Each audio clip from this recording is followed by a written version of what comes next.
Welcome to Right Side Broadcasting Network. I'm Matthew Alvarez. And I'm Vanessa Broussard. So good to see you for our countdown to day 3 of the RNC in Milwaukee. It's been a very heartfelt and emotional of sorts kind of week already at the RNC. It definitely has. A lot of great moments last night and throughout the week, Vanessa. And I know, and this is the first time, Vanessa, you've been on TV since the moment there in Butler, PA. So we'll be getting to what that was like for Vanessa and some other various clips that we'll show you throughout the day. We'll have live interviews. We've got a number of sound bites from yesterday, whether it's Laura Trump and Ben Carson, Sarah Huckabee Sanders. So it's going to be a great day today as the vice presidential pick is going to be speaking tonight. Yes, cannot wait to hear from Senator J.D. Vance and not really a shocker for most people. He was on the VP shortlist. I don't know if he was the number one choice for a lot of people, but he was definitely on the shortlist and talked about before President Trump made that announcement. And I just have to have grace that if President Trump thinks he's the man for the job, President Trump has not let us down yet, and so therefore J.D. Vance was the best pick for that position. Exactly right, and he will speak, of course, tonight right here on Right Side Broadcasting Network. We have that live feed into the forum, Pfizer Forum, where there's about 16 to 20,000 people, and I know you've been checking out a lot of the RNC. It's been pretty exciting, Vanessa. It is. A lot of enthusiasm, a lot of people ready to get this country on the right path. They're holding their signs up. They have patriotic gear that they're wearing, and it's really neat to see from the different states. You know, some states have cowboy hats on. They have a theme for each state that they're in. So even when they pan the crowd with an overview shot, you can kind of tell where different states are just from looking at the people in that group because they have the theme that matches their state. And it's pretty awesome. And you being from Texas, it's pretty cool seeing everybody with the cowboy hats on. Absolutely. I know where Texas is when they do that overhead shot. Exactly. So it's a wonderful day. This is day 3 of RNC coverage right here on Right Side Broadcasting Network. Thank you guys so much for tuning in. We're with you all the way until the session starts. You see the countdown clock right there to the third day, 2 hours, 56 minutes. And boy, do we have a lot to get to, Vanessa. Before we get to all of that, we want to thank our friends at the Birch Gold Group. Of course, text Trump to 989898. That'll give you all of the information you need for an info kit about gold and silver, precious metals. And of course, the BRICS nations trying to take away the value of the US dollar. Well, it's good to have a backup plan in gold, silver, and precious metals.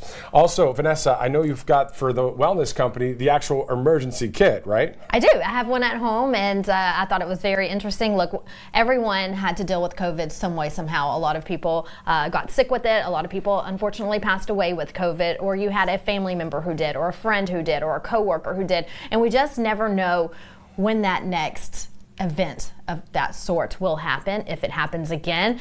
But it is very important to stay prepared, even if the bug affects your family, like the common illness that families deal with affects your family. It's so good to have that emergency kit on hand. It has Z-Pak, ivermectin, amoxicillin, all of the drugs that Dr. Peter McCullough, that is, and his team have put together. They have been preaching the importance of putting your health first because they say we don't have a healthcare system in America. This is big pharma making billions with a B off of sick Americans. So it's very important that you protect yourself. And when you have this medical emergency kit, you don't have to wait to get to a doctor, or you don't have to wait for your prescription to be ready. That medical emergency kit is in your home ready to go if you feel sick. So therefore, it's very important to go to MakeCareGreatAgain.com. Again, that's MakeCareGreatAgain.com. In the RSBN checkout, you'll save yourself $45. Protect yourself and your family with the medical emergency kit. Again, that information's on your screen.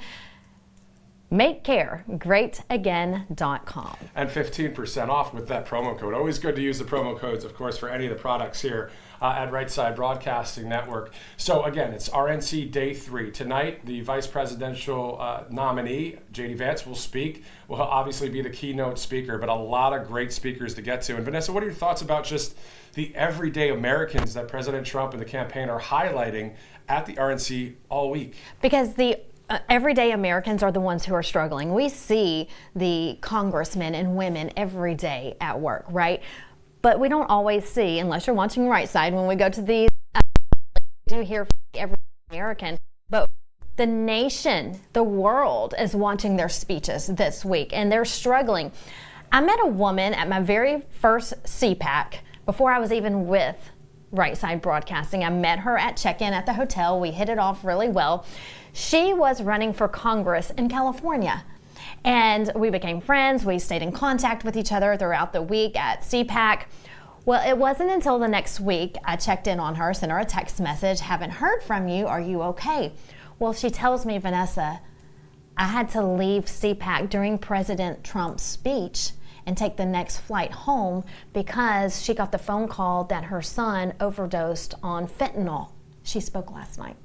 She dropped out of the race immediately and turned her attention to fentanyl and the awareness, raising awareness about how important it is to watch your kids, because it's coming across our border and they're putting this fentanyl in candy, not just drugs. People just think drugs. They're putting it in anything. They're trying to get to our children.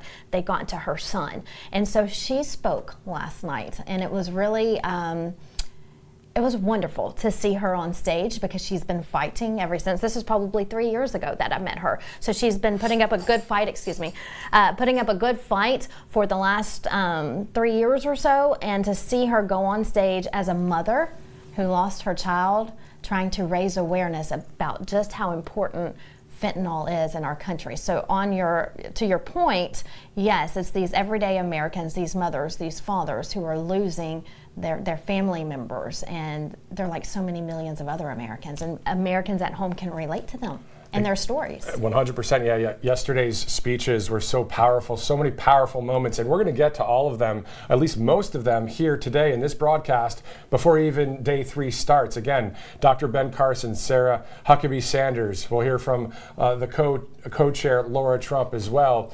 And we do have some new interviews as well from Carla Sands. She'll be joining us from a recent interview as well. So a lot to get to. Before we get to any of that, I just want to say, Vanessa, the fact that you were there some 72 hours ago on the ground in Butler, Pennsylvania. It's the first time I've talked to you in person since then. Vanessa, how have you been holding up? And tell us about what you would like to share with the country about that day. I will be honest with you, I'm still in a state of shock 72 hours later. I'm slow motion, slow moving. I haven't really grasped the concept yet of what happened. Just complete shock. And I'm better. I think every day when I wake up, I'm a little better than I was the day before. But I still can't believe it. And poor Matthew, he's helping me today. He called me this morning and said, we're going to take care of you today, because I told him, and this is the honest to God truth, I'm still not 100% mentally there. I'm still stuck in Butler, Pennsylvania. What happened, trying to grasp it. And I'll tell you, I've been covering news for a very long time, since I was 16 years old, and I've covered a lot of breaking news situations, but never anything of this magnitude. And it's, I don't know. And to see the people, strangers hugging each other afterwards, crying, consoling one another. I know they too are at home in a complete state of shock, and I just want to say it's normal. It's completely normal. And I reached out, I'm Catholic. I reached out to a Christian counselor. I believe that's normal as well. Spoke to her a little bit this week. When I get done with the RNC coverage, I'm going to meet her in person. And I'll tell you this, I usually don't talk about personal issues, but I will today, because so many of you witnessed what happened on Saturday. And whether you were there in person or whether you were watching live on air or you just saw the footage afterwards, it is okay to talk to your loved ones. It's okay. Matthew and I prayed on the phone earlier together, and it made me feel better afterwards. It's okay to seek help. It's okay to talk to someone. There's nothing wrong with you. It's almost like the stages of grief. You get through the shock. My shock is starting to wear down, and then the reality starts hitting. And I have come to the realization that it's okay. Speaking to other reporters on the ground, some of the front row Joes I've spoken to who were there, and I'll tell you, we're all going through the same thing. So if you feel that, just know you're not alone. We all are. And President Trump, this was a very different side of President Trump that we saw on day one of the RNC. We know he has a big heart. We know he gets up there and he talks about how terrible the country is, which it is. And he has his choice words and names that he has for people. But this was a very close call for President Trump. And we all know that the Lord had his hand over him on that day. And we're seeing a side of him at the RNC that's very emotional, very eye-opening. Blessed to be there in the situation. I'm blessed to be here with you. It could have gone very different for any of us who were on the ground. And so it's just a time where I feel like our party is more unified more than ever. And if you watch the RNC, I was watching it in the hotel room last night, watching these speakers. There's an emotional feel to them as well. The RNC convention is different than what it would have been a week ago. 4 days ago. But now it's not that we weren't blessed to be there before, and it's not like that we weren't going to go into the convention to fight for a better country before, but right now, today, it's different. And you can feel that in the air. Exactly. And so one of the clips we're going to play a little bit later is from Dr. Ben Carson speaking exactly to your point about about God protecting President Trump, but also the emotion you're referring to where President Trump is either smiling or laughing at various times throughout the RNC. And there's actually a clip we're going to get to at any minute now where you were at the event there previous to the shooting, previous to the incident.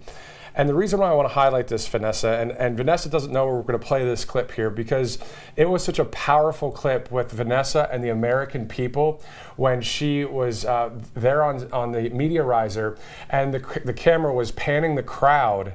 And there was just something there, it was just a beautiful moment with you and the people. And as soon as we have that ready, guys, please let me know. But yeah. I don't think I've seen this yet. yeah, you might not have watched it, but it's just something that just it resonates with me, and I'm sure it resonates with the people. So as soon as I hear that that's ready, we'll play that. But in the meantime, today is Make America Strong once again. Yeah, and I think we are stronger than we were Friday night. I think we are stronger than we were before the shots rang out on Saturday. And I'll tell you, everyone was worried about their safety, of course. But I can't speak for everyone, but I'll tell you, looking back at some of the footage, I wasn't the only one who didn't take my eyes off President Trump. Yes, I ducked down. I jumped off the media risers and went to safety, but I had my eye on him. And then right after that, my eye on the Secret Service because they were laying on top of him, covering him. And it was so fast. It happened so fast, Matthew, but it was also in slow motion. It could have been 30 seconds before it was over with, but it felt like 30 minutes. And all I kept doing was praying, God, please get up, get him up, please, God, get him up. Because when the shots rang out the second time, I thought they were just shooting at him, just nonstop. And so I was like, I didn't know. Was he dead? Is he alive? And all I kept doing was praying, get up, please, please, please, God, no, this can't be happening. And so with the naked eye, I know that our cameras were zoomed in, but with the naked eye, I was about 25, 30 yards away.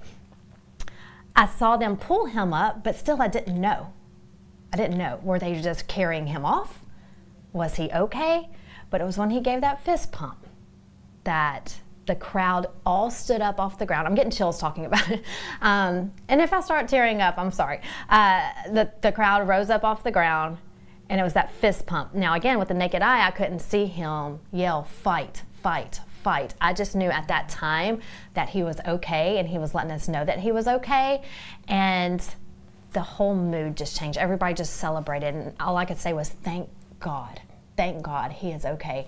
And so when I went back and looked at the footage, seeing him say, fight, fight, fight, I cannot speak for President Trump, but I believe we all know President Trump enough to know at that moment, we did not know if it was a gunman or gunmen, if one started and another one was going to come in to finish. We don't know. You don't know in a time like that. But I can almost believe, as well as we think we know President Trump, again, can't speak for him, that fight, fight, fight was him telling us, if something happens to me, don't give up the fight. Unify and save this country. That is beautifully said, Vanessa. And I couldn't imagine being there, but we were live here. Mm-hmm. and just covering what you saw there, and to be able to stand there and still report what was going on. And that's a part I don't remember. I think that my years of experience in television, it just naturally came to me in a moment of chaos and shock. I do remember I was hunkered down, and when Secret Service crawled over him, I was thinking, my mother watches every broadcast, and all I could think too was, my mom, she is probably panicking right now. So I crawled on my stomach and reached over and on the media riser, because we were at the end, thank goodness, so I was able to reach my phone. And the part I don't remember is I grabbed the microphone as well. So I must have grabbed my cell phone and the microphone as well, and hunkered back down and just started telling the people at home what was going on. And I have that video. RSBN posted it. And when RSBN posted it on our X channel, I looked at it and I played it again and I played it again. And my mom was sitting next to me. I said, I don't remember any of this, because you're in a state of shock. And Matthew, I've played that video so many times and I have no recollection. Wow. Mm-hmm. And of course, Nikki Stanzione being there Wonderful, with you. I mean, you guys, the coverage you guys did was amazing, considering the terrible circumstances. So I think in the moment, which is true, but in the moment, I mean, you're not thinking straight, but you're, I guess, thinking straight at the same time. When they're not going to pull President Trump up if the scene wasn't clear. They're just not going to do it. So when everybody stood up after they saw President Trump give that fist bump, photographer, myself, Petrie, who did a wonderful job. He's actually still there in Pittsburgh. It's been an active crime scene still. And so they've been investigating, and it wasn't until today they allowed the media to come back in and get all of our equipment. And so he's been there, and he's been wonderful. So has Corey, another one of our photographers. Everybody's been just wonderful to work with, considering the shock and everything that we went through. But I don't know. It's just been one of those situations where you're just you're very lucky to work with a team who, at the end of the day, we're family, and we care for one another. And as soon as we saw President Trump rise and give that fist bump, we went right back to the media riser and went into reporting mode. And so we didn't know much. And then we were getting messages, was he hit with shattered glass from the teleprompter? So we knew shots were fired. We knew there was a gunman. Didn't know at the time that we had, unfortunately, victims in the audience. God bless them, their family members. Very sad situation. Just heard today, President Trump will be attending that funeral next week. It's a private funeral, but the route that they're taking will be public, and they're encouraging everyone to line the route. And we would ask you to, if you're in that area, to please show your respect. People have been wonderful. I know President Trump has agreed to or approved a GoFundMe account for the victims of this attempted assassination. So our prayers are with them. But in that moment, I mean, you're worried about Trump, President Trump, you're worried about yourself, but you're worried about the viewers at home as well. So that was what we did. We just went straight into reporter mode and let the viewers at home know what we knew, which wasn't much, but this was the scene. And let's set the scene about maybe an hour before the incident took place in Butler, Pennsylvania, when Vanessa was talking on camera, and this is what it looked like.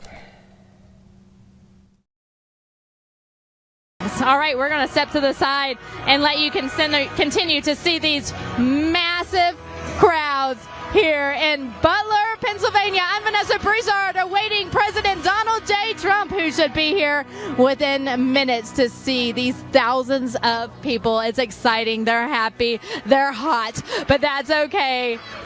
This is an important election, and they know that President Trump is supporting them, so they are here to support Donald Trump. Chanting now, too big to rig. They say, get out the vote in November. We're ready. We're fired up. They say Donald Trump is our man. We're going to continue to pan the crowds and let you watch as we await the 45th President of the United States on his way to becoming number 47.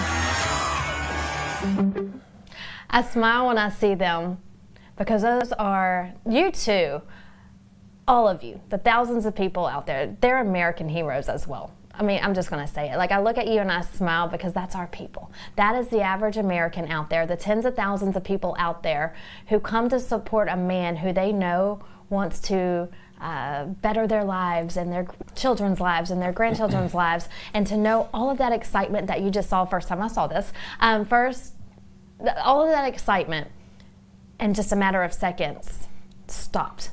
But I'll tell you, even though the mood changed, that solidarity was still there, but in just a different way. People were hugging, they were crying, they were shocked, they were mad. But I think at the end of the day, they're not going anywhere. I'll tell you, I talked to a Front Row Joe, and if you're not familiar with a Front Row Joe, President Trump nicknamed them the Front Row Joes because it's a group of people who are at every rally, and they get there days in advance to make sure they're sitting on the front row. And sometimes at these rallies, he calls them out, tells them hello, and now not every single one of them goes to every rally. They're such a big group, so they make what they can, but they're always there. Well, there was one Front Row Joe there, and I've been in contact with him and talked to him just last night. And he told me, he sent me a picture that he was online signing up for the Trump rally in Michigan this weekend.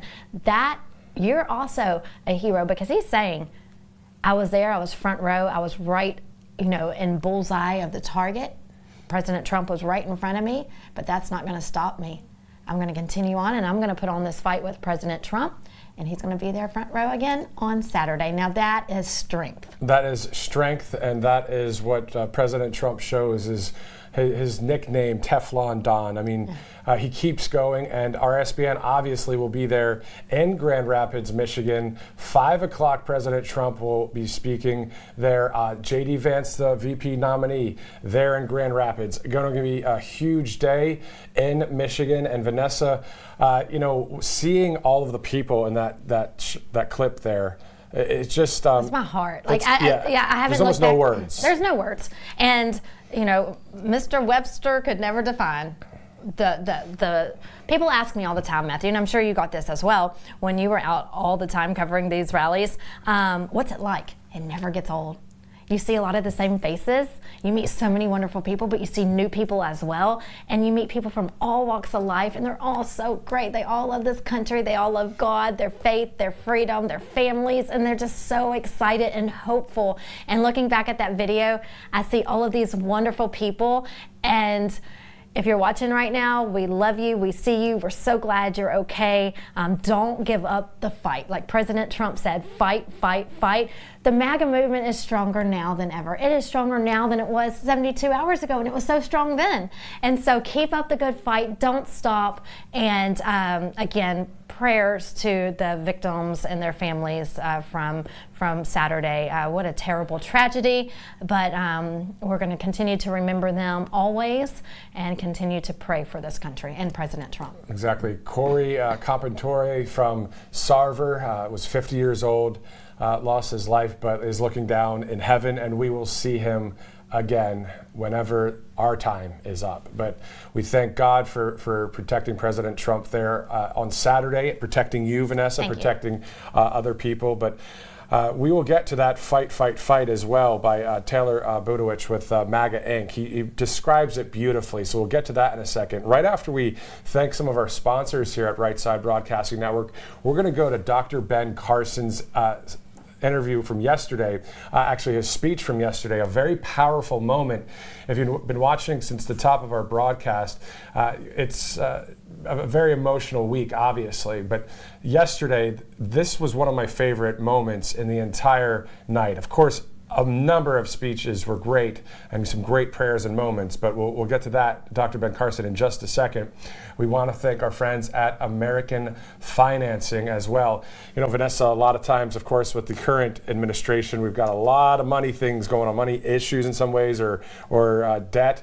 But these guys here, they're going to actually help you when it comes to if you own a house and using some of that equity out of the house to help you save a lot of, look at that, $854. You know, I'm a Texas realtor, and I see a lot of these type of issues when I'm dealing with buyers and also sellers as well. But people are struggling when it comes to financing, and they want new houses and they want to move, but they just don't know how they're going to do it in this time. And so when you have a company like American Financing who will help you out, this is great to see. You can save an average of $854 a month. How wonderful does that sound? That will go a long way with groceries and bills, gasoline. So give them a shout. There's the information on your screen.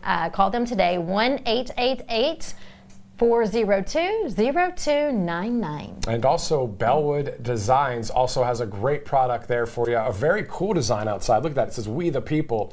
A very efficient situation there, where actually you could put your firearm in that box right there, and you could put that at a spot that you might not usually put it. You're not going to just put a gun really anywhere, right? You got to have it in a safe place or in a safe box. Well, there's one right there. BelleWood Designs, so it's BelleWoodDesigns.com. The promo code is RNC, and you'll get 10% off there. So a well-made, manufactured product here in the United States. And of course, it's always great to see "We the People" anywhere in the house, right? Or anywhere out there. I mean, this is what it's all about. Our country founded by some great people themselves, and then of course made it a government for the people and by the people. So hopefully we continue that with the Make America Great Again movement. So BelleWoodDesigns.com, RNC is the promo code for 10% off. So, Dr. Ben Carson, last night, a powerful, powerful speech and a powerful moment there when he talked about what happened some 72 hours ago, Vanessa. Of course, you being there live with that coverage. Still 72 hours removed. It's still raw in a way, obviously. But every day we keep going. We have strength. We have God's Spirit with us, right? And also, like you said, if you need any help outside of that too, mentally, emotionally, there is nothing wrong with therapy, counselor, anything like that. Absolutely not. You know, again, it's rare that I get on air and talk about personal issues, but I lost my husband. I lost my baby, stillborn, some 5 years ago. And for the longest time, I wouldn't seek counseling because I would say, I have this, I'm strong enough. And people would say, no, it's okay. Like, they'll help you. There's nothing wrong with that. And so finally, after 2 years, I said, you know, let me just go check it out. And I went to this counselor because she is a Christian counselor. And so she portrays God and the Bible into a lot of our sessions. I haven't had to go to her in a long time. Praise Jesus. I went to her for a little bit and she helped me so much. And I'm only telling you this today. Again, I don't talk about it often, but I only tell you this today because I want to reiterate how important it is for you to talk to somebody, because I didn't want to at first, and I may be like a lot of you who are like, no, I don't need a counselor. But it's okay. And I contacted the same lady just this week, and I said, can I come see you Monday when I'm done with the RNC? I just need one session. I just want to vent. And that's what it is. It's a vent. And I can almost tell you what she's going to tell me. I already know, but to hear somebody else say it, because she told me it's already on the phone, God was there. God was there. And you're going to be okay. This is going to make you stronger as a person. It's going to make, I feel like RSBN, our family, we all had great relationships to begin with, but I feel like we're closer now. You know, when have you and I prayed over the phone before? We have never prayed over the phone. We talk about how Christian we are, right, but have we ever prayed on the phone before? Not on the phone, but we actually prayed in person, I think, at a North Carolina event on camera, if you remember, right. One of the places We there. did. But this was more of a personal, like, Correct. kind of like, hey, you know Yes. what? This was a lot the other day, obviously, for everybody watching. I know it was a lot. So that's what we did. We prayed on the phone this morning, and now we're here, and we're here for you. So and it makes I'm it glad stronger. You're stronger Exactly. from it. And look at President Trump. He's going to be stronger from it. And he's already, I don't know if you could make President Trump stronger, but he is. He seems to amaze us every single day. But again, all I can say is if you need to talk to someone, it's okay. If you're struggling with it, it's okay. I saw the people crying afterwards in the aftermath. I saw strangers hugging each other in the aftermath.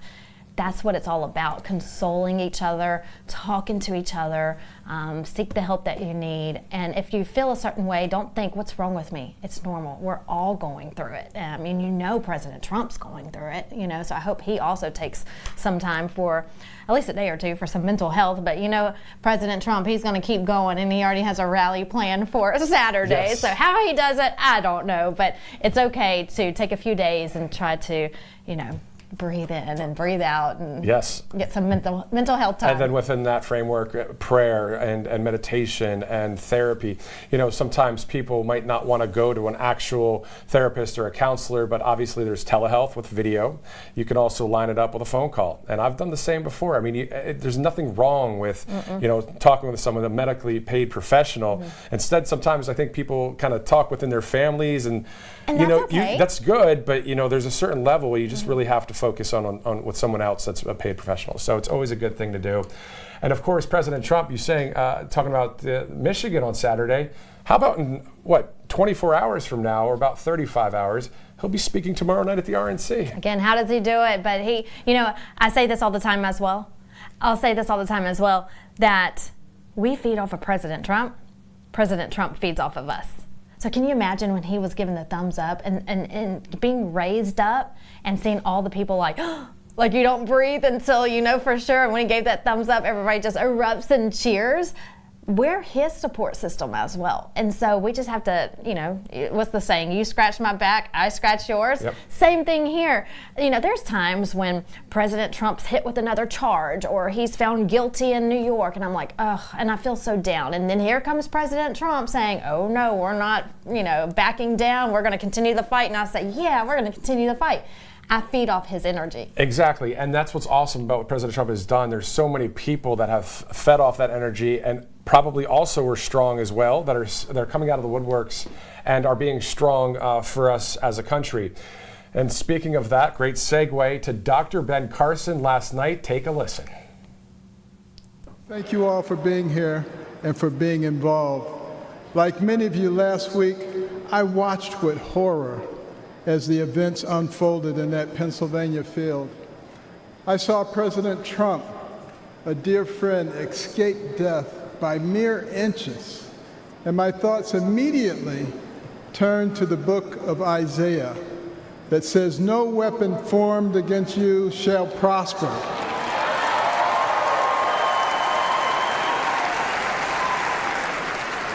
Well, let me tell you the weapons that they used. First, they tried to ruin his reputation, and he's more popular now than ever.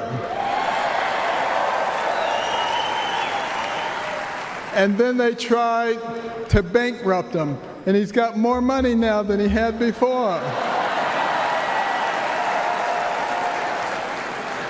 And then they tried to put him in prison, and he's freer and has made other people free with him. And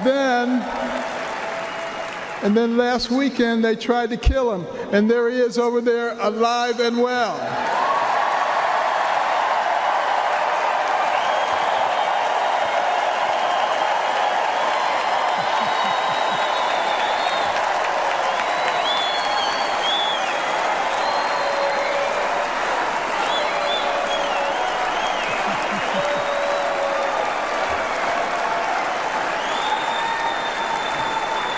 You know, I have no doubt that God lowered a shield of protection over President Trump. And I join millions of Americans in thanksgiving for President Trump's safety. And I encourage you to join me in praying each day for his continued protection. You know, our hearts go out to the victims in the audience. Let's also pray for them and their families. These events have brought unusual clarity to the times we are living in. Powerful moment. Yes, Ben Carson is so loved by so many people. He's just, he has that soft-spoken voice that really just calms you in a time like this. But to hear him say that President Trump is richer, I giggled at the screen whenever I heard that part. He's stronger. He's more free now. And everyone erupting in cheers. President Trump smiling looks so good. It's so good to see him smiling, listening to these stories of people talking about how much he's loved. And it's just good to see him in good spirits. But Dr. Ben Carson saying that he had a shield over him from the good Lord above on Saturday. Exactly. And so that's what's awesome about Dr. Ben Carson. He's not even really that loud, in the sense of how loud volume-wise he's talking, but the content, man, it's cracked out of the park every time. So a wonderful speech there. Of course, we'll get to that soundbite again a little bit later, and we've got plenty of others here on Right Side Broadcasting Network. We do have to thank some of our sponsors as well, Unified TV. As we gear up for President Donald J. Trump's inspiring speech, of course, about 35 hours from now, we want to introduce you to this unique platform that aligns with our values of truth and freedom. So it's Unified TV. You see all of that right there. Use that promo code RSBN. You're going to actually save 47% on your annual membership. So it's an alternative streaming platform that replaces your typical monthly memberships and remains free from woke agendas. So a lot of streaming going on, of course. I mean, that is the wave of the future, and obviously Right Side Broadcasting Network leading the way in a number of avenues with that.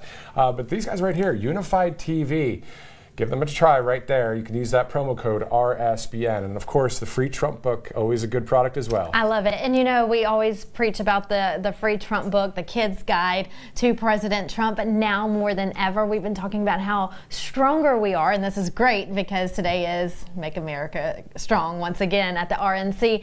But teach them about President Trump. What a warrior he is. Yes, he had great accomplishments in the White House, and this book teaches about that and how the government works. But teach them of what a warrior he is and how much he loves this country. What a wonderful role model for the kids out there to say, you know what? When you learn how to talk, I'm going to teach you your Pledge of Allegiance, and you're going to learn your Declaration of Independence and all of the things that has to do with our government, but you're going to learn about this man as well and how much he loved our country and loves our country. So therefore, you, my child, you're going to love this country as well. That Kid's Guide to President Trump is the perfect way to get them started. And of course, Mike Huckabee, a rock star there in Tennessee, creating this whole thing. So freetrumpbook.com. A great product to get for your friends and family. Now, topping some national headlines, the Secret Service and the FBI, they're actually going to be briefing Congress on Capitol Hill about Saturday's shooting in Butler, Pennsylvania. So we'll see how that goes, if there's any news out of that. Of course, Vanessa, I mean, the fact of that roof being so close and so many videos of people saying to law enforcement and others, there's somebody up there. Absolutely. And I just got word, too, that the House Oversight Committee issues a subpoena for the Secret Service Director's testimony. So the Secret Service Director has been subpoenaed to go before Congress. So they're in action. They're not wasting any time. We want to know what happened, what went wrong that day, how did that gunman get on that roof, and no one saw. On that note, if you go to, I'll post it today, so make sure you're following me on X and also Truth Social. I'll post it later on in the day. This is an eyewitness account. From where I was standing, I couldn't see that building. I saw a bunch of trees to my left-hand side, but I could not see the building because it was more behind me. And with the big lights that they have shining on President Trump, you've been there, I couldn't see that building. Never did see the building. But what I did see about 5 minutes before President Trump came on, maybe 5-10 minutes before he came on, I'm very intrigued by snipers. I think they have the coolest job. It's nothing new to have snipers, as you know, at an outdoor event. They're at every event, but you really get to see them at outdoor events. And I'm always watching them. I just love what they do. And so there was 2 on that building. You've seen the pictures of the 2. And one of them, the one would be closer now that we know to the gunman, points and turns around and tells the one behind him something. And so I'm looking and I'm thinking to myself, what do they see? So right in that moment I thought, And so I start watching them, and they have their binoculars and their gear, and they're really, honing in on something. I start rolling on my cell phone.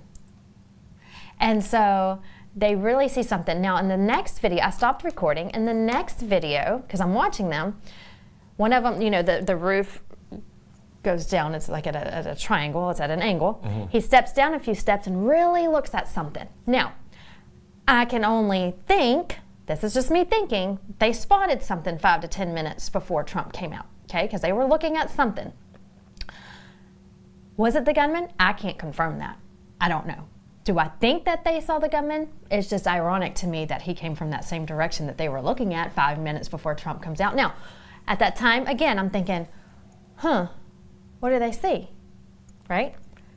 I never feel unsafe at a Trump rally. You have the best protection, Secret Service, you have local police, you have these agencies that the President Trump's team hires to come and protect. So there's so many law enforcement officers. But at that time, just for a split second, I thought, something's up. Well, then President Trump comes out, and I forget all about it because President Trump's out. And so it wasn't until later on that I start seeing where the gunman was located, try to start putting the pieces to the puzzle together, and I think, wait a minute, those snipers that I saw 5 minutes before he came out, they looked like they were really honing in on something in that direction. So they need to figure it out, and I think this subpoena will get some answers. Well, I mean, I hope so. Having been in the news business for almost 2 decades now, what you're saying literally right now in the moment might be something that needs to be shared with I've already turned it into the FBI. Okay, there you go. I'm on it, Matthew. I'm on it. All right. So that's a personal account right there, of course, with Vanessa Broussard, and of course Nikki Stanzione out there too. So we talked about the emotional toll of everything. We just talked about, as we say in the news business, the nuts and bolts, and then the reaction to it. Right. Moving forward, it's what a number of people said last night. President Trump keeps going, and the people are going to keep going. And you see everyone kind of healing up and kind of moving in a united direction. The Republican Party just moving together. And I think a lot of people, even on the left, being like, whoa, okay, that's way too much. And hopefully they're starting to open up their eyes as well. I'll tell you what, to be honest, yes, because I don't care what side of the aisle you're on, an assassination attempt is just not right. We may not like Joe Biden's policies. We don't. And we may think that he needs to step down because he doesn't know where he is or what he's saying 90% of the time. Do I want to see the man assassinated? Absolutely not. 0% no. Correct. That is not the answer. Right. The answer is getting out of your house on election day and voting. And I've had people write me since Saturday saying, Vanessa, what we can do, we're ready to fight, we're ready to... I said, go November 5th. Go on November 5th to your polling location. That's what you can do. Exactly. Get involved in your local Republican parties and your local churches, local everything. Get involved. Violence is not the answer. 100% correct. Violence is not the answer. And also, that leads me to this point from Taylor Budowich with MAGA Inc. I've read this every day, and I'm going to read it today, probably a couple more times, and tomorrow, because I think the messaging is so right on and spot on when it comes to the fight, fight, fight. By the grace of God, this is a quote here, by the grace of God, President Trump survived a coward's bullet, and before leaving the stage, he roared, fight. So we shall. We will fight by mobilizing the most epic political movement in history. We will fight by prosecuting the case against the worst president in American history, Joe Biden. The quote continues, and we will fight by delivering President Trump an electoral landslide to provide him the opportunity to unite our divided country and make America great again. Beautiful. So that there from Taylor Budowich with MAGA Inc. So we know what fight means there. The left might say we're saying something else, but we're not. We're saying it right there with voting, with working hard, praying hard, and getting our country back, hopefully, ideally, within this year, November 5th, and then on January 20th of 2025. Right. That fight message didn't mean go out and fist fight or fight with guns. That fight meant get to the ballot box, get to your local election, get involved in your local community. That's what he meant when he said fight, fight, fight. Continue to fight for this country. Exactly. And we see that photo from last night there, President Trump next to J.D. Vance, the vice presidential nominee. A great moment there as he's saluting to the front of the stage. And I believe that was in that moment, to somebody that worked in law enforcement, an everyday American. And he wanted to salute President Trump, and President Trump saluted right back. So tonight, there are going to be a lot more moments just like that. Of course, you see there, Vanessa, the people. And we're going to show that other clip that we did from Butler prior to the shooting incident. I just love that moment when you were out there. And Nikki did the same thing on a cell phone video. But to see all the people just being so happy and enjoying the rally event, of course, before that terrible incident happened. As we move on, we want to thank the Tax Network USA for their partnership with Right Side Broadcasting Network, but they're also not just because we do business together in the sense of advertising. They are the ones that are going to help you if you have any issues with taxes or filing, that kind of thing. Tax Network USA, you see that number on your screen, 800-357-1415. Always a good thing to have that kind of financial help along the way. Yeah, absolutely. And no matter where you live in the country, they have experts who are trained and they have licenses to help you. They are licensed for this, so make sure you give them a call. Again, that's 1-800-357-1415. They have helped their clients save billions of dollars in back taxes, so don't fret. Do not lose sleep about taxes. If you had to file an extension this year and still haven't done it, turn those in. That's okay. This is where the experts come in with Tax Network USA. Again, that number is 1-800-357-1415. You can also go to that website that is on your screen, tnusa.com/RSBN. As many of you know, Vanessa Broussard is from Texas, and this next company is from Spring, Texas, Angel Paste. Yes, and I talked to the owner the other day, the sweetest lady. She sent me a box. I love this. It is great. Everything I'm about to tell you is true. It is a cream that doesn't feel greasy, unlike anything on the market. It helps with bruises. People say that it's helped with fewer wrinkles. Look, we're all getting older. Every day we wake up older, right? So if you need help with wrinkles, Angel Paste is the answer. It helps with scars. It's just a lovely experience when you open the box and you smell the aroma and you put it on your skin. I just felt fresh and clean. I loved it. I love it, and I can't wait to get home. I haven't been home much since she sent it. I was in Butler and then came here. So Angel Paste Miracle Cream, angelpaste.com. Awesome product there, and Bobby McNeely, if you're watching, I wish you were here yesterday. Well, I wish Vanessa was here yesterday to describe it just like that. I think she crushed it there with that delivery on the actual and using. I actually brought some with me. It's in my bag in the hotel, and I was going to bring it to show you the beautiful bottle. And well, we can do that maybe tomorrow. Tomorrow, yes. But again, remind you, my mind's not right, so I just went off and forgot it. But yes, we'll bring it tomorrow, the Angel Paste. And within that context, obviously referring to being there in Butler, Pennsylvania. I mean, Vanessa, for you to you're doing what President Trump's doing. Fight. You are fighting, but you keep going. And you are too. You witnessed it firsthand. You at home probably witnessed it firsthand. My mother told me that she always watches, and she has her iPad next to her, and she was watching my baby, and she was calling for him to bring her a book so she could read to him, and she heard the gunshots.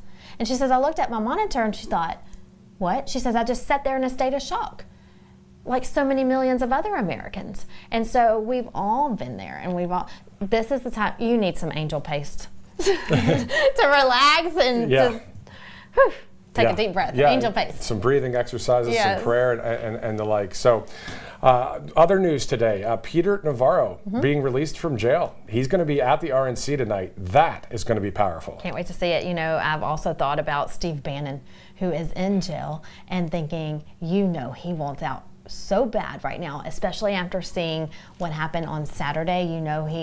I'm pretty sure he's probably every day jotting down notes. He's going to have a book come out. there's no doubt about it. And so I've thought about Steve Bannon a lot lately in the last 72 hours, that he's such a fighter and probably has a lot to say about what's going on right now. Exactly. But yes, Peter Navarro, it's so good that we'll see him tonight. Yep. And so yesterday, Sarah Huckabee Sanders, of course, the governor of Arkansas, we have a couple of clips that we're going to play of hers from yesterday. She spoke, one, about an experience she had with her family around President Trump. It was a pretty cool moment. We'll get to that one in a little bit. But before we get to that one, if we can go to clip number 2, let me know when that one's ready. Clip number 2 talks about the Butler, Pennsylvania attempted assassination. And she talked about this pretty shortly, right when she took the stage. So we're going to get to Sarah Huckabee Sanders, the Arkansas governor. Obviously, she had a great speech as well, as did so many people yesterday, from Vivek to Ron DeSantis and others. I mean, it was just a good speech. But I'm hearing that part of the speech is ready from Sarah Huckabee Sanders, the governor of Arkansas. Here it is. Before I get started, I want to say I have always been proud to stand with President Trump, but never have I been more proud than to stand with him right now, tonight.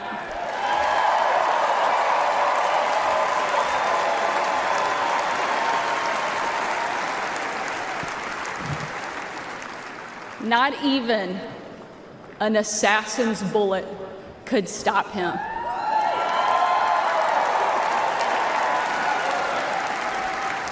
God Almighty intervened because America is one nation under God, and he is certainly not finished with President Trump.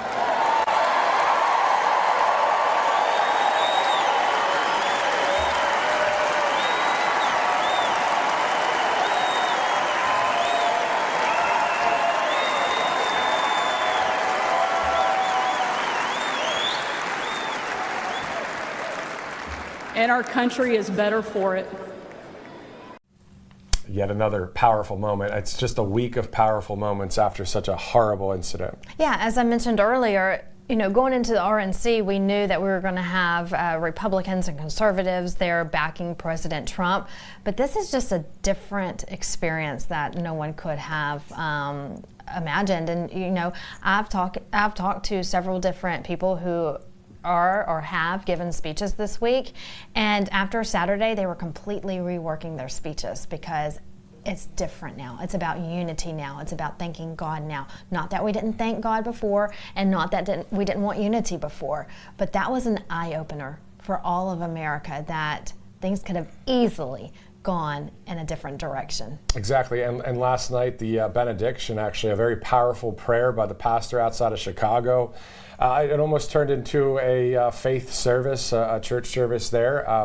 Posted that on my Truth Social as well, because, it's about these moments and these great speeches. Also, because the narrative still is alive in the sense of the truth, right? So we have to continue the proper messaging, which is simple.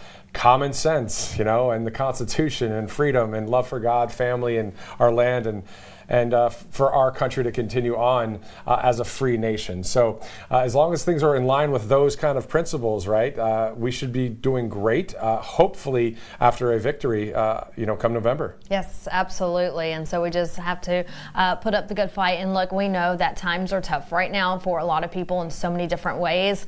And we want to remind you that if you're struggling financially, if you're trying hard to just save any dime that you can, you're not alone. So many Americans are doing just that. And so we want to remind you that the Birch Gold Group is standing by to help you. They're great. A wonderful group there at the Birch Gold Group. They will get you on the path to financial freedom. They will contact you, send you a free information kit. And if you can't, a lot of times, Matthew, when you say investing, you think that you have to have a lot of money. That's not the case here. You can start small with just what you have, and they will help you let that money grow, save your money for the future. That's what they're there to do. They are the experts. Make your retirement safe again. Contact the Birch Gold Group so they can help you do just that. Text the word Trump to 989898. Again, that's Trump to 989898. A great company there, of course. It's been great to talk to Philip Patrick as well with the Birch Gold Group. We know that having gold, silver, and precious metals as a backup to the dollar, always good to have the dollar and some gold, silver, and precious metals. So again, Trump to 989898. We talked about the national headlines of the Secret Service and FBI briefing Congress. You mentioned that there is a subpoena for the Secret Service lead, or the head right there, to talk on, I guess, today in Congress, or is it on Monday? I believe it'll be next week, but the subpoena was issued today because they are trying immediately to get answers as to what happened. Why was there a crack in the security system? Where was the communication error? Was he spotted beforehand? If he was, why was President Trump not held backstage until they got that under control? Something went wrong. Now, I will say this, there's a lot of speculation online, and remember, AI is big right now. You're going to hear voices that sound like someone else. You're going to see pictures that seem like someone else. You're going to see editing that makes it look like there may be extra blood on President Trump. I've seen photos, Matthew, online that are circulating of a hole on President Trump's jacket. That's editing, and people are sharing this like crazy. Remember that when you're scrolling through social media. Trusted sources are the only sources that you should share. Sources who have confirmed this from officials before they post, like Right Side Broadcasting Network. So if you see a friend post something, chances are it's not true. Not saying that it's not, but chances are that it's not right now in this moment, because so many different things are being said. There's a lot of conspiracy theorists out there. There's a lot of people who asked me. I mean, I've been asked dozens of times, Matthew, what do you think happened with security? I'm not at liberty to say I don't know. I don't know. I haven't seen enough information. I haven't talked to officials, and I haven't seen too much of the investigation, because the investigation is still going on. They're still at the scene in Butler trying to figure out what happened and to rework the scene and go through it again and get all the videos that they can and the pictures that they can. And so we're not at liberty to say just yet what went wrong. We don't know. But you'll see a lot of this going on social media. Just watch that and pay close attention to that, because we just don't know. It's too early in the investigation to find that out. Only God knows right now. Right, God knows, but also I know we all have our personal maybe opinion and leaning towards one way or the other. But obviously here in a news environment, we're not going to report and say this is what we think really happened. Right, when I talked to you about the video of the snipers. Right. You were just seeing it from... Right, and I started just watching them and videoing them. Now look, at the same time, I have video from other rallies of the snipers, because like I said earlier, I think they have a cool job. But in this situation, it was different. But I'm not at liberty to say what I think or I don't think. I just don't know. I just know that they saw something.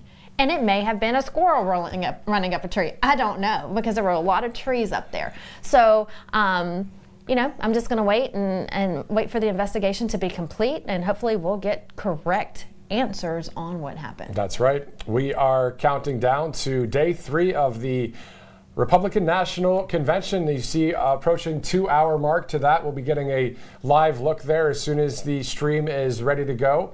And of course, it's going to be another wonderful day in Milwaukee, Wisconsin. Some of these speakers tonight, we have the list here. Anybody from Representative Nancy Mace out of South Carolina. Representative Ronnie Jackson is going to be a great speech as well. You've got Matt Gaetz. You've got Rick Grenell, the former acting director of national intelligence. And trust me, Don Jr. speaks tonight. Don Jr. was teary-eyed the night that, day one, when President Trump walked out, and one of the networks had a close-up of Don Jr., and you could see the tears in his eyes. That's his father. and he's there to support his father. He was there with Eric to officially announce him as the nominee.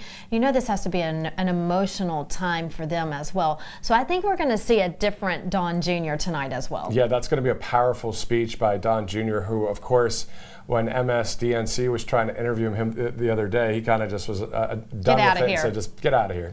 And the guy did. Typical Don Jr. But I think tonight we're going to see a more soft Don Jr. than we've seen in the past. That's what I'm expecting. Yeah, probably with a balance of that firmness, but also that perspective that we don't usually see maybe tonight, but we'll see. That's around 9 to 9:30. I believe that's Central Time, so 10 to 10:30 around there.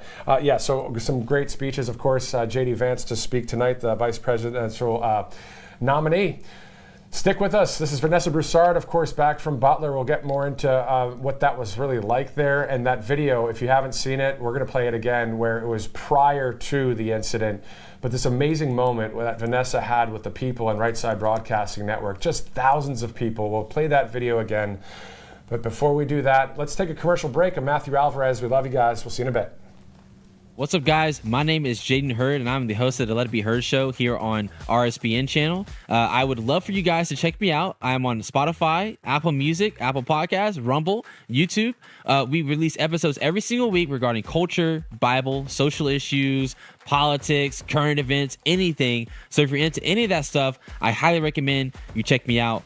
God bless you guys, and stay safe out there.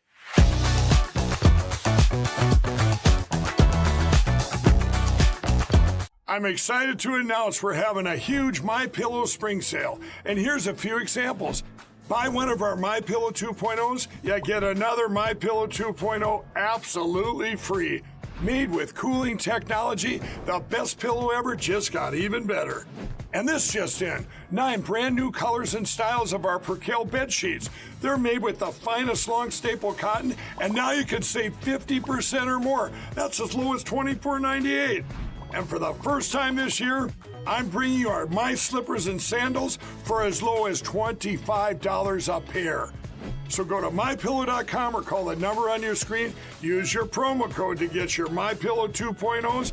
Buy one, get one free. Percale sheets as low as $24.98. My Slippers and Sandals as low as $25 a pair.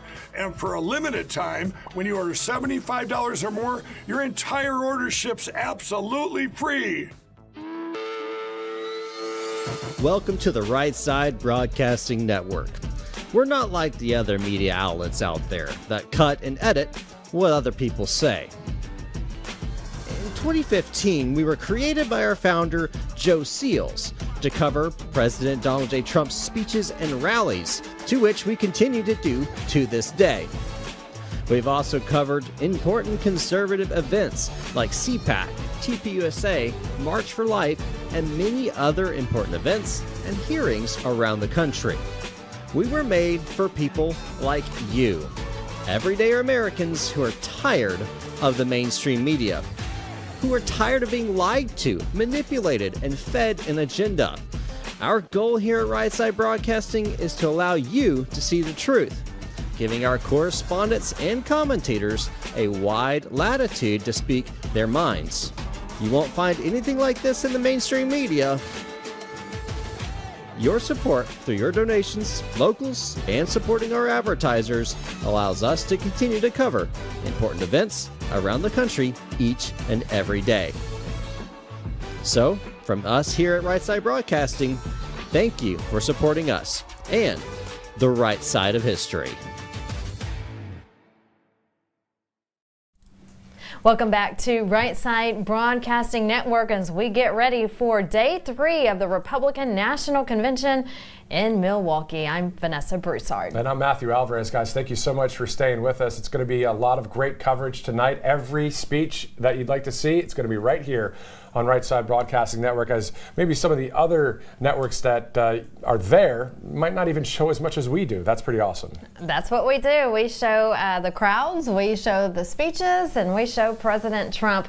We try to give you as much of the experience as we can, as if you were there. And that's always what we have done since day one. Obviously, Right Side Broadcasting Network is 9 years old now. 9 the 9th anniversary was just celebrated. Vanessa, how long have you been here? What year? 2.5 years. Okay, 2.5 years, and I also joined September 2022. So it's just awesome to be a part of a great network that loves God, the people, and the president. And I think about that often, especially from Saturday, that, you know, I came from mainstream media, and not to knock, I guess you could say, mainstream media, because I'm very blessed that I received that experience that I did all of those years. But I wouldn't be able to talk to you about faith and God protecting Trump on Saturday and all of the things if I was still there. So to be on a platform, to have the same views as you do at home, most of you do at home, is just a great experience. And then, so within the faith framework, but also in the conservative freedom framework as well. You know, for so many years on the left, especially in the more mainstream, bigger networks out there, it's just been a constant lying fest, right? It's just what they've always been anti everything we just are about. So it is nice to be able to talk to we the people out there. And I'm glad you mentioned that, because immediately after the shooting on Saturday night, you know, it wasn't until later on, the cell service was terrible when that went down. So it wasn't until later text messages started coming through and I was able to get to loved ones. But some of the notifications that I was getting on my phone from other networks was just not the time or the place, about gun control and things of that nature. When you had a former president who is now the nominee for the Republican Party to be the 47th president, almost assassinated, a fatal shooting, you know, of a former firefighter, and others injured, panic, crying, all of the things. Instead of that being the focus of President Trump almost losing his life, and also what is really going on with President Trump, because in the beginning we didn't know. And then having the heart to stop and pray and give your condolences for the other victims, the first thing some of these other mainstream networks do is throw gun control in the Republican Party's faces. So that's what I don't miss about mainstream media. It's not the time or place. Vanessa, we can go on for 3 hours on the amount of things that we are glad that we're out of that lamestream media mess over there. But there's some great people, though, within the mainstream media. And I say that with this context. There are conservatives within left-wing media when it comes to a lot of the local newsrooms around the country, maybe in some state, regional kind of networks. Obviously, the bigger ones like MSDNC, who brought up, you know, all sorts of things to Donald Trump Jr. the other night, fresh off of what just happened on Saturday. You don't start trying to go there again politically. You know, so anyway, so it's heartless. Yeah, it is very heartless, but God is judge, so I'm glad that we're on his team. Amazing. We're part of his army. I'm glad he's on our team too. So the Free Trump book, speaking of Donald Trump, is awesome, and Mike Huckabee, of course, with this great book. So speaking of the indoctrination and propaganda, right? A lot of times, some teachers and some school systems, of course, I say some, are not teaching truth to the students. Well, this will give them a kind of displacement theory, in the sense of, I mentioned this the other day, you know, if you've got a bucket of water right here, and if you take a bunch of sand and you put the sand in that bucket, the water displaces, it leaves. So put the Free Trump book instead of some of those garbage books out there, and let the lies displace. You know what I mean? I like that. Absolutely. I do know what you mean. And this is the book to do just that. It's free. The only thing you have to pay for is a small shipping and handling fee. It's a processing fee. That's it. But other than that, it's free. And we have one for little Marty. You need to get one for your little ones as well, whether you have kids, grandkids, even the neighborhood children. Go to freetrumpbook.com. That's freetrumpbook.com. And my wife is expecting in October, so we're going to have that for Christmas for our little one as well. I hope it's the 10th. That's my birthday. Well, maybe. Expecting on October 23rd, so we'll see. Oh, okay. You We'll never keep know. my fingers 2 crossed. weeks early, 2 weeks late. Yes. You know how it goes. Also, the other network here is the Tax Network USA. Yes. Obviously, if there's any taxes to be filed, you can call that number right there, 800-357-1415. And these guys are going to come alongside you and help you out with all of this kind of situation with the filing and being late with filing. If you have any issues with that, just call them, 800-357-1415. The great people over at Tax Network USA. Well, let's get to some more of the speeches from last night, some great moments last night. Of course, we already heard from Dr. Ben Carson earlier in the broadcast. If you're just joining us now, obviously a great speech there by Dr. Ben Carson. We've also heard from Sarah Huckabee Sanders, the governor of Arkansas. Let's go now to Laura Trump, of course, the co-chair of the Republican Party and the daughter-in-law to President Trump, of course. Yes, Laura always gives a good speech. I watch her on other networks when she's a guest on those networks. And she's just well-spoken. She has great points. And last night she hit it right out of the park. She was wonderful. And you could tell, you can always tell her love for the president, but it's always in a professional manner. This was as well, but it was that mood change that we're seeing a lot from these speakers. Let's take a look.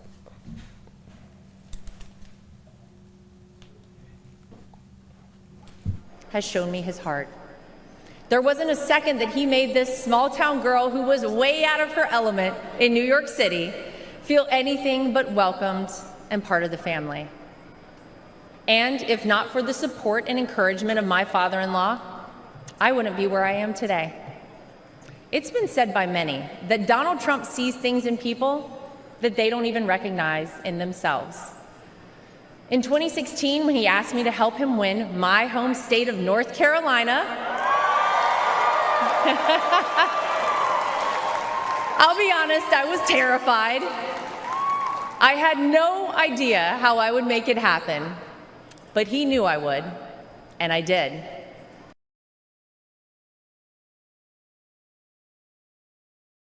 Awesome keynote speaker last night. And of course, tonight's keynote will be the vice presidential pick, J.D. Vance. And we'll also get to one with Sarah Huckabee Sanders, another kind of personal story, which is always cool, Vanessa. And as you were sharing today, if you're just joining us, we're going to get back into that again. I think the people like to hear how you're feeling because you were there in Butler on Saturday. And then we'll get to that video as well, where you were with the American people and just beautifully reporting along with Nikki Stanzione. I do want to get to some news here from the Trump campaign. So there's this Trump campaign response to vice presidential debates. There's a quote here from Brian Hughes, the Trump campaign senior advisor. He says, "We don't know who the Democrat nominee for vice president is going to be, so we can't lock in a date before their convention. To do so would be unfair to Gavin Newsom, J.B. Pritzker, Gretchen Whitmer, or whoever Kamala Harris picks as her running mate." That, according to Brian Hughes with the Trump campaign right there. I got to make sure that is a legit. This is a legit email from the campaign. So that is a statement, surprising statement. It really is a surprising statement, but there has been a lot of talk about Joe Biden being pushed out, like being convinced to get out. Now's the time. You're not mentally stable to be in the presidency, and so what's going to happen? Now he has stood firm that he wants to continue on and continue for 4 more years, but there's a lot of push from the Democrat Party for him to step down so they can have another nominee come in and go face to face with President Trump. So who will that be? Will that be Kamala Harris? Like they just mentioned, they don't know if that's the case. Who would be the vice presidential nominee? Will it be Gavin Newsom? Who would take that place? There's been the name thrown out, Michelle Obama, God help us all. But any of them, whether it's Newsom or Kamala or who. I think that is a surprising email that just came through, but at the same time, it's the truth of what could happen very soon. That's right. And again, the vice presidential nominee, J.D. Vance, to deliver the speech tonight.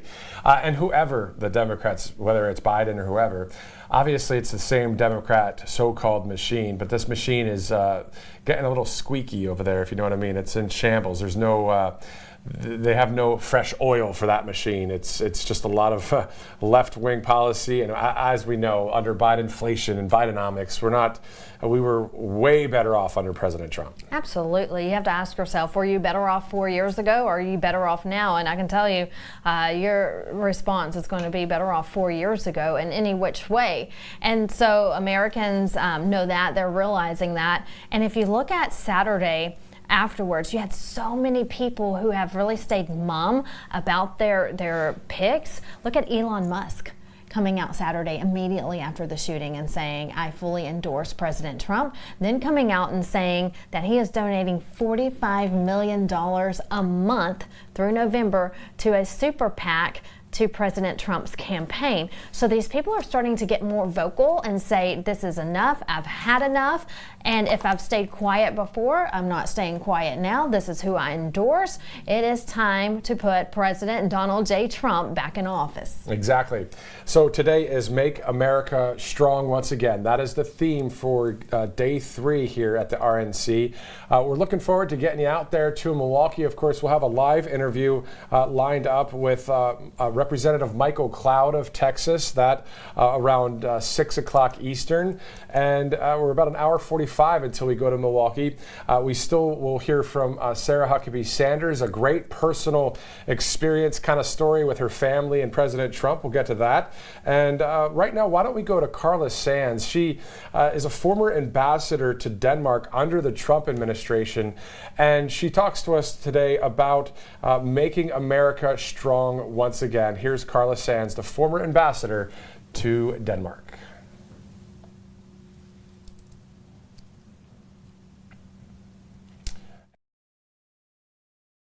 So much for joining us for this RNC coverage right now. As we know, it's Make America Strong once again. And I know we were talking before the interview a little bit about that press conference last week. What was the point that you made there? Well, the point I made was, and don't we love the theme, Make America Strong again? We all want to be strong. But that press conference, we weren't the only ones watching a commander-in-chief that's not even command of his own faculties. Every leader and their intel teams were watching that performance, and they understand, and I'm sorry to say this, it's the most dangerous time in my lifetime. This is worse than under Jimmy Carter. He had faculties. He was a smart man, even if his team was not, he wasn't a good leader. But Xi Jinping and his team were watching, and others, and I fear that they will try to take advantage of this period until we have, God willing, a new commander-in-chief at the end of January. Exactly. And I was seeing from the Trump campaign a couple months ago, they were saying weakness through chaos. And that's exactly what we have under this current administration, right? And we've talked before about peace through strength. We get what it's like. So as an ambassador under the Trump administration to Denmark and a few other areas, what does it look like out there now, do you think, for the country, the way we look? Matthew, working under President Trump as an ambassador, for me and for the rest of us, it was phenomenal because we understood we were representing every American, and we knew that we had to be strong against our adversaries like Russia and China. I worked to counter Russia and China every day. My team and I did that, and we were successful. We were so successful that the Chinese pulled their ambassador. She was a tubby, kind of nice lady, and they sent a wolf warrior ambassador to counter what we were doing because it was so effective. The world needs America to be a strong leader, and we need a strong commander-in-chief, a strong president to be a strong nation. President Trump has committed to fixing our military, not to have it be woke, to bring back the greatness of our military, because you can't be a strong country without a strong military. You have a strong military and they're ready as a lethal force, then diplomacy works, because our adversaries know when we're weak, which is right now. Diplomacy is important because President Trump, under President Trump, will bring back what he did, whether he, defeating ISIS, North Korea, he had extraordinary efforts there, diplomatic efforts that were successful, bringing back our embassy, putting it in Jerusalem as he promised, but also bringing back, for the first time ever, historic Abraham Accords, where he began new peace efforts in the Middle East. These are all incredible things that would never have been accomplished if it hadn't been for President Trump's vision and strength. Exactly, and then it's all about respect as well from the global perspective, and obviously we had that for those 4 years under President Trump, and now it is a laughingstock. How else would you describe it, Ambassador Sands? Well, yeah, Putin would never have invaded Ukraine under President Trump's strong leadership. And we saw our NATO allies give hundreds of billions of dollars more toward the NATO security agreement. They were all derelict. And now more nations are complying because of President Trump. President Biden lies when he says he made NATO strong. No, that was President Trump. No one in the world takes Joe Biden seriously, not even his own family. They're just propping him up. I hear they have Hunter Biden sitting in on meetings. Can you imagine? It's inconceivable that we would have someone of his caliber sitting in meetings in our White House. And his wife and Joe Biden. Shocking. 100%. And you know, it's interesting to think that Joe Biden is at that White House when the people of this country voted for someone else in 2020. We can leave it there if you want, but you know, that's how it works, right? That's right. But we really need President Trump to have peace through strength, to bring order back to the world and also to our own country. Just look at the open border and you can see the difference between Joe Biden's chaos in our country at the border versus President Trump's hard-fought reforms that really quieted our border and gave us, he's promised to seal it and to deport people that need to be deported. So that's exciting. And finally, Ambassador Sands, would you give any advice or encouragement to anybody that's watching right now that's just very concerned about the current situation with our country? Yes.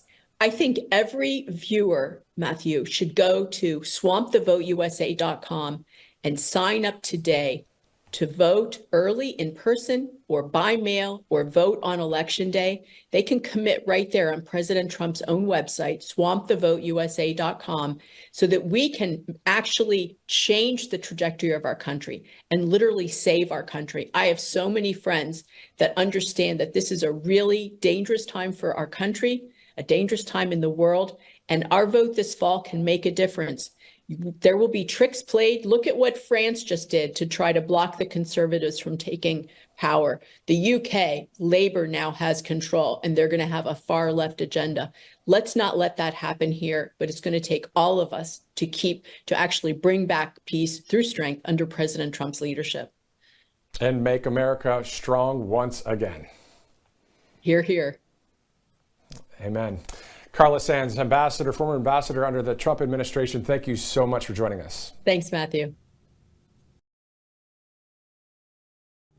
Great interview there, talking about the border and the problems that we're having there down south. And, you know, an exit poll after Super Tuesday revealed that although Americans are struggling in the economy, the border crisis was their #1 concern in that poll. So the Americans are really worried about all of the illegal aliens that Biden has let into our country. More about that coming up, but we want to remind you that times are tough financially, but if you need help to secure your 401k, any IRAs, contact the Birch Gold Group. All you have to do is text the word Trump to 989898. Again, text the word Trump to 989898. Here's how it works. You will text the word Trump to that number. A representative will call you, and then they'll send you a free information kit, and they'll get you on the right path to protecting your savings with gold. The dollar is going down, and so gold is the answer right now. Exactly, and we go from one great company to the next, the wellness company company with the emergency kit. You get an info kit with Birch Gold. You'll get an emergency kit with the wellness company. All you have to do is go to makecaregreatagain.com. You see that promo code is RSBN for 15% off. Ivermectin, amoxicillin, Z-Pak, more. And you were saying, Vanessa, isn't it a medical form you have to fill out too to get the right kind of drugs there, right? Correct. You're absolutely right. So what happens is, just imagine going to the doctor for the first time, a new doctor, and you have to fill out all of those forms with your medical history. It's the same thing here. You have to fill these forms out online and then submit it. The doctors look over it to make sure, your allergies don't mix with the medicine that's in the kit.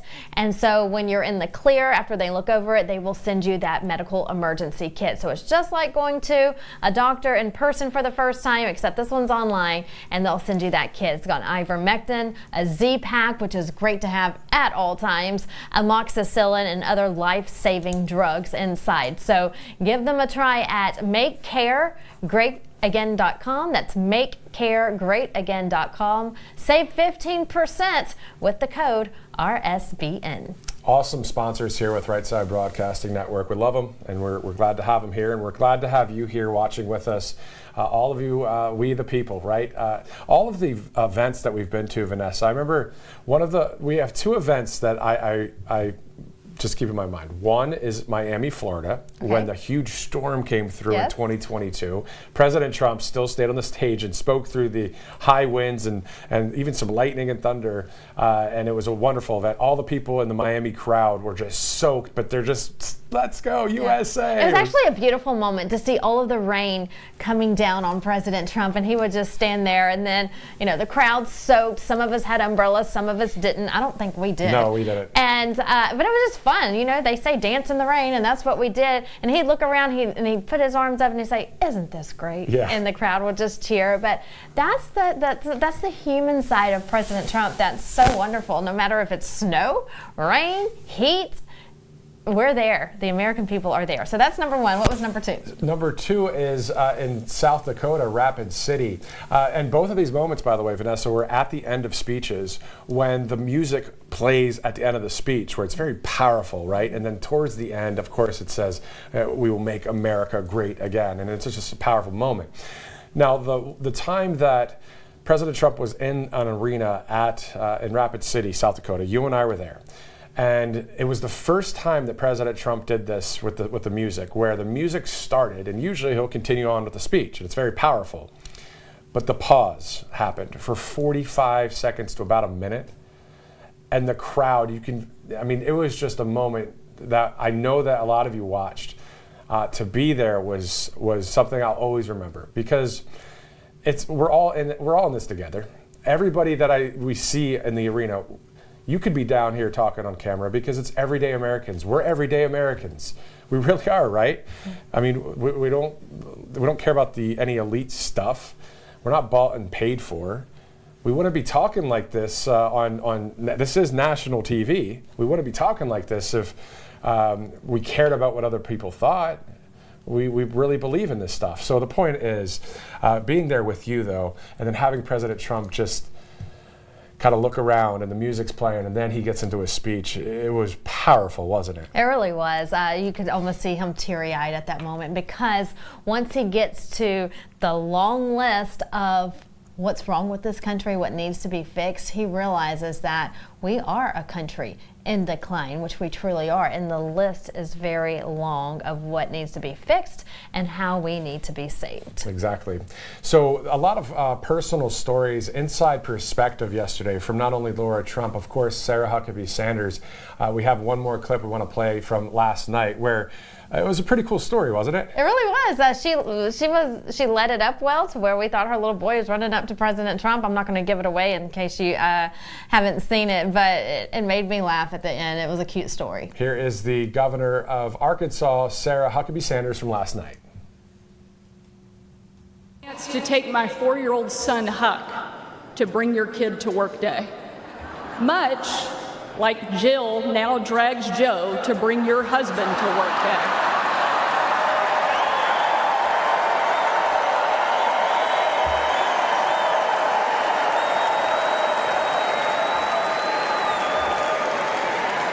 And And while I was briefing the president on the upcoming event in the Oval Office, all of the kids who were attending that day gathered in the Rose Garden, getting ready to meet him.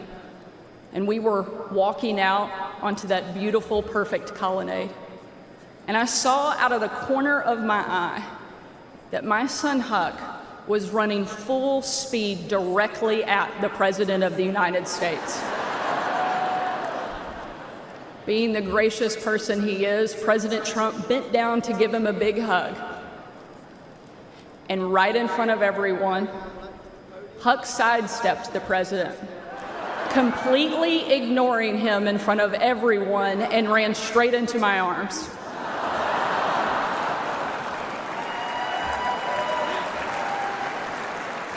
For my 4-year-old son, the most powerful man in the world had nothing on his mom.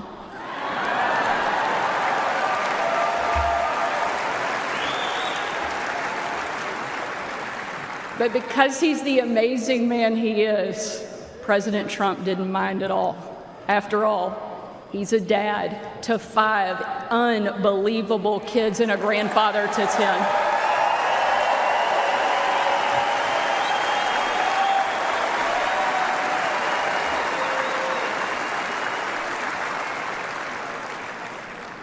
And while that story is certainly a special memory for my family, it's an even greater reminder why I support President Trump, not for me, not for him, but for my kids and for yours.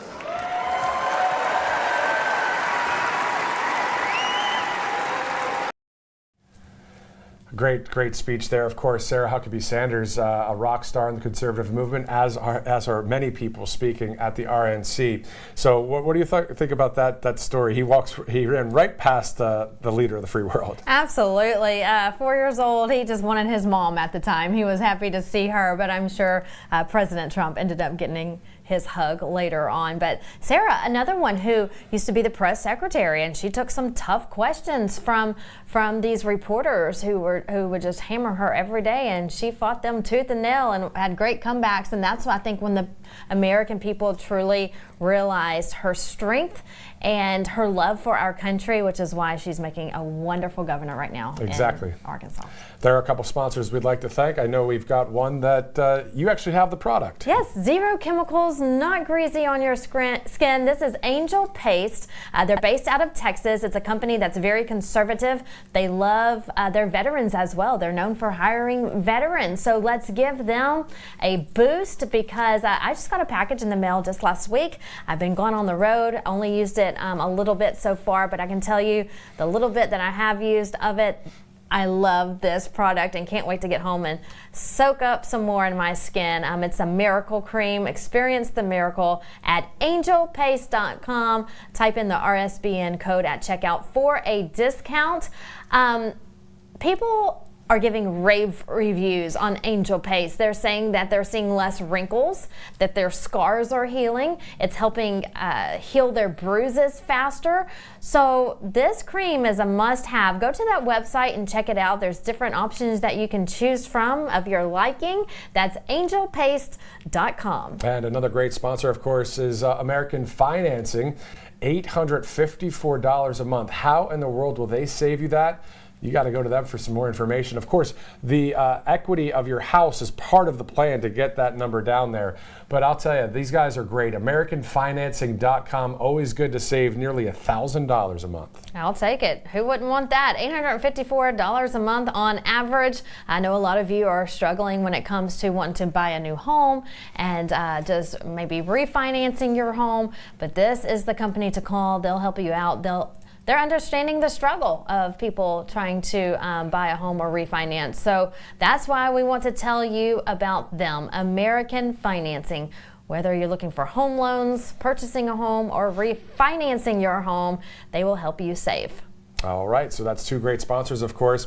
Now let's dive into the 20 GOP promises. This is the platform for the Grand Old Party, the Republican Party. And it's interesting because Agenda 47 under President Trump, right? A lot of great policies, whether it's domestic or foreign policy, is now infused into these 20 great promises. The first one is seal the border and stop the migrant invasion. Absolutely. Like I said just moments ago, that the exit poll from the Super Tuesday election was that Americans are mainly focused on their number one concern right now is illegal immigration. And these illegals are coming in by the millions. We have 10 million plus illegal aliens who have come over during Biden's administration. And we also have confirmed that there are at least 50 members of ISIS in our country who have come through Biden's open border. So the criminals are here, and they're probably in your community. And not to scare you, but that's the truth.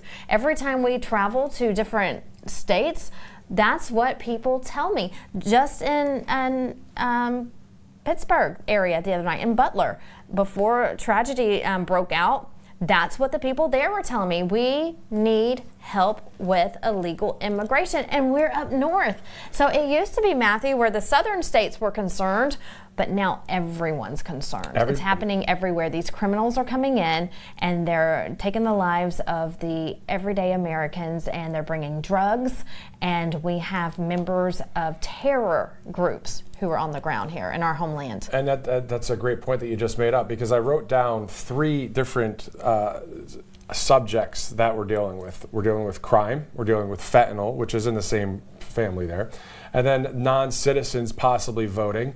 So we're dealing with also terror. So the fact that we've got 4 big things that we have to deal with here, where we have to have the border sealed as soon as possible. The SAVE Act would help. But then, of course, 198 Democrats decide not to vote with House Republicans, and it might not pass, of course, in the Senate. And you don't think Biden will, sign that into law. He'll probably veto that as well. So we see what's happening, and we see what their game plan is. But at the end of the day, God be with us and with the American people. And we hope that these 20 promises will be what the new direction of our country is. And within this framework is also clearing out all of the corruption in so many different agencies. So the number 2 version here out of the border is carry out the largest deportation operation in American history.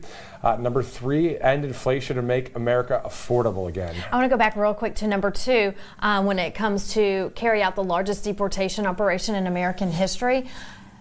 Catch and release. President Trump caught and released them back into Mexico. Biden catches them and releases them back into America. Know the difference. Yeah, exactly. That's exactly right. That's what's been happening under the Biden administration. Just because the fake news, lamestream media over there is not covering the border as much, just because it's not the flavor of the month for them, doesn't mean it's still not happening in droves. So obviously that's a problem. And again, I know a lot of times we hear things like, preaching to the choir and that kind of thing. We keep hearing about the different speeches from President Trump. We understand that, but at the end of the day, the narrative needs to be corrected. And that's what we do here at Right Side Broadcasting Network. So we're so glad you're joining us right here. And number 3 here is end inflation and make America affordable again.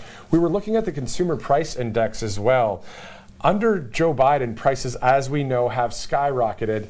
Anything from motor vehicle insurance, check this out, 52.9% increase. Yeah, electricity has increased, rent has increased, the mortgages on your home have increased. Groceries, we talk about that all the time. And the reason we hit groceries and gas so much is because everyone needs that to survive. Everyone has to buy groceries, and everyone needs a gasoline. So everything has gone up.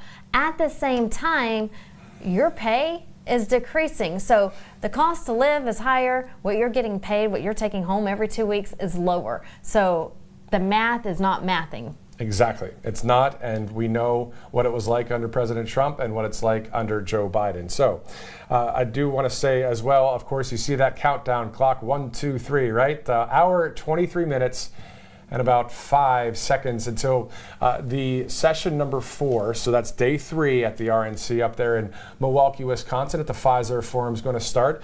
We do have RSBN's Grace Saldana there at the arena. She's saying that, of course, there's a lot of people there. It's very busy. And she says there's a lot of security as well. So she's on the ground there working any sources and any interviews there as well. But getting that information from her is good to hear about, obviously, all of the security. The perimeters are probably so many rings of security. Oh, absolutely. I've talked to several security guards, officers who just on Sunday were on their way to Milwaukee before the convention began. I think that, it's common knowledge, it's common sense that security has been beefed up, and it's just going to have to be until the end. Exactly. And I'm not talking about the end of the election, until President Trump, until the good Lord takes him home. This is a man who is the most powerful man in the world. He is once the leader of the free world and is looking to be the leader of the free world once again. And the threat against him, as we know, is imminent. Like they tried to take him down with the Russia hoax. Name every hoax after that. The famous mugshot, finding him guilty on bogus charges that should have never happened in a very liberal New York City, Manhattan courtroom. The sentencing date that didn't happen thanks to the Supreme Court. Everything the left has tried to do has not worked. And the more they attack him, the more his numbers go up. So what's the next thing that they tried to do? They tried to assassinate him. That too didn't work. But is it going to be a monkey see, monkey do situation? If a terrorist, because this is what that man was, if a terrorist sees that, hey, there's a lack in our security, I want to do this too. I'm going to try this too. There's monkey see, monkey do out there. That's the scary part. They've got to beef up his security by 100. They have to. There's no room for error at all. Whether it's the smallest little error, there's no room for that. Yes. Not when it comes to President Donald J. Trump. Exactly. So the added security through all levels of government, but also the power of God being there with President Trump, as we heard from Dr. Ben Carson, and I know you believe that is exactly how that took place on Saturday. And I want to remind our new viewers as well that the Congress has subpoenaed. This just came in this morning. Congress has subpoenaed the head of the Secret Service to try to get them to figure out what went wrong on Saturday night. So they're already calling in a subpoena for the head of Secret Service because they want answers into Saturday. Exactly, and we all want to know how that happened. There are a lot of thoughts out there and personal beliefs, and obviously I'm not going to really share mine of how this all went down in the sense of, I just won't go there. But the point is the investigation needs to have some answers to it. We saw, again, the video where we saw the shooter on the roof and people were pointing and telling law enforcement that this was happening. So what happened there, right? So before we get to your story, Vanessa, when it comes to the fact that you were there on the ground there, and there's a video that we're going to play if you're just joining us. It's a very powerful video that happened about an hour or so, or maybe even 40 minutes prior to the president even taking the stage. It's a great video, and we'll get to that one in a second. But I just want to tell you about BelleWood Designs, and also we're going to go to Birch Gold Group here. But let's go to BelleWood Designs real quick. Their RNC gives you 10% off. So this is a efficient box for your firearm that you can put pretty much anywhere in a safe area, of course. So BelleWoodDesigns.com. The promo code is RNC, and of course the Birch Gold Group. Vanessa.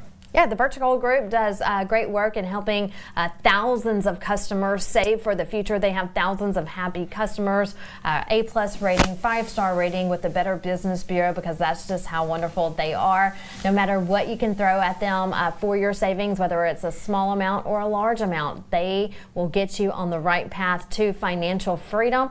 Convert your IRAs and 401ks to gold, because we all know that the dollar is going down. All you have to do is text the word Trump to 989898. A representative will call you. They'll come up with a plan that's just for you and get you on the right path. Birch Gold Group, text Trump to 989898. So Vanessa Broussard here with us, of course, there with Nikki Stanzione live in Butler just about 72 hours ago. Of course, witnessed something very historic, very shocking, very traumatic in some ways. We're going to tackle all that with Vanessa in a second, but before we do, let's rewind to maybe 40 minutes before President Trump took the stage. An amazing moment caught on camera, and it's simple. It's the American people, it's you guys, and it's Vanessa talking. Let's take a look. To the side and let you continue to see these massive crowds here in Butler, Pennsylvania. I'm Vanessa Broussard, awaiting President Donald J. Trump, who should be here within minutes to see these thousands of people. It's exciting. They're happy. They're hot, but that's okay. This is an important election, and they know that President Trump is supporting them, so they are here to support Donald Trump. Chanting now, too big to rig. They say, get out the vote in November. We're ready. We're fired up. They say Donald Trump is our man. We're going to continue to pan the crowds and let you watch as we await the 45th President of the United States on his way to becoming number 47. You know, watching this, to see all of these tens of thousands of people excited, and I just mentioned they're eager to see, they're rowdy, they're happy, they're excited, they're chanting, they're just in good spirits to see President Trump, not knowing that 15 minutes from now, from what you're watching, everything changes in the blink of an eye. Yeah, and then the fact that you saw President Trump after the failed attempt, thank God, then you see him pumping his fist, and then you see, did you actually see him walk all the way and go into the SUV at the motorcade, or were you on camera at that point? I was already on camera at that point. We got back on camera after he did the fist pump, and we knew he was going to be okay. We knew at that time that there was an all clear from whatever was going on, because we didn't know during that time, was there a gunman, gunmen, multiple gunmen? Was somebody else going to come in after this gunman? You just don't know. You know, another thought that I thought about was look at what happened in Vegas at that concert where the shooter was in the Mirage, right? Was the Mirage, I believe? No, that was the... Which hotel was it? It was one of... Sorry, Mirage, I didn't mean... Yeah, no, it wasn't the Mirage. I remember, we'll get to that one again. Yes, but it was one of the hotels there, and started shooting from one of the rooms at the crowd, and they had, you know, all of those deaths, fatalities. Was it one of these cases? You don't know in the moment, you know, and luckily that it was just that one gunman, and they took him down immediately. But I knew at the time that once they got him up, the all clear for danger, and we immediately went back on the media risers and started reporting. Exactly, and it was very powerful reporting and very powerful moment, but the fact that the strength still continued. Mm-hmm. You know, President Trump could have just stayed with the Secret Service, didn't put his fist in the air, didn't say fight, fight, fight. He literally could have just went with them into a secure location and left. But he said, quote, wait. While the Secret Service are on him, they stopped. He pops his head up and he goes, what a powerful moment that was. And you were there. Thank God he did that. He wanted us to know that he was okay. He wanted us to know if something happens to me, continue to fight the good fight to save this country. And thank goodness he did do that, because we knew right then he was okay. I didn't know with the naked eye from where I was, just 25 yards to 30 yards away, that he wasn't severely injured or even worse than that. All I could see was that they lifted him up. Now, were they lifting him up to carry him away? Were they lifting him up because he was shot in the leg or the arm or the chest? I did not know. It was in that moment when he lifted his arm, that's what he was trying to do, letting them know, letting us know I'm okay, and continued to fight. But I'm telling you, that was a moment, and that one picture that's circulating the internet will go down in history. It will go down in history. And I remember being here in studio, literally sitting right in front of the news desk here. I was without my suit jacket, loose in the tie, ready to hear President Trump, hearing thank you, Trump, thank you, Trump. The whole place in Pittsburgh just chanting out there outside of Pittsburgh. And it was a beautiful moment, right? And then you hear the noises. And I couldn't believe it. And I thought it was firecrackers or fireworks. And then I'm like, oh man, might be shots fired. So then I get to the desk. At that time, we're waiting to throw back to you, but I took the coverage from that point. And I did see on the screen here, President Trump going down the steps. And I saw the blood on the side. And at that point, I didn't get to see the fist pump yet. So it hit me that he's injured, but how injured?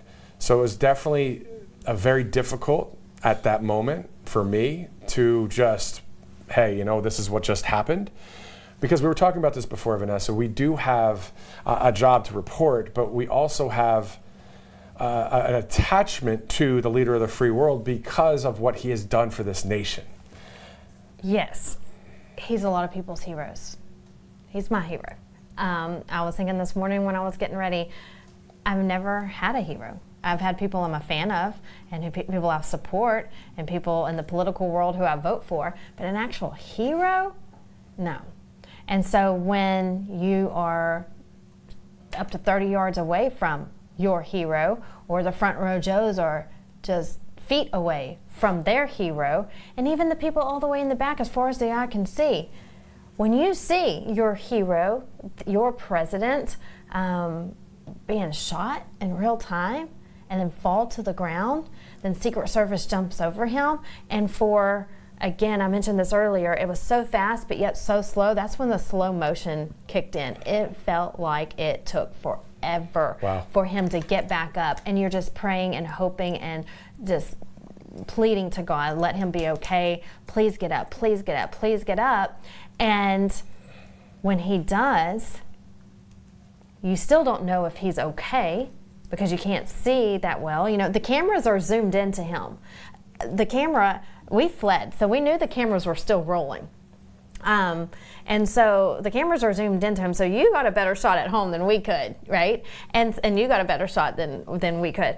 But it wasn't until he gave that fist pump when you just felt this huge sigh of release and the crowd just erupts in cheers. And that video that you just saw of the happy people cheering, they weren't happy cheering in that demeanor anymore, but they are happy cheering that President Trump survived an assassination attempt. He's a beast, he's a lion, here we go again. President Trump is just, I've never seen anything like it. Look, this man is just amazing in so many ways, but in this situation, look, no human being can survive a bullet to the head. And thank God he was showing the immigration numbers on the screen behind him, which he rarely uses the screen behind him. I've been to dozens and dozens of rallies, and hardly is that screen used. Thank God it was used that day to show the difference in the immigration numbers between President Trump's presidency and President Biden's presidency, and the graph is astonishing. It goes way up. And so I actually had my notepad that's just probably still in the field somewhere in Butler, and I was looking at the numbers, writing them down to get an update of what the latest immigration numbers were, and that's when it all went down. Wow. But thank goodness he turned his head just at the right time, because it could have been a different story today. Thank God for his protection there, and also the Secret Service that was right there with him, bringing him to the motorcade. 72 hours ago that happened, and I want to say too, we haven't brought this up yet today, that it didn't end there. So once we see, medical helicopters come in, there's always an ambulance on scene. The ambulance comes in. They evacuated the crowd, and the crowd was so calm that people were crying and in shock, but there was no sense of panic, what people just, trampling on each other trying to get out of there. To be honest with you, people wanted to stay. They wanted to see President Trump get in the motorcade. They wanted to see everything until he got off the premises, but they were pushing them out. Now, they did let the media stay, okay?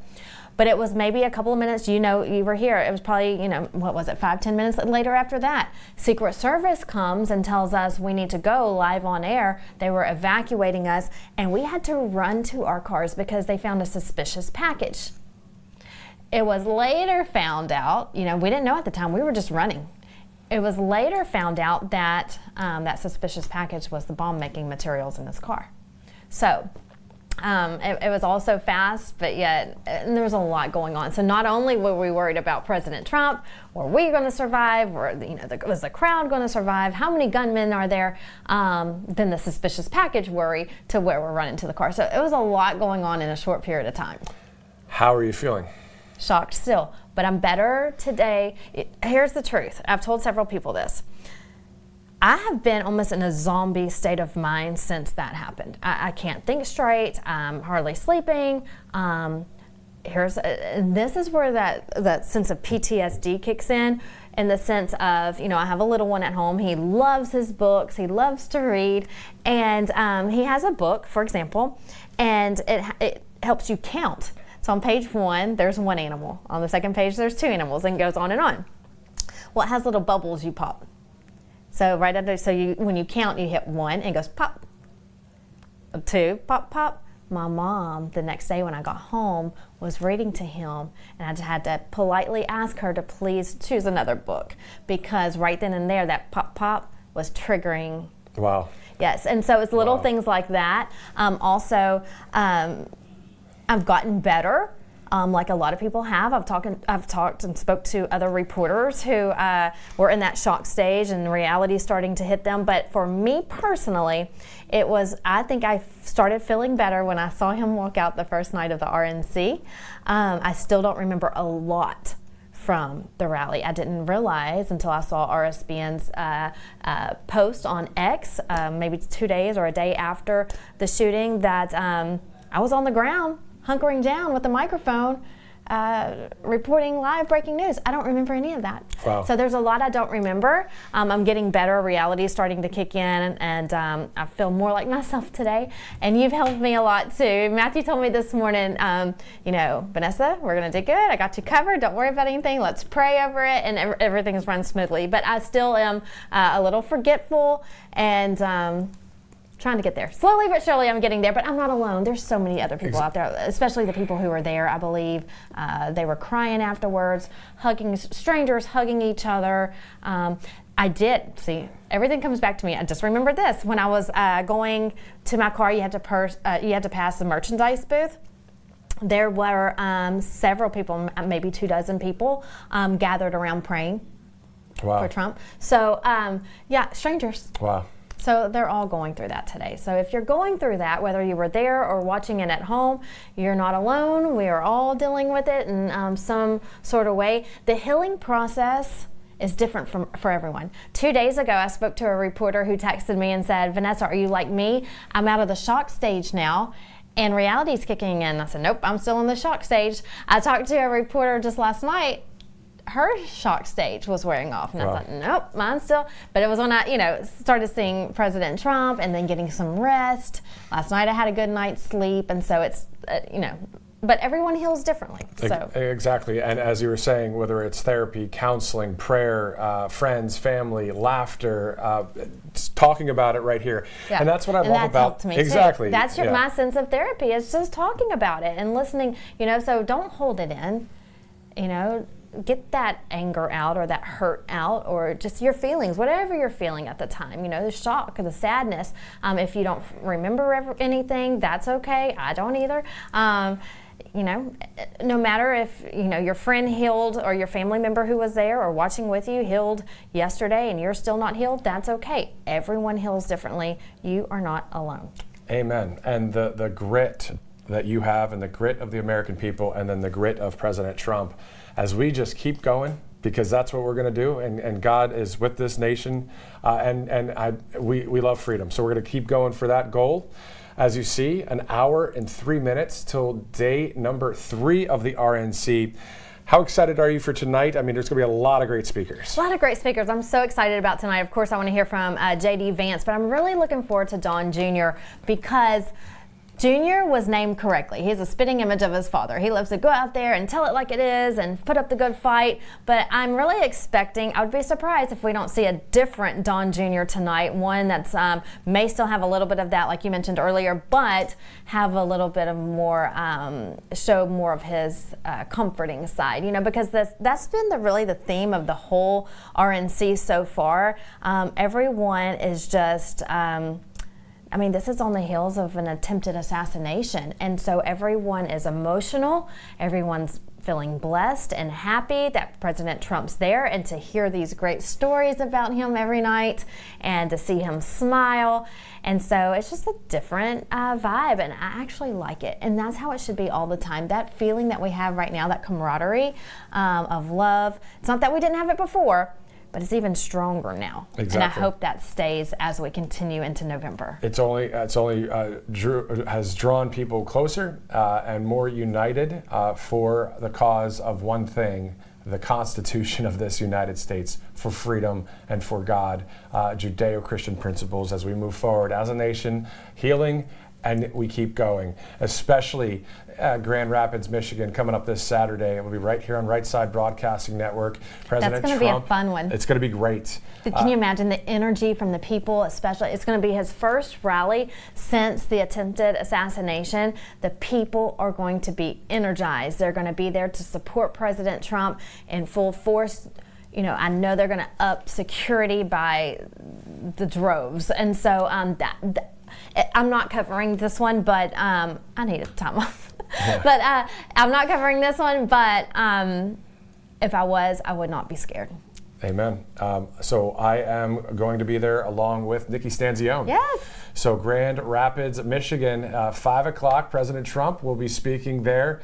Going to be a great day. Of course, as you said, a lot of perimeters of security, rings of security, and the power of God and angels will be there, just as he's with us now, especially as believers. Before we get to the video of what Vanessa was referring to, where President Trump is walking out to the arena, whether that's last night or whether that's Monday night, we'll show that video here in a second. We want to thank the Wellness Company as well, because they have this emergency kit for you to have it at work or at in your car or at your home. Something to just, let's just be straight up, kick the bacteria or the virus out of your system. Using things like ivermectin or a Z-Pak, always a good product, of course, a good medicine, amoxicillin and more. So makecaregreatagain.com. You see that promo code, it's RSBN. Use that, you get 15% off the emergency kit. I know you have one of the kits. I do. We have to get one of the kits at our house. And also, we have to get the free Trump book as well. Yes, get that free Trump book for the kids and your family. Learn everything about President Trump and his presidency, all of his accomplishments. Also, it teaches you about the government, so teach them young. If they can't read just yet because they're that small, that's okay. They can look at the pictures. That's freetrumpbook.com, freetrumpbook.com. All you have to pay is a small shipping and handling fee, but other than that, it's free. The Kid's Guide to President Trump. All right, so we're going to be getting back to some more footage from the week, and then also a live split screen there to Milwaukee. Of course, we're under an hour now from, and that clock, it might be exactly right, or it might be a few seconds here or there, but at the end of the day, we know that it's going to be a great night at the RNC in Milwaukee. This is Vanessa Broussard, the rock star who is doing great for our country. I'm Matthew Alvarez. Thank you guys so much for joining us. We'll be right back after this. What's up, guys? My name is Jaden Hurd, and I'm the host of the Let It Be Heard show here on RSBN channel. I would love for you guys to check me out. I'm on Spotify, Apple Music, Apple Podcasts, Rumble, YouTube. We release episodes every single week regarding culture, Bible, social issues, politics, current events, anything. So if you're into any of that stuff, I highly recommend you check me out. God bless you guys, and stay safe out there.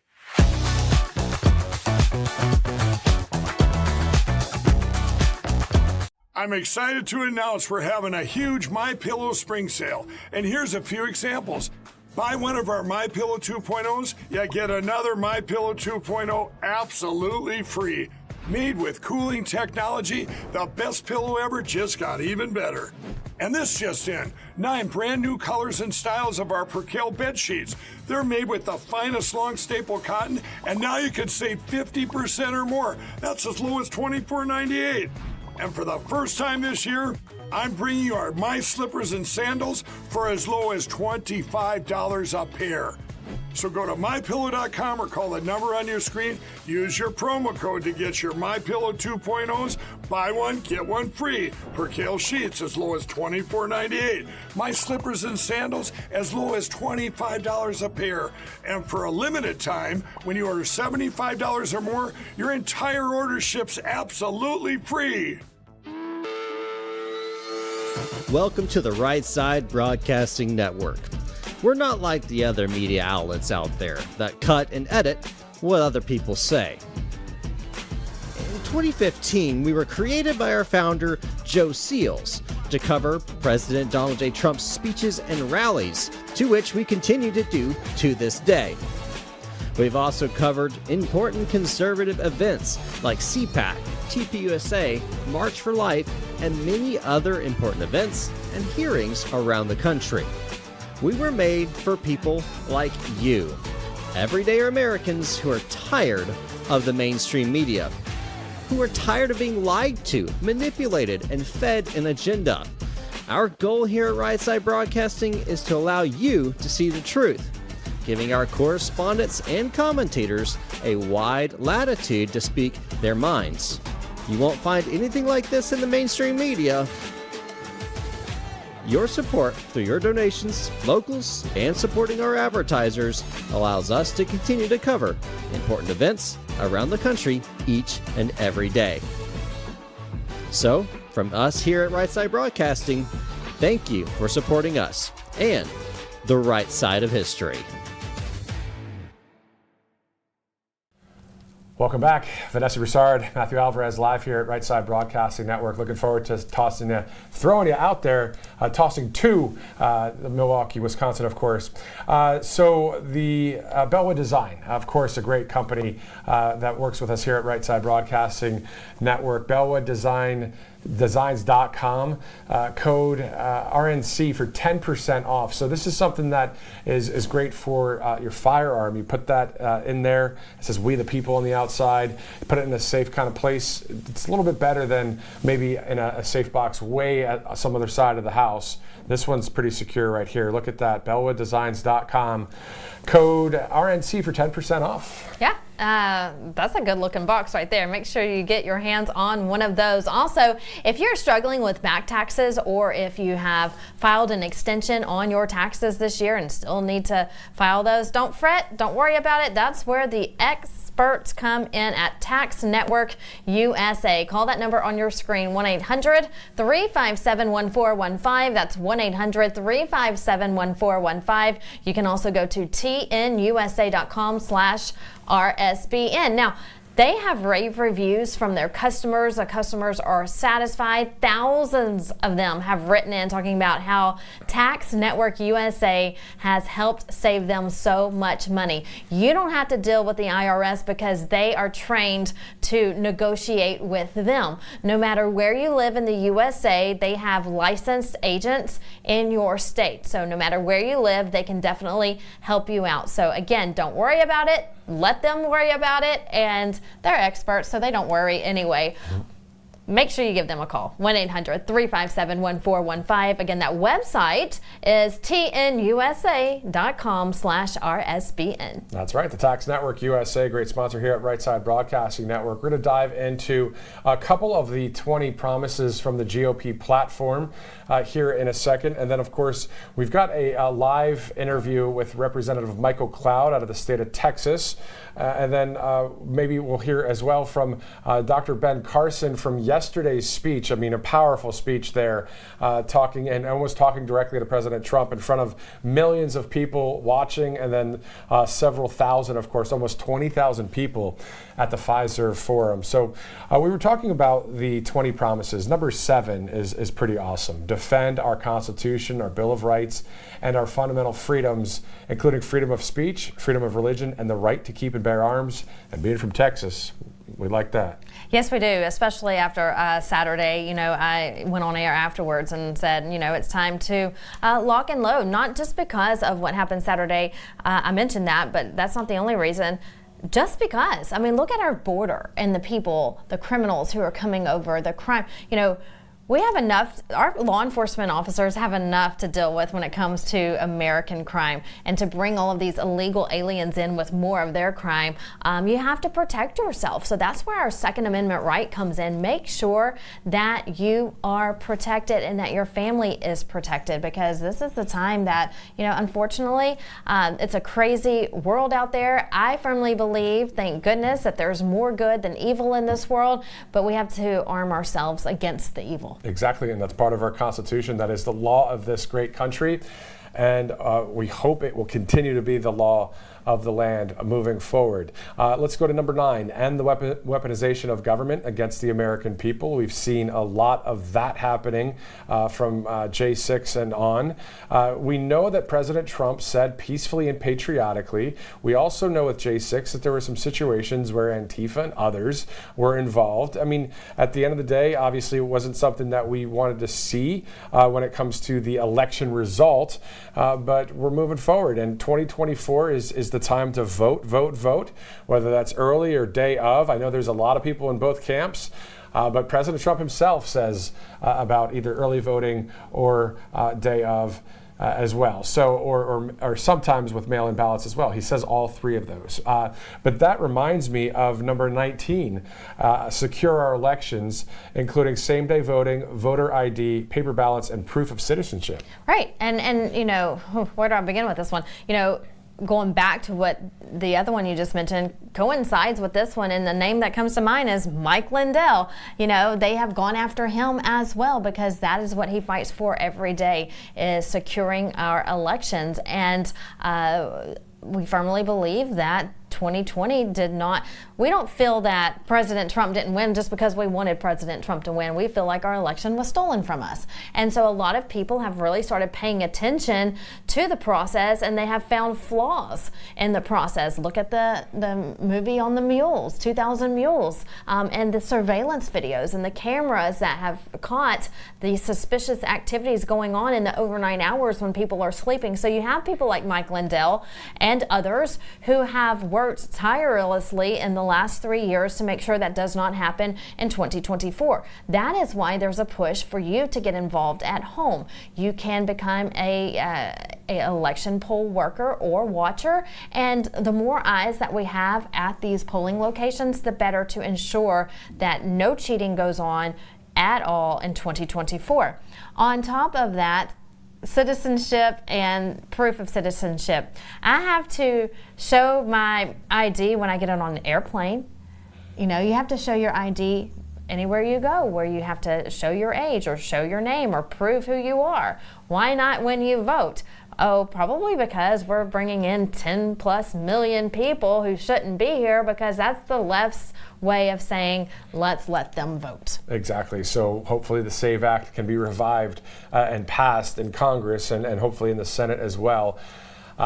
Not looking like that's going to happen, but we still hope and pray it will. You were talking about different variations of the 2020 election.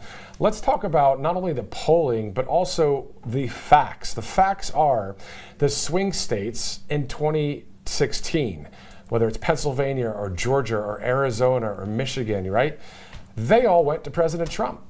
4 years later, in 2020, somehow all of these states don't go to President Trump. Like, what? In the overnight hours while everyone is sleeping and everything is paused all of a sudden. Very ironic. But look, just because President Trump is leading in the polls right now in these swing states, great news, love to hear it. However, don't get complacent, because that's what they want us to do. If you see that President Trump is up 8 in a swing state, pretend that he's down 8 in that swing state. So while we are happy to see him up in the polling numbers, those are just polls. So still go out and vote. Don't sit at home, no matter what the weather conditions are. I have said this before, and I'll say it again, especially after Saturday. I will walk 10 miles barefoot on broken glass to a polling location on November 5th to put my vote in for Donald J. Trump. And so you should too, because it's that serious of an election. It is that serious of an election. I remember with Bobby McNeely either yesterday or Monday when he was here in the studio, saying the same thing. Everybody was saying, oh, this is the big election, 2020 or 2016 or 2008, whatever. He goes, no, actually, this is the biggest election of our lifetime. You can't argue at that point. It is the biggest election of our lifetime. We're only about 110 days away from November 5th. I mean, it's 3.5 months.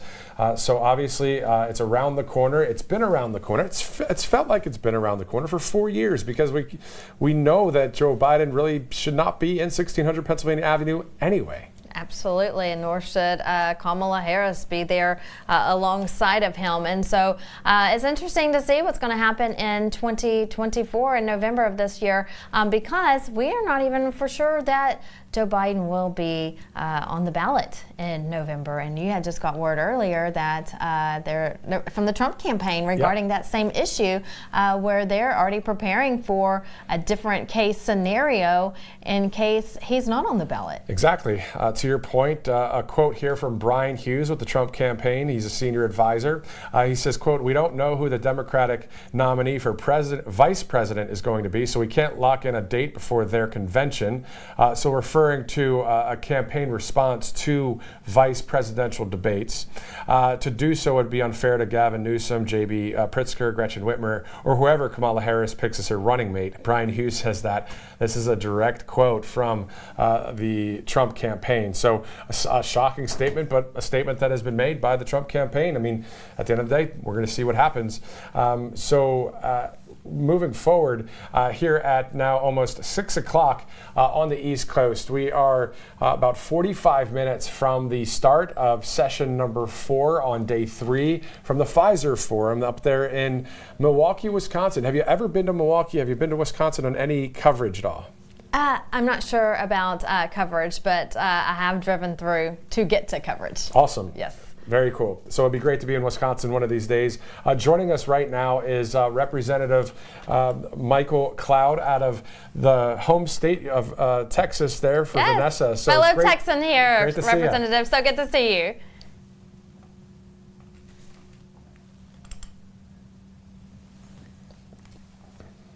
Everybody knows they're there. You know, we got the hats and the shirts and everything else, the belt buckles, and so it's been a lot of fun. Certainly to be here representing. Yes, we were just talking about that. When they show the the pan of the crowd, we always know where Texas is because of the cowboy hats. Give us a feel of what it's like. What's the Texas delegation? What's their mood and how they're excited about the week? Well, it certainly is exciting, and you know, it's also been interesting, and as opposed to other political conventions I've been to, because there seems to be a real clarity of focus as to what needs to be done here. It's not just about politics, it's about the mission that we're on to really save our nation.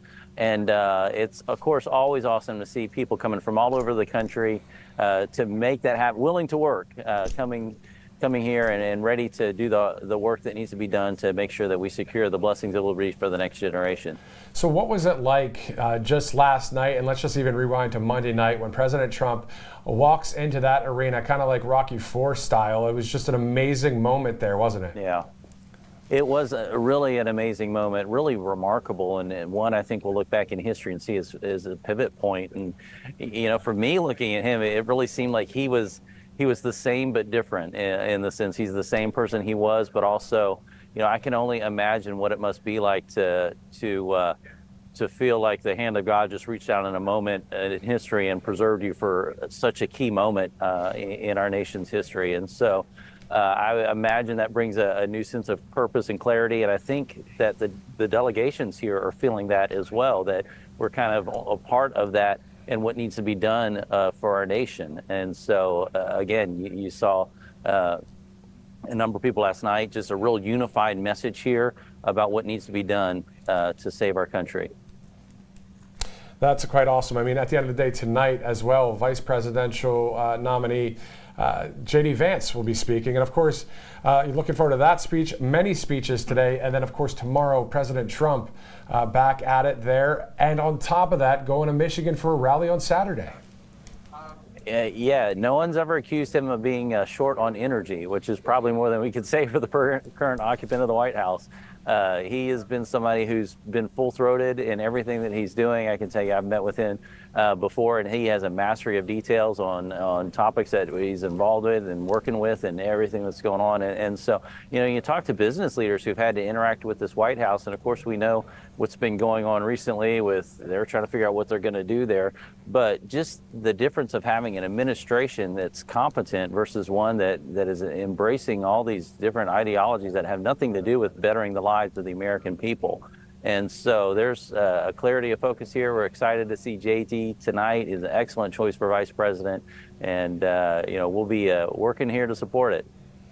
So, Vanessa, also, in Louisiana and Oklahoma, there have been the school systems there that are saying that they're going to have the 10 Commandments in classrooms, even Bible teaching in Oklahoma. What are your thoughts about that there in the state of Texas? Yeah, we have the 10 Commandments on our Capitol lawn. They used to be in every single classroom. If you walk onto the House floor, one of the things, the door that the President of the United States walks into on one side has a picture of the 10 Commandments on one side of the door, and on the other side of the door, right above the gallery area, is Moses, full-faced, because we understood that the 10 Commandments were the foundation of Western society. They're the foundation upon which our law and the rule of law functions. And so this is a key part of for some people, it's a part of their faith, but for us, from a legal perspective, it's a key part of our culture and the understanding of the rule of law. Yeah, and looking to Representative, we cover so many different rallies and events across the country, and people are concerned about 2024 when it comes to protecting our elections. I know that you work a lot on that. Tell us where we stand on that, because people hear all the time there's work being done, but has there been any headway in protecting our elections this coming November? Yeah, well, as you know, we've just on the House floor voted for the SAVE Act, which would secure our elections. It basically says that only United States citizens should vote in federal elections. We know that's the law already, but it puts in the mechanisms to make sure that states would follow that. Remarkably, the vast majority of Democrats voted against it. We don't see the Senate taking it up and becoming law, but it does tell you exactly where they stand and the fact that they are quite willing to have people who are not here, people who are not here legally, people who are not citizens of the great United States of America voting in elections. So, but that doesn't mean that nothing's being done. We know that the RPT's been mobilizing people all over the state. I was a county chair before I went to Congress and involved in the grassroots. And so this is a time for everybody to be a poll watcher, be an election judge, do what you can locally. And of course, we got to have every state doing what we can to make sure that we have secure ballots, that we do not see the flooding of the zone, so to speak, of mail-in ballots that have no sort of accountability, the way they were being sent, multiple ballots to mailboxes and apartments and all these different kind of things to secure our election. Representative, one more question for you here. Let's say, of course, we have a free and fair election, or at least enough to the point that President Trump gets back into office. He installs the 20 Promises plan that he's got. He installs Agenda 47. Literally, our country is saved and it is made great again. That's what happens for the next 4 years. Quick question for you. 2028 rolls around. President Trump says he won't retire in the state of Texas. What are your thoughts about that? That would be great and very fitting, of course. We think that the state of Texas does a whole lot to espouse those founding principles that have really made our country great. And right now we're on the cutting edge of everything that's going on to embrace freedom and free enterprise and letting people live their lives and families be families and all those wonderful things we've traditionally known as being real strengths in America. You can find them in Texas. Representative Michael Cloud, the only disappointment I have in you today is you didn't wear your cowboy hat, sir. Well, do you have your cowboy boots on? You can save the day by having your cowboy boots on. I had my cowboy hat. We did get the buckle this morning. I tried to attach it to my belt. I wasn't able to figure it out. But yeah, we're here representing Texas and happy to be hanging out with the delegation. Well, we're happy to have you here also in the state of Texas representing the 27th Congressional District. Thank you for all that you do. Have a wonderful time. And tell my fellow Texans I said hello. Will do. God bless y'all. You too. You too. And speaking of Texas, it's interesting. We were talking about Texas A&M and the football games and how the night before the game they have so much fun as well with just football moving forward. What a great state for that sport. We love football. We love the Dallas Cowboys, the Aggies, UT. We love the Astros, the Rangers, you name it. Our barbecue, Buc-ee's. We talked about Buc-ee's earlier. We just have all of our Texas-themed, the things that we just love. George Strait, oh my goodness, he's the best. He's our favorite cowboy. So the list goes on. Yeah, it definitely does. And Buc-ee's, real quick before we get to our next sponsor, I haven't really had that much experience at a Buc-ee's because I used to live in the Northeast in Pennsylvania. And so, yeah, I've been to New York and D.C. and all around the country, California, wherever, but never been to a Buc-ee's until just recently. And my wife and I love Buc-ee's. Oh, yeah. I'm a tchotchke guy. I like to buy little, cool signs or cool stuff. And be careful. They'll get you every time. Yeah, they will. Well, speaking of Texas, we want you to know about this product that's from Spring, Texas, right outside of Houston. Angel Paste. It is wonderful. I've tried it myself. Just received a box in the other day, and it is just great for your skin. Makes your skin feel so soft. It's not greasy like anything else you find on the market. It helps with bruises. It helps with scars. It helps with wrinkles. You can go to that website on your screen and get yourself some Angel Paste. .com. That's angelpaste.com. When you type in the RSBN code, you'll get 10% off. Younger looking skin, again, fewer wrinkles, lightening of age spots as well. So I've listed so many that you just can't go wrong with, and the customers are happy. They write in all the time. I follow Angel Paste on social media, and I see the customer reviews, and customers just love it. So we know that you would too. Go to angelpaste.com, use the promo code RSBN to get 10% off, and they love our veterans. They are known for hiring veterans. Exactly. So always great there, angelpaste.com, a great sponsor there with Right Side Broadcasting Network. Now, we want to show you a clip from yesterday with Dr. Ben Carson before we throw it out there to Milwaukee for yet more great speeches from the stage there at the Pfizer Forum in front of nearly 20,000 people. Yesterday, just to set the scene a little bit, Dr. Ben Carson gets up there and just speaks so eloquently and passionately, even though more of kind of a laid-back approach. The content that he speaks was really powerful, and it was my favorite moment there, Vanessa, last night. There were so many of them. Just watching all of them, I feel like a news nerd in a way. But we are news nerds here. But this moment here, if we have it ready, guys, Dr. Ben Carson from just last night. I want to thank you all for being here and for being involved. Like many of you last week, I watched with horror as the events unfolded in that Pennsylvania field. I saw President Trump, a dear friend, escape death by mere inches. And my thoughts immediately turned to the book of Isaiah that says, "No weapon formed against you shall prosper."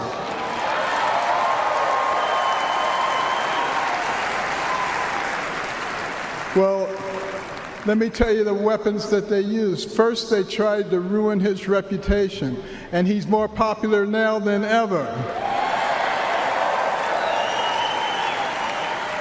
And then they tried to bankrupt him, and he's got more money now than he had before. And then they tried to put him in prison, and he's freer and has made other people free with him. And then last weekend they tried to kill him, and there he is over there alive and well.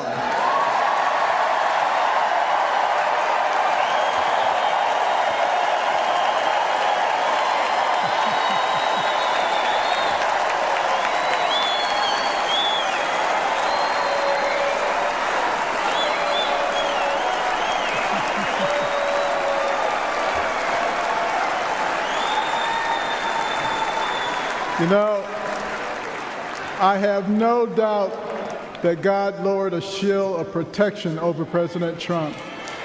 And I join millions of Americans in thanksgiving for President Trump's safety. And I encourage you to join me in praying each day for his continued protection. You know, our hearts go out to the victims in the audience. Let's also pray for them and their families. These events have brought unusual clarity to the times we are living in.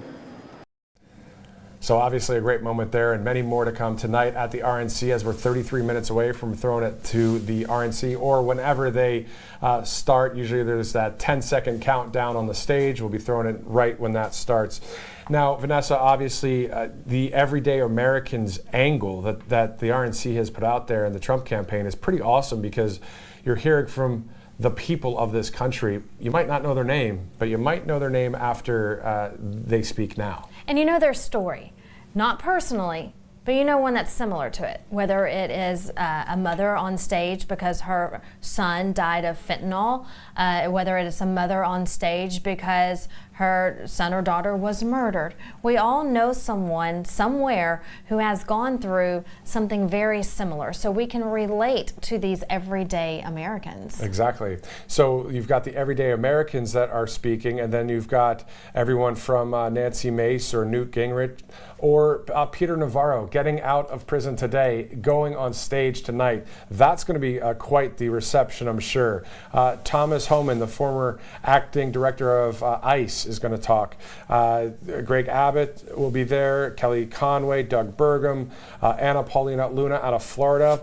A number of others here, from Donald Trump Jr., you were saying earlier. Yeah, I'm really looking forward to Don Jr. because it was his father who was nearly assassinated on Saturday, and I've said it several times today, and I'll say it one more time, is that he is a spitting image of his father. He was named Will Jr., and we may see a different side of him tonight. You know, we know that family has big hearts. They do. They fight for this country. The whole family does every single day, and they truly love our country. So we know they have big hearts, but we may see a more emotional Don Jr. tonight than we've seen in the past. You know, the first night of the RNC when President Trump walked out, there was a close-up of Don Jr. and he had tears in his eyes. So it's an emotional time right now in our country, and definitely at the RNC. And I do know that some of these speakers, they reworked their speech and their topics for tonight surrounding what happened on Saturday. So I'm really looking forward to Don Jr. That's right. And Laura Trump mentioned that yesterday, that she had to write a new speech, of course. So a number of people doing that, to your point. Also, we'll be hearing, of course, the keynote address tonight from the VP nominee, the pick there, J.D. Vance, a senator of Ohio, will be speaking, will be the last speaker. So what we're going to have for you here at Right Side is all of the speakers from start to finish, and even the times where there's music being played by that band Six Wire. Some people asked me on Truth Social, said, who's that band? And they're from Nashville, Tennessee, so the band's called Six Wire. They'll be playing throughout the night. We'll have all of this coverage here, and then you'll see Vanessa and I after that with our closing commentary. And of course, we'll be thanking our sponsors, including American Finance. So $854 a month they can save you by getting into some of the equity within the house. There's ways they can work their magic. American Financing can do it for you. Yeah, whether you're wanting to buy a new home, refinance a home, or just looking for a home loan, the experts there can definitely help you out at American Financing. You can save on average over $850 a month. So call right now. Don't wait. 888-402-0299. And one of the other things I just want to mention real quick, if you guys want any RSBN swag or gear, we actually have some. Go to stickermule.com. /RSBN. I'm not sure if we have the graphic for it, but if we don't, that's okay. It's stickermule.com/RSBN. Whether it's decals, stickers, coasters, all kinds of gear. It's kind of cool to have stuff like that, especially if you're a fan of Right Side. So we're a fan of you guys. We definitely are, and we're going to be talking with you in Grand Rapids, Michigan this coming Saturday. All right, watching the countdown clock. We are now under 30 minutes away to day 3 of the RNC, and it's Make America Strong Again is tonight's topic. So Matthew just went over some of the key speakers for tonight, along with your everyday American citizen. So it's going to be a wonderful night. We hope you stay with us here as we count down to night 3 of the RNC. and watch the coverage live right here on RSBN. Just a reminder that we are getting close. The days are getting closer to November 5th, so make sure that you continue to follow us on social media, sign up for our alerts, and share. The more people who know, the better. The MAGA movement stronger than ever. Just when I think it can't get any stronger, it does. And so I'm seeing this powerhouse now all of a sudden from the MAGA movement after Saturday especially. So make sure you're signing up for our newsletter and following us on social media. I'm there as well. You can find me at Vanessa on Truth Social, just my first name. At Vanessa is my handle. Then on Twitter, I'm at Vanessa B News, X that is. I still call it Twitter. I'm sure Elon wouldn't mind. That's all right. At Vanessa B News, and then I'm also on Instagram. Just search my name, Vanessa Broussard, and you'll find me on there. So we have a lot to do as we are going to continue on the campaign trail. We post a lot of behind-the-scenes footages on our social medias, and I cannot forget. I always forget, but it's brand new. Don't forget TikTok. I only joined because President Trump did. And so I do post videos from TikTok. A lot of platforms out there, and of course, Right Side Broadcasting Network is on them as well, whether it's X or Facebook. Of course, Truth Social at RSBN, and then get our app, and you can get a newsletter as well by going to rsbnetwork.com/newsletter. My name's Matthew Alvarez. If you'd like to follow on Truth Social, it's at Matthew Alvarez.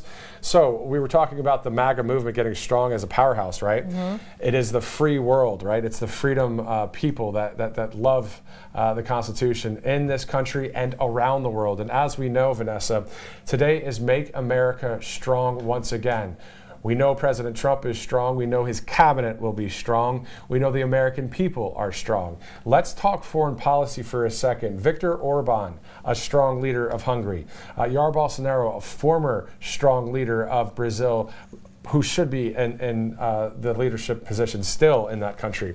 So he knows how to take care of business, doesn't he? I mean, think about it. He crossed the militarized DMZ zone, crossed into North Korea, and shakes Kim Jong-un's hand. And we thought that was the photo of the lifetime then when that happened, and Saturday topped that.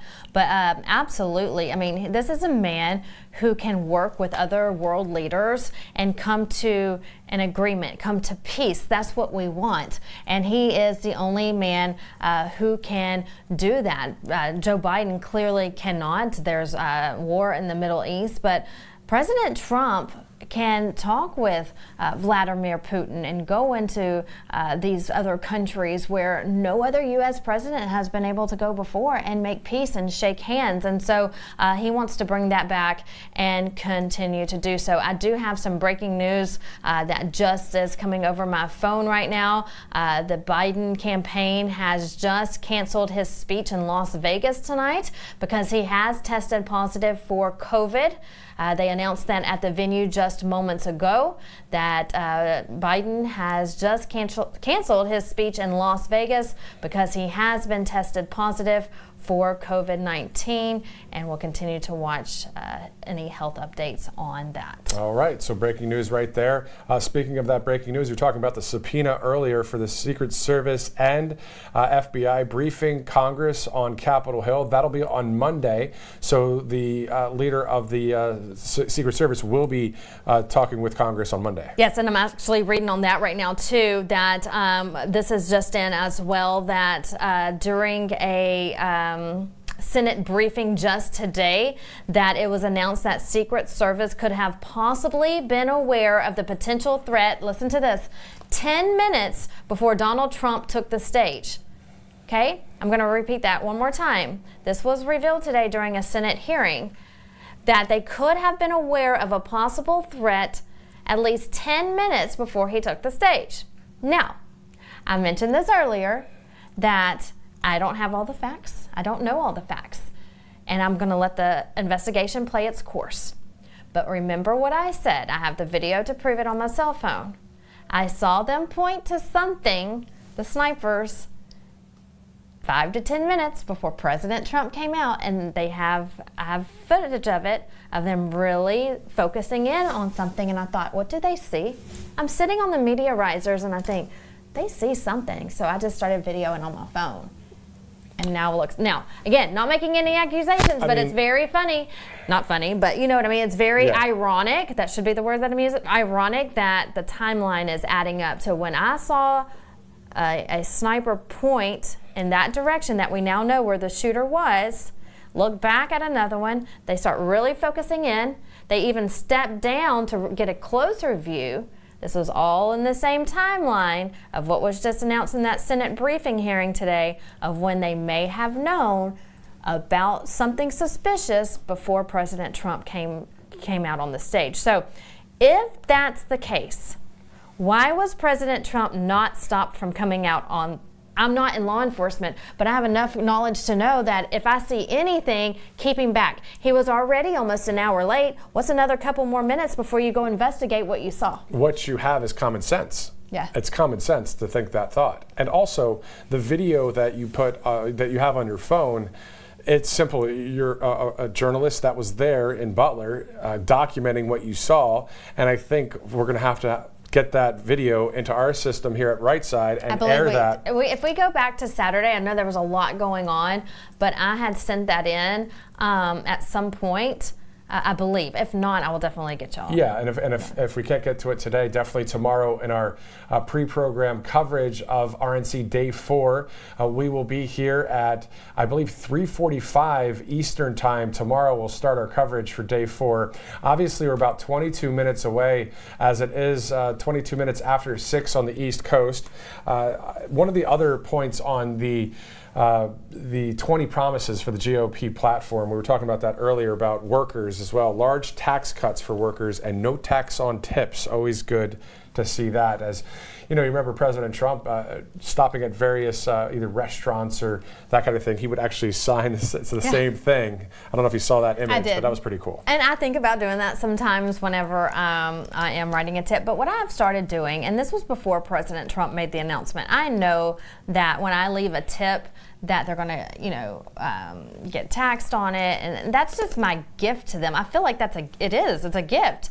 And so, I think that's awesome that he's willing to do that, because this is extra money they're making because people want to give it to him out of the kindness of their heart. This is not what they're being paid by their employer. Right.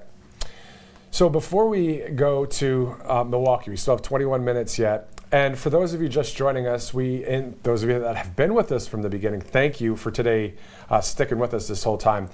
We all want to show you this video once again here. This is when Vanessa was in Butler, Pennsylvania, and this was about 40 minutes before President Trump took to the stage. So I want to show you the context of what it was like right before. Obviously, if you guys were there in Pennsylvania and on this video, it's pretty cool. I mean, it was an awesome moment where Vanessa was reporting. And then I want to ask Vanessa about how she's feeling, of course, being, 3 days ago this happened. Yeah. Obviously, it's been very difficult.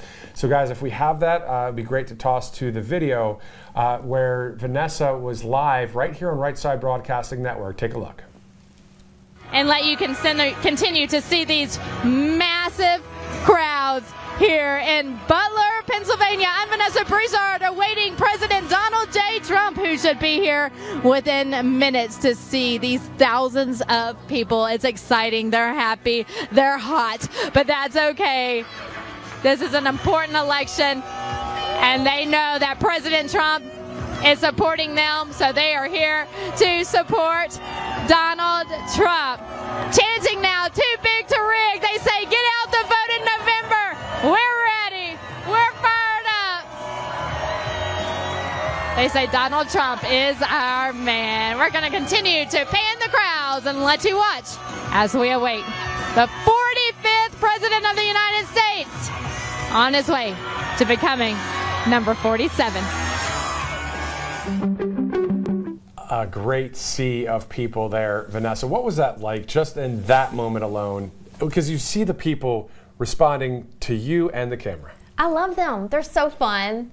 They're all there for a great cause. They're just good, great human beings. They're good American people. And so when they see the cameras, they start cheering. And the more I get excited, like, come on, start chanting, let's go. They start doing it. I mean, you see it, they're fun, they're energetic. Yeah. And it's as far as the eye can see, and the people are just wonderful. And that's at every rally. I love them. Yeah. And President Trump loves them as well. Yeah. And the chants of "We love you" are great to hear at rallies and events, and of course at the RNC this week as well. Now, Vanessa, of course, we are now pushing exactly 72 hours ago. That we were about 10 minutes into live coverage when that shooting incident took place. What are you feeling now, 72 hours since that moment? Some of the shock has worn off. I was in a state of shock. I would say walking around like a zombie, truthfully. I can't remember much from that day. I also can't remember much after that day, meaning just in your everyday activities. If you tell me something, I'll forget it because my mind is still in an emotional state of shock. But I am much better today than I was maybe 24 hours ago.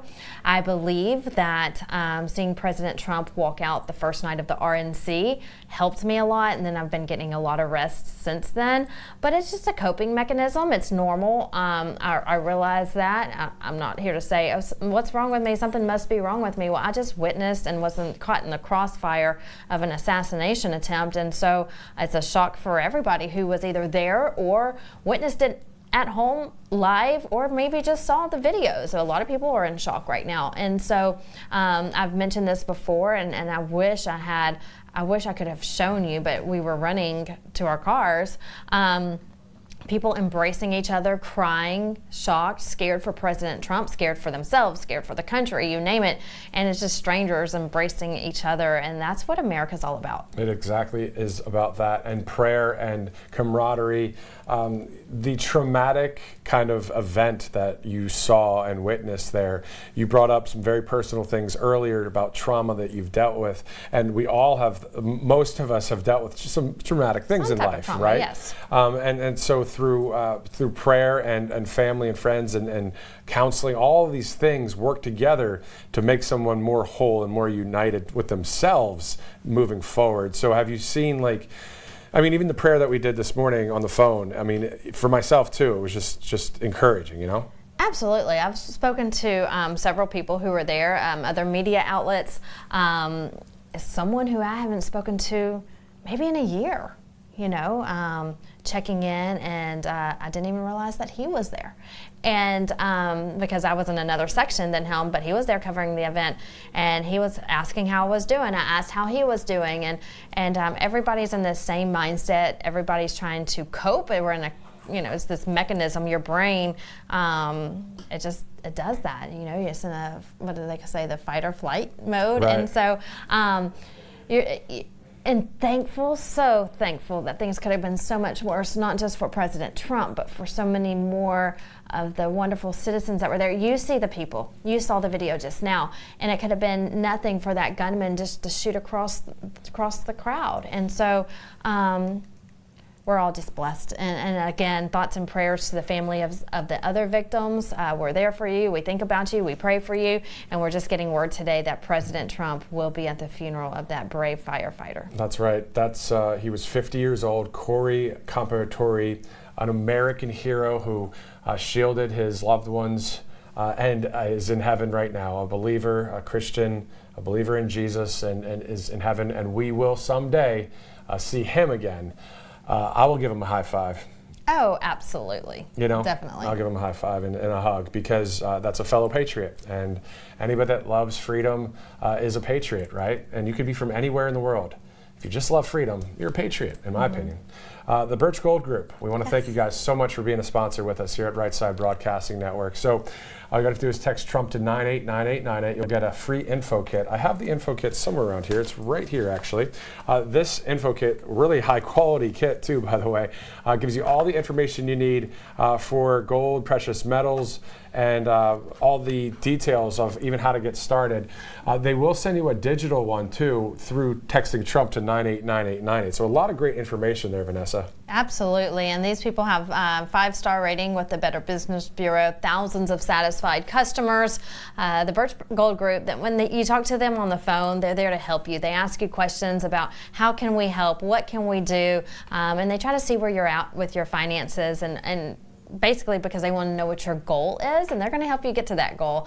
We are pretty sure about that, and we got the thousands of happy customers who can testify that they're great at what they do. So text the word Trump to 989898. Again, text the word Trump to 989898. Protect your savings with gold from the Birch Gold Group. You're watching live coverage here at Right Side Broadcasting Network alongside Vanessa Broussard and Matthew Alvarez. Thank you so much for tuning in as we have a live shot there from Milwaukee, Wisconsin, about 13 minutes until the fourth session of the RNC, the Republican National Convention, starts. That's, of course, day 3.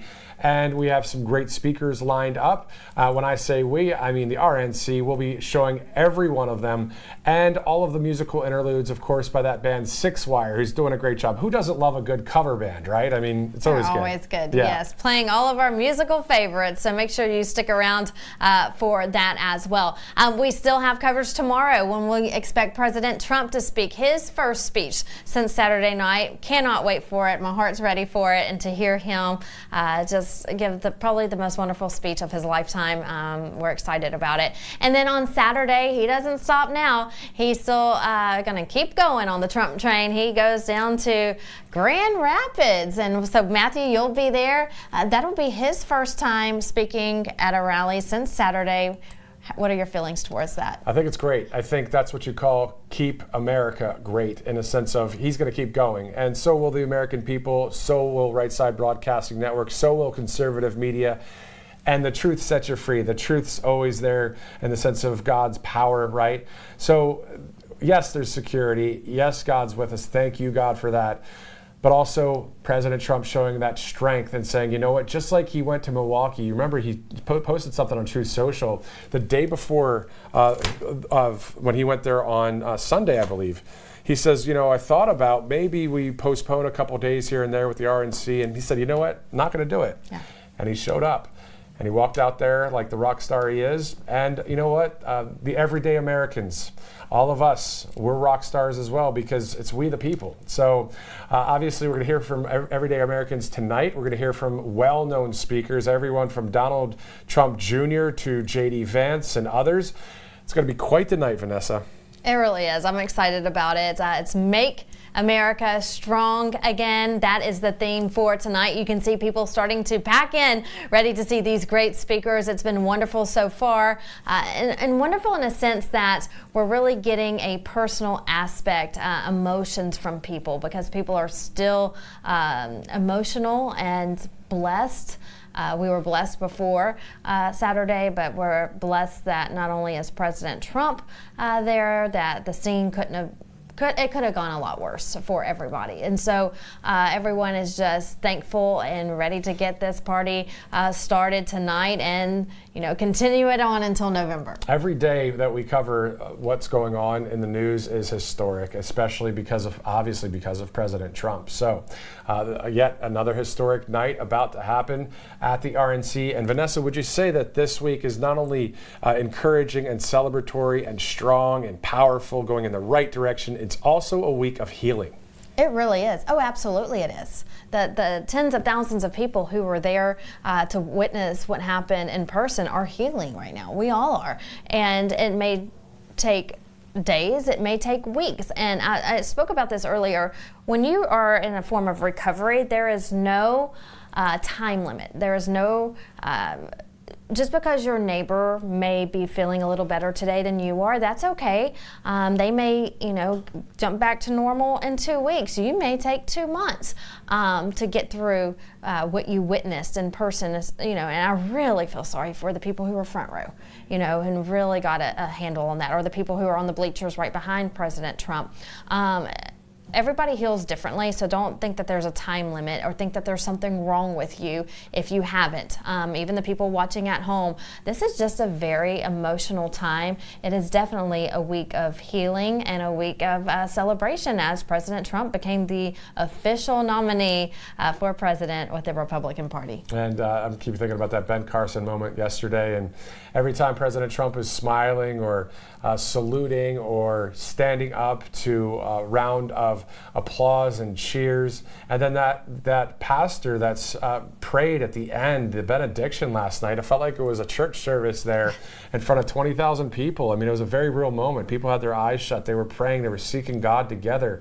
And I think that's what we have to do as a country, right? We have to unite and also seek God. And I know maybe some don't believe in God. I understand where, some people that might be watching might not believe, but at the end of the day, we have to have something like God, right, to look to have strength, because at the end of the day, he created everything out of nothing. And so we just, we believe in him and we move forward as a Judeo-Christian nation.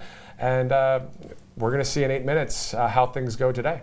Yes, absolutely. Again, the crowd is starting to pack into that arena there. They are in Milwaukee, Wisconsin. And I'll tell you, there about 2 weeks ago, there were no hotel rooms left in Milwaukee downtown, and then also in the surrounding areas by the airports, because thousands of people are there right now in Milwaukee. The city has been preparing for this week for months, getting them ready for this big celebration from the Republican Party. So we're excited to, again, great lineup for tonight. So stick with us here on Right Side Broadcasting Network as we continue to air it here tonight. And then tomorrow, day 4 of the convention. And of course, we cannot wait to hear from President Donald J. Trump. How exciting will that be? And I can't promise you that when you come back to me, I won't have tears in my eyes, because I'm just excited to hear him speak, especially after what happened Saturday night. Exactly. And then it would be great if Lee Greenwood takes the stage as well and sings live the song that we always hear at the events and rallies. So it will be a powerful night tomorrow. We still have tonight to get through, but we're going to enjoy it. We're going to savor every last bit of it, because the speeches and a number of great things happen, right? A number of awesome moments. So you're looking at 7 minutes until the start of the day 3 of the RNC coverage right here on Right Side Broadcasting Network. If you like what you see and you like what you hear, and we provide this for you, think about texting RSBN to 801-801. So all you have to do with your phone, text RSBN, and then you text that in the message area to 801-801. Obviously, we work with sponsors here, but it's you, the viewer, that actually is really helping us with this whole broadcast and every time we're live. And we travel and we work, and we're working obviously to have a job, but we also are working for you, the American people, to show you from the people to the president coverage and rallies and breaking news. And today with the RNC coverage and throughout the week. Yesterday, of course, it was great to work with Bobby McNeely. It's awesome to see you, Vanessa, in person after such a horrible event. But it worked out for good considering the circumstances, because now President Trump says fight, fight, fight, and he is still alive. And that is a beautiful thing, as Dr. Ben Carson said and others yesterday. So great moments to be had. But again, if you can, text RSBN to 801-801. Literally, if it's $1 in the bank account to give, $1 works. If it's 100 you can do or more, great. But it's all to help the network to move into new levels, but also to go to every event and cover your live coverage.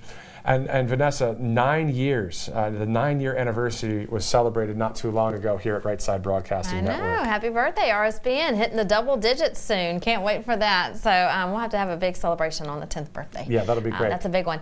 So tonight is definitely going to be a big night at the RNC as you're looking at live pictures from Milwaukee, Wisconsin. The arena is pretty full already with just about 5 minutes to go before the speeches begin, but we know it's going to be a a packed house as the night progresses.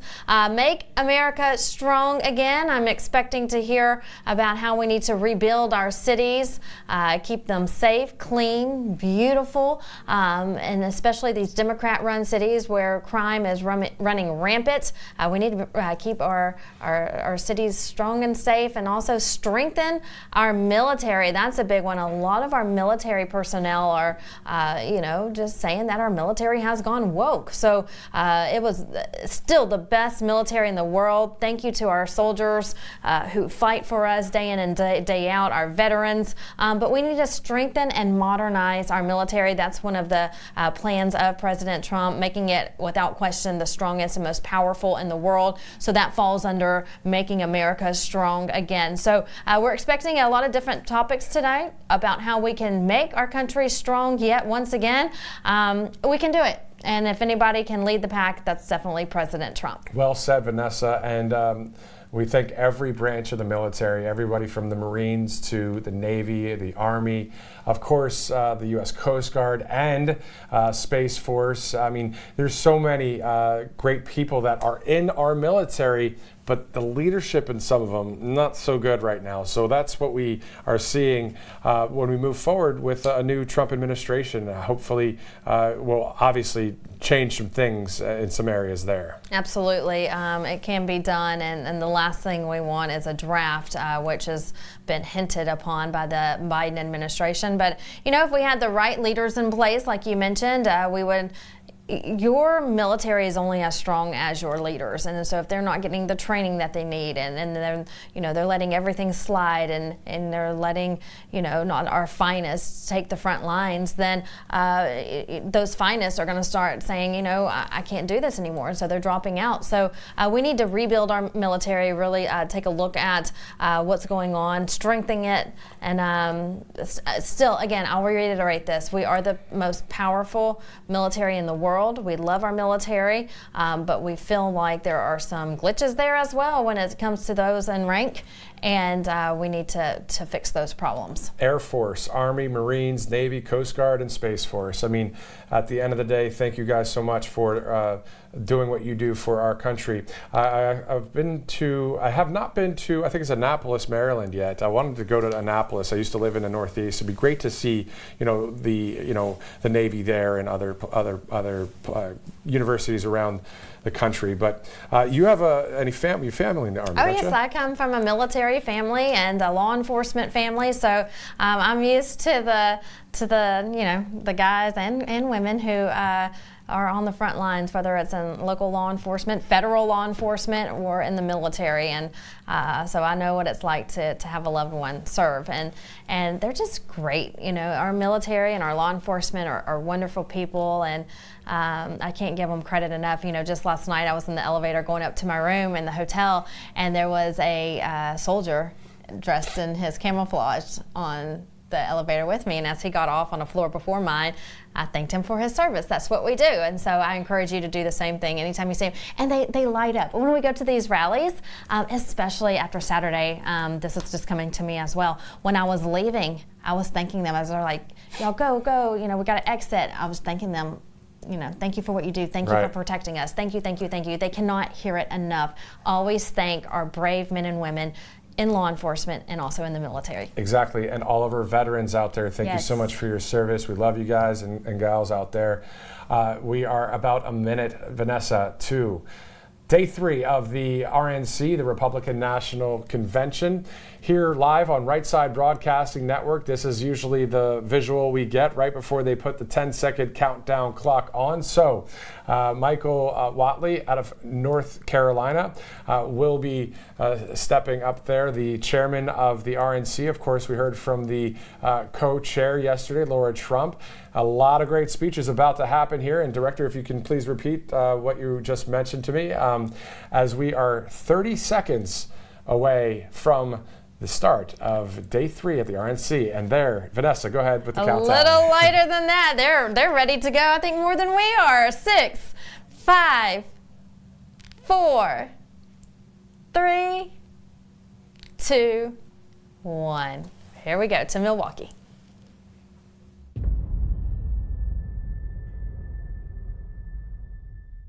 It's now confirmed 3 U.S. troops were killed by a drone strike linked to Iran.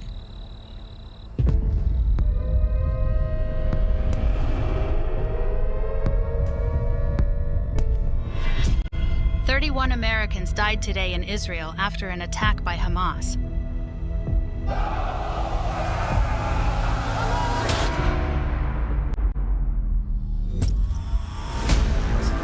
According to NBC, a Chinese spy balloon that flew across our country gathered intelligence from U.S. military operations.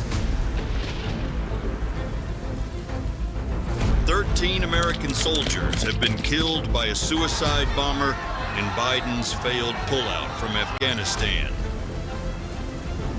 The Defense News reports today that the U.S. military is in decline, and threats from China are formidable.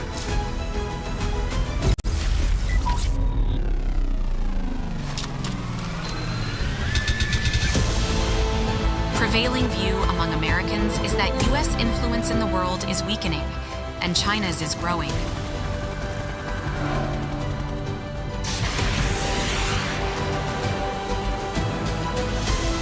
A new poll out reveals that Americans believe their influence in the world has weakened.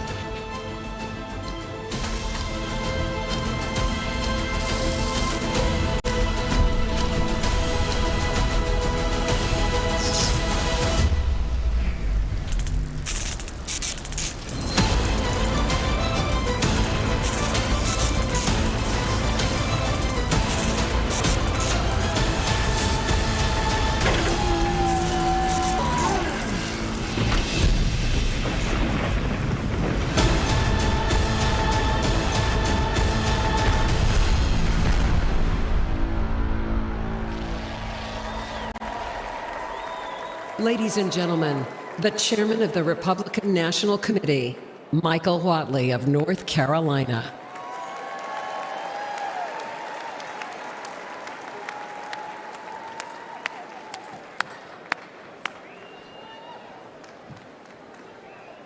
Delegates and alternates, ladies and gentlemen, Republicans around the world, have we had a great first 2 days of this 2024 Republican National Committee?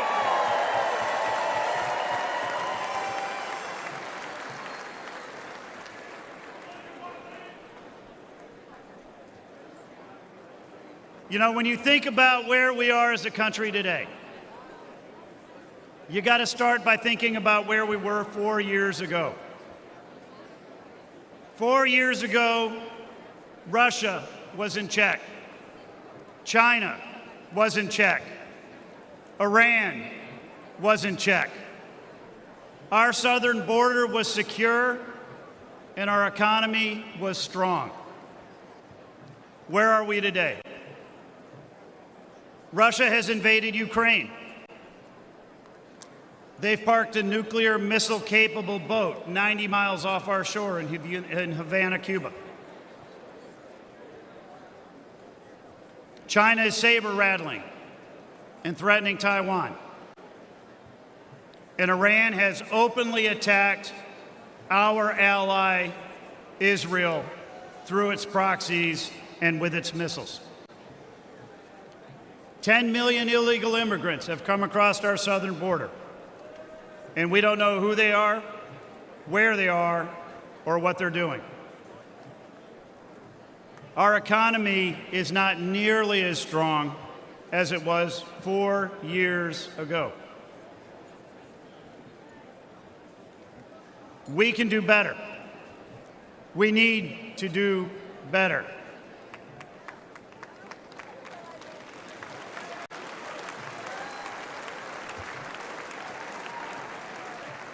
Tonight, we are going to hear from great speakers from across the Republican Party. We are going to hear from President Trump's son, Donald Jr.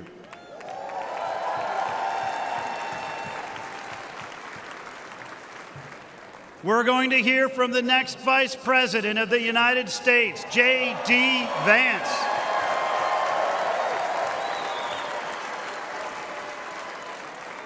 And we are going to hear from real Americans who are going to tell their stories about how we need to make America strong again.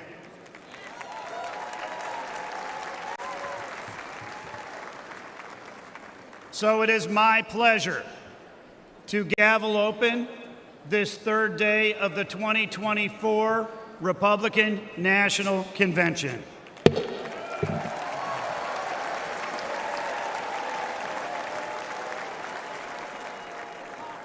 Offering today's invocation, please welcome Delegate Evelyn Nunez-Jones from California.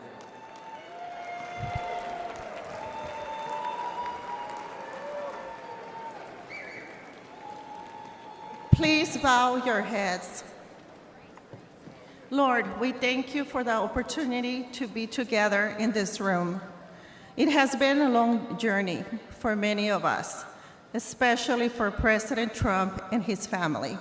Please remember our fellow patriot, Corey Competore. At this time, we invite you, Holy Spirit, to be part of our convention. We praise you, Heavenly Father. We seek for you to guide the steps of this delegation, the steps of our President Trump, and the steps of his newly chosen Vice President, J.D. Vance. Remove all stumbling blocks. Jesus Christ, we ask for a new restoration of America, especially for our children. We pray for protection, divine wisdom, and revival for our country, for my state of California and our party. In the name of Jesus, we pray for victory in 2024. En el nombre de Dios, in the name of Jesus, amen. Let freedom reign. Woo! Please rise for the presentation of colors. The colors are presented by Scouts of America, Troop 222 of Racine, Wisconsin. Let's give them a warm welcome.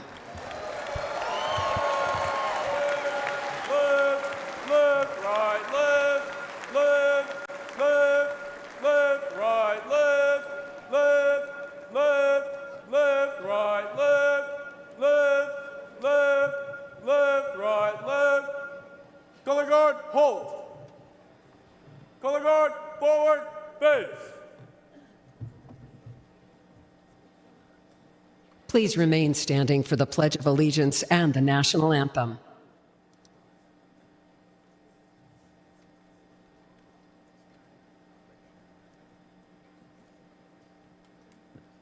Ladies and gentlemen, please welcome John Coughlin from New Hampshire to lead us in the Pledge of Allegiance. I pledge allegiance to the flag of the United States of America and to the republic for which it stands, one nation, under God, indivisible, with liberty and justice for all. Thank you. Now, to perform the national anthem, please welcome Jenny Thiel.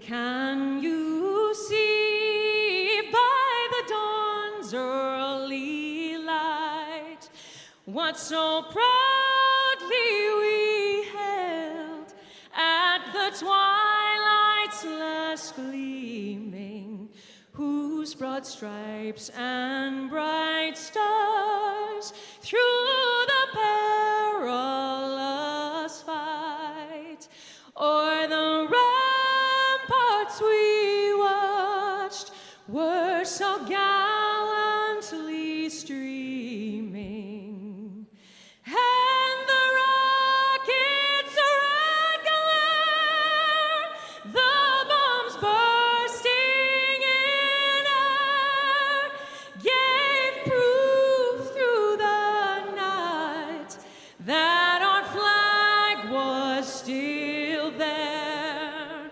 Oh, say does that star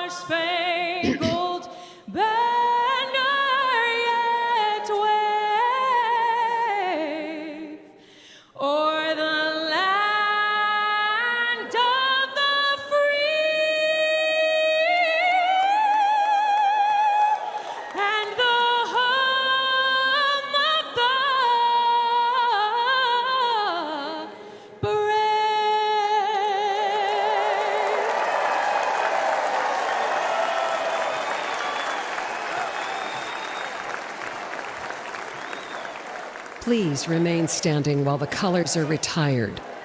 Color guard, right, Mace. Color guard, forward, march. Left, left, left, right, left, left, left, left, right, left, left, left, left, right, left, left, left, left, right, left, left. Before his weakness, America had strength.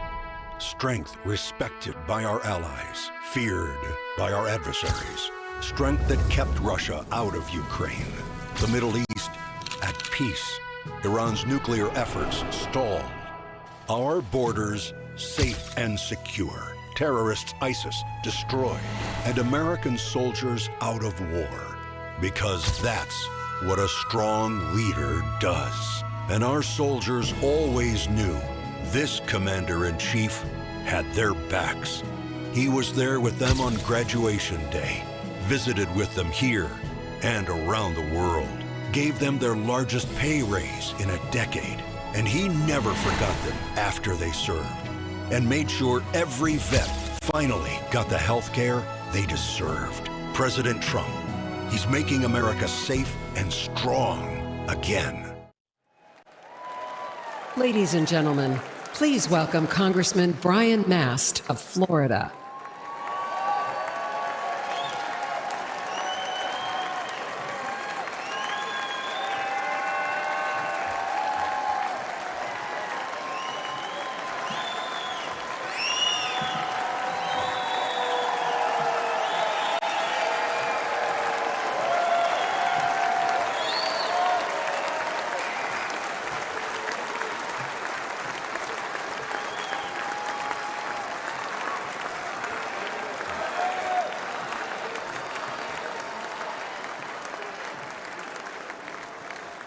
Good evening, America. I'm Congressman Brian Mast. Now, I've got to start with a salute to every warrior standing guard around the globe on an aircraft carrier, in a foxhole, on a base somewhere, in this audience, or just watching from home. We love you, veterans.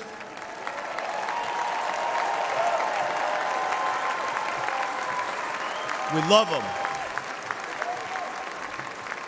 We love them. I too am an Army veteran, a husband, a father of 4. I lost 2 legs and a finger in the war in Afghanistan, but nothing could stop me from standing alongside Donald Trump and fighting for America.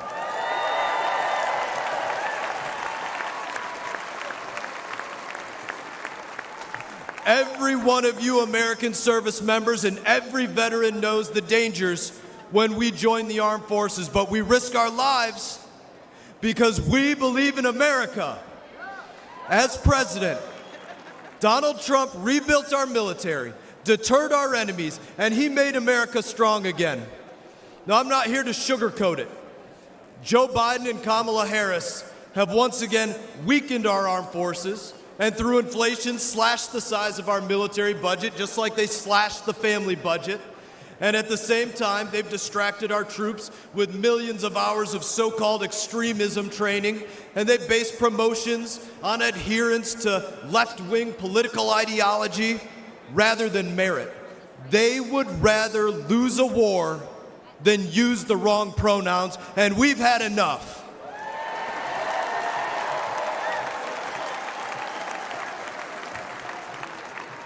Donald Trump knows that our military needs warriors and not woke weaklings lecturing our warriors.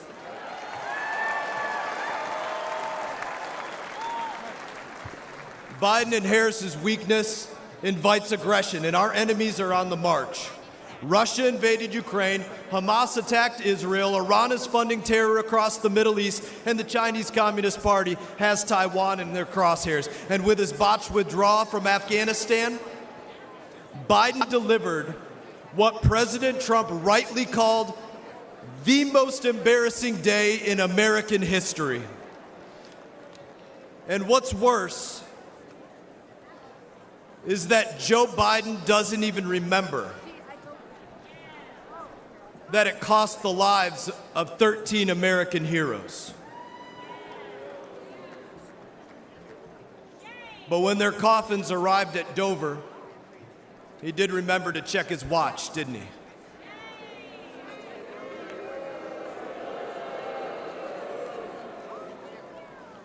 Nearly 2,500 of my brothers and sisters gave their lives in that war.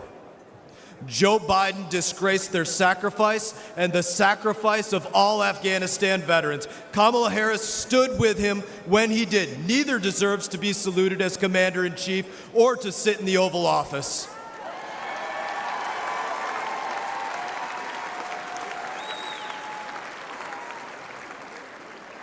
American veterans and American service members deserve better. America deserves better. And with Donald Trump, you know that we don't just get better, we get the best. Donald Trump restored American strength before. Donald Trump will restore American strength again. And with your vote, we won't just make America strong again. We will make America stronger than it's ever been. May God bless you. God bless our troops. And God bless the United States of America.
Ladies and gentlemen, please welcome Congresswoman Nancy Mace of South Carolina.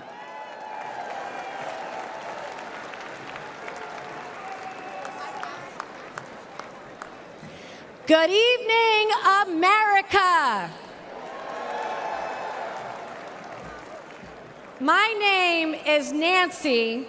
Don't call me Pelosi, Mace.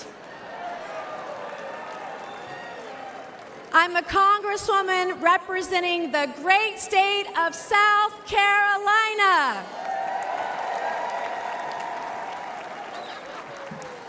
At the age of 17, I learned that dropping out of high school might not have been the best idea. So I took my first job at a fine dining establishment some of you may know as the Waffle House. Denny's was a little too highbrow. While Waffle House was an important part of my journey, it would not be my destination. I soon went from making waffles to making history. 25 years ago, this high school dropout became the first woman to graduate from the Citadel, the Military College of South Carolina.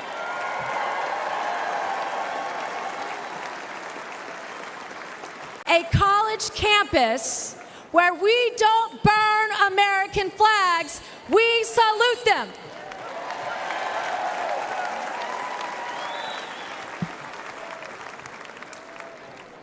I'm a single mom and a rape survivor.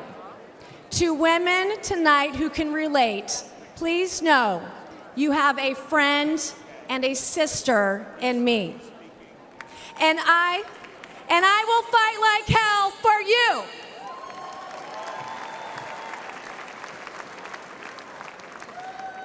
I'm the daughter of an Army Brigadier General and a school teacher.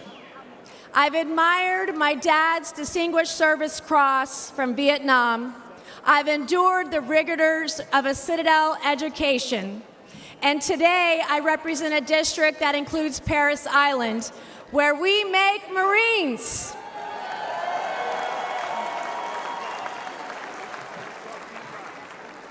What we're witnessing today is proof that strength preserves peace and weakness invites war. We can never project strength around the world when weakness stands in the White House.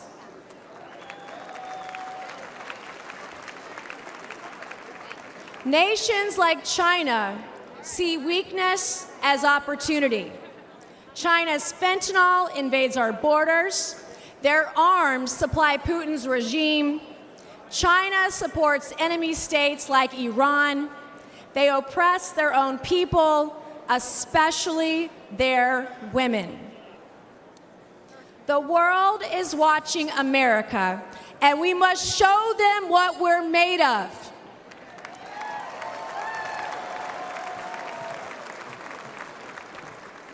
And I know a strong leader when I see one. Donald Trump stood up to China before, and he will do it again.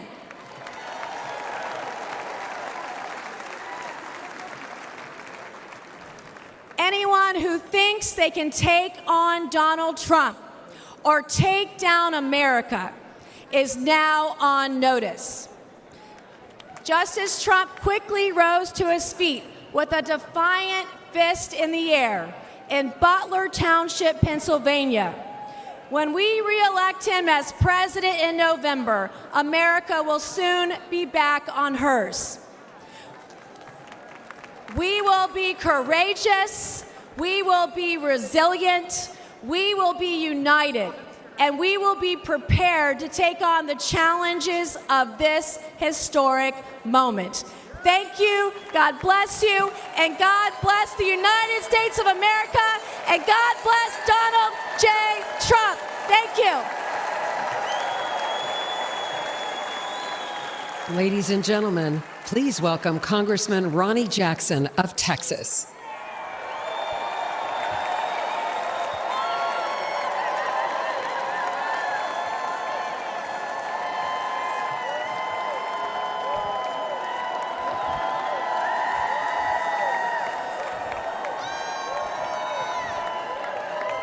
All right. All right, all right. Good evening, everybody. Good evening, and good evening to my delegation from Texas.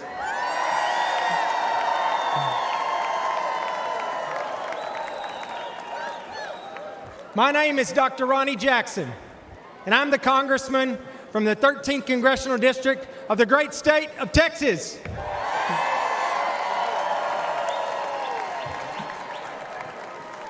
Prior to being in Congress, I served on active duty in the Navy for 25 years.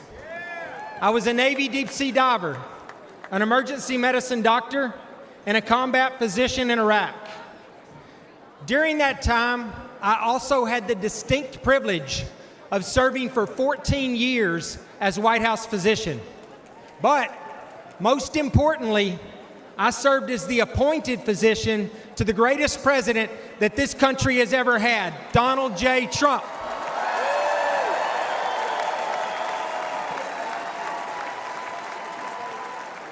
And not only that, but now I can say I served a president who literally took a bullet for our country.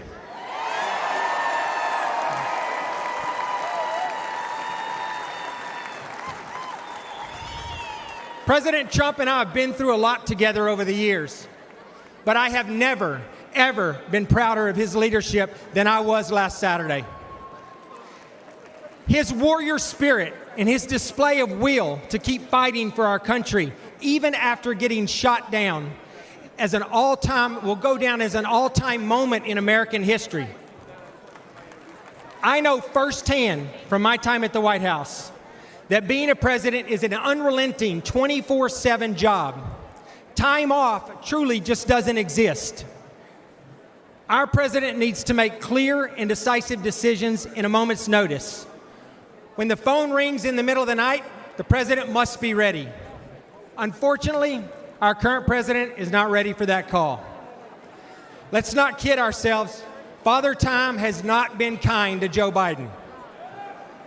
And China, Russia, Iran, and North Korea, they do not respect Biden's 10 a.m. to 4 p.m. schedule. And we would not be in this situation were it not for Joe Biden's staff and his family. They should have compassion for him and prioritize his health and our country's security. But they have put their own interest above America's interest. Perhaps the greatest blame lies with his own Vice President, Kamala Harris. She has not been truthful with us. She has lied to us. She has put party above country, and she is as unfit in character as Joe Biden is in body and mind.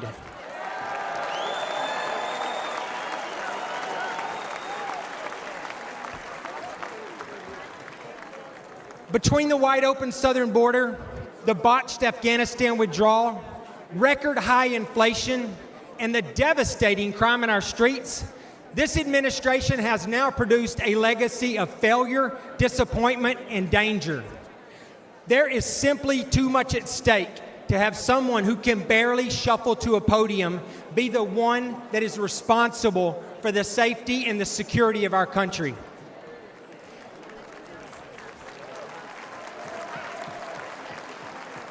Every second that Joe Biden remains in the White House, this country becomes less safe.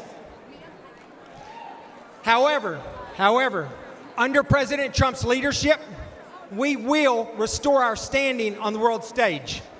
We will bring back our great economy we had. We will finally secure our southern border.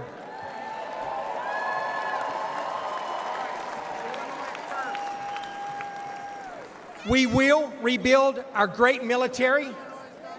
We will clean up crime in our streets. And most importantly, we will have a president who is respected by our allies and who is feared by our enemies and who leads with strength.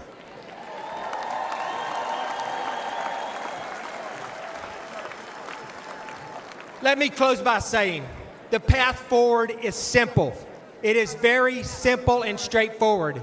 We need to make America great again, and we need to do everything we possibly can to re-elect Donald J. Trump as our president. Thank you all. God bless you. God bless America, and God bless Texas.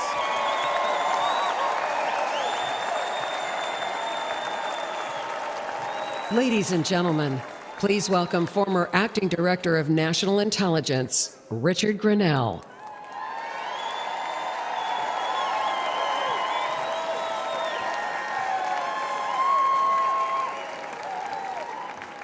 Hello, California.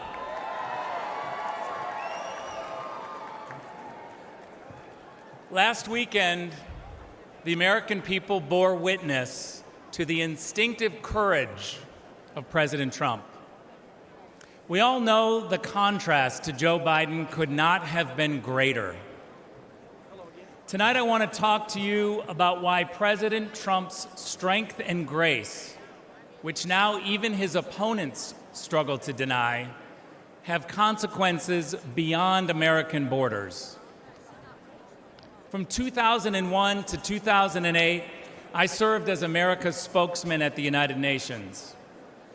Back then, Republicans believed America's duty was to spread democracy by military force. We were misled about weapons of mass destruction. We intervened in other countries' affairs and signed treaties that only benefited other nations. We spent too many years ignoring America's priorities. That's what happened when Washington stopped being the capital of the United States and started being the capital of the world. There was only one man with the strength to call out the lies and failures of both Democrats and Republicans: Donald Trump. Donald Trump doesn't care if you're gay or straight, black, brown, or white, or what gender you are. He knows that we are all Americans and that it's time to put America first. After 16 years of wars and chaos, the world looked different when President Trump was in the White House. Russia invaded Ukraine under both Obama and Biden, but Putin did not dare escalate under President Trump. Under Trump, China was challenged. Under Trump, the Balkans were more peaceful. Under Trump, the Middle East signed historic peace deals. Under Trump, Iran was broke. Under President Trump, we put American interests first. There were no new wars. Old wars ended, and America had the greatest economy in the world. But after 4 years of Joe Biden, wars are back, the Taliban is back, and members of ISIS have slipped through America's broken southern border. Russia is sailing warships off the coast of Florida. China is bullying its neighbors. Iran is waging a war in Israel and Gaza with help from Joe Biden. And Joe Biden's radical supporters have overtaken our universities, burning American flags, cheering for terrorists, and calling for violent revolution.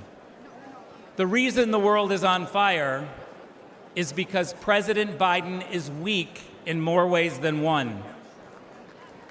But Donald Trump's opponents, here and abroad, now see clearly his incredible courage and resilience. They stand in fear and awe at the thought of his return. By voting for President Trump, you are casting a vote for the strength and grace that will bring peace and prosperity back to you, your family, America, and the world.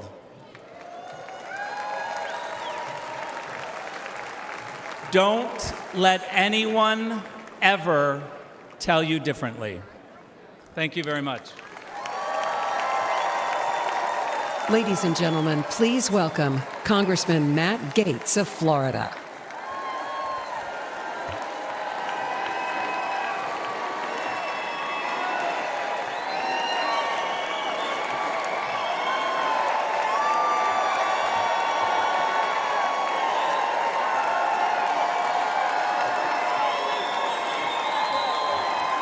Donald Trump is unstoppable. Elect him president again, and America will be unstoppable too. Meanwhile, Joe Biden's been out of it. Democrats have been hiding the real Biden for years. We saw people in the witness protection program more often than we saw unscripted Biden. Under Biden-Harris, America has fallen sicker, lonelier, and poorer. Under Trump, we prospered, we were richer, inflation was low, and there were 2 genders. Under Biden-Harris, inflation has gotten so bad you can no longer bribe Democrat senators with cash alone. You have to use gold bars just so the bribes hold value. Oh, the swamp draining will recommence soon, and I will be President Trump's strongest ally in Congress to pass term limits, to stop taxpayer funding for political campaigns, to ban members of Congress for life from becoming lobbyists, and for the same reason you don't let the referee bet on the game, ban members of Congress from trading individual stocks. I am proud to stand before you, the only Republican in Congress who takes no lobbyist money, no PAC money. It's not good for me. I work for you, not them. President Trump, he'll never defund our police, but he will defund foreign aid to countries that hate us. And President Trump understands that if it isn't racist to check ID for a hunting license or welfare benefits or a fishing license, then it is okay to demand an ID to vote everywhere in this country in every election that's held.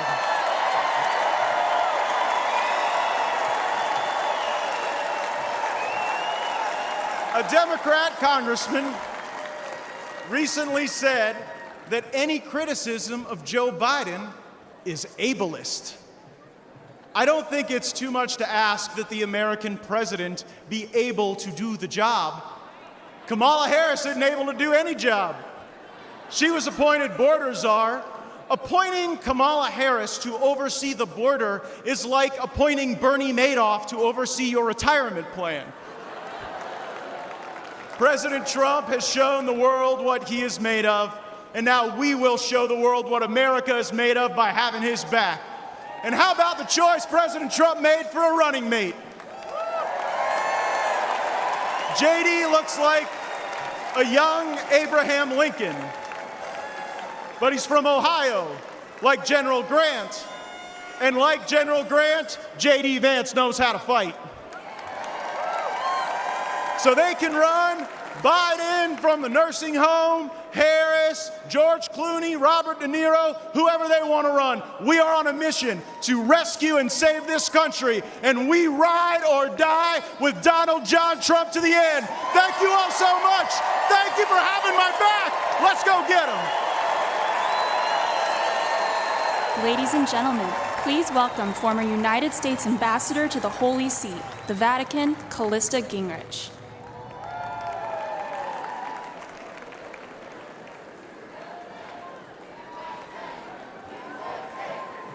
Good evening. Tonight, we look toward a brighter, safer, and more prosperous future with Donald J. Trump as our next President of the United States.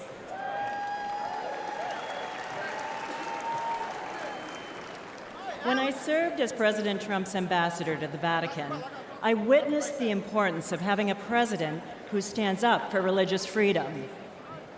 Over the last 4 years, the failed policies of the Biden administration have jeopardized our right to worship freely and weakened our nation. Freedom of religion is one of our nation's most important foundational principles. Throughout our history, the right to practice our faith has been at the heart of the American experience. Today, this fundamental right is under attack.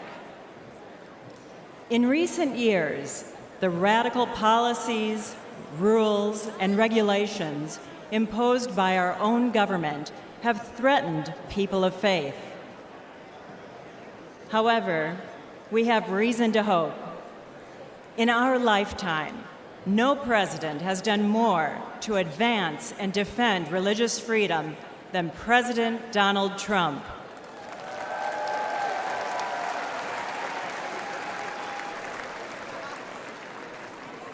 During his term, President Trump defended the rights of doctors, nurses, and teachers to act in accordance with their conscience. He appointed 3 Supreme Court justices committed to protecting our God-given right to worship.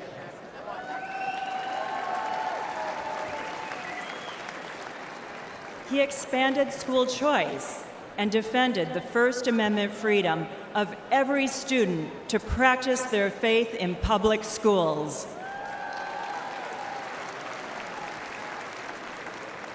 As president, Donald Trump signed an executive order that defined international religious freedom as a moral and national security imperative. And he was the first and only president to convene a meeting at the United Nations dedicated to ending religious persecution and defending religious liberty around the world.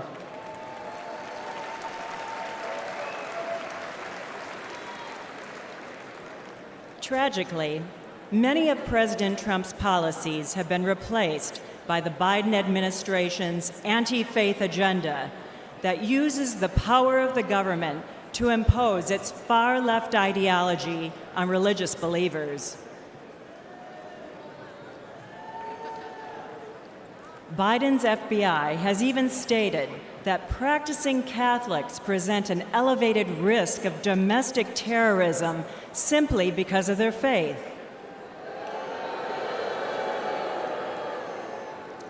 Unlike President Biden, President Trump has a proven track record for promoting and protecting religious freedom at home and abroad.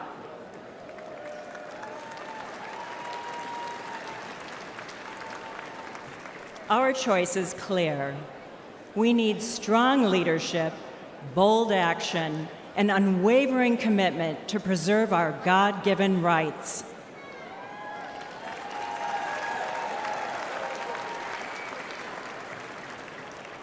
I am confident that President Trump will continue to fight for our founding principles and beliefs when he becomes the 47th President of the United States. Thank you. Please welcome Newt Gingrich.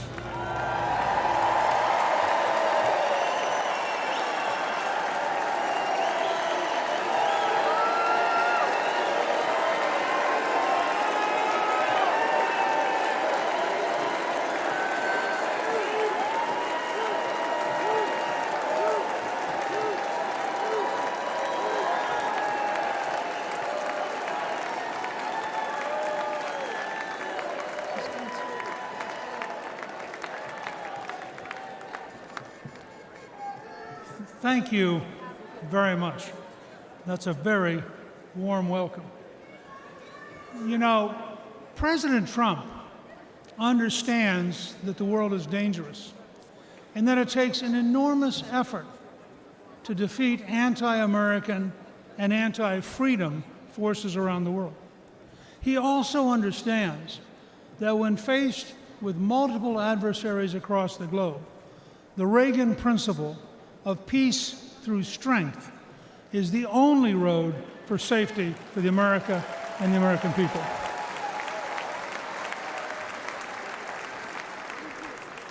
The contrast between President Trump's realistic policy of resolute strength in a dangerous world and President Biden's policies of appeasement, weakness, and self-delusion may be the biggest difference between the Make America Great Again movement and the Make America Weak ideology of the left.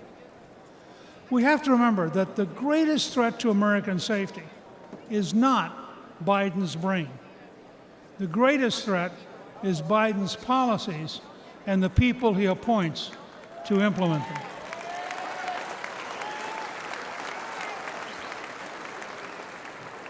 He is working towards appeasement when the world today is incredibly dangerous. A growing coalition of dictatorships is actively trying to undermine American power and conquer America's allies.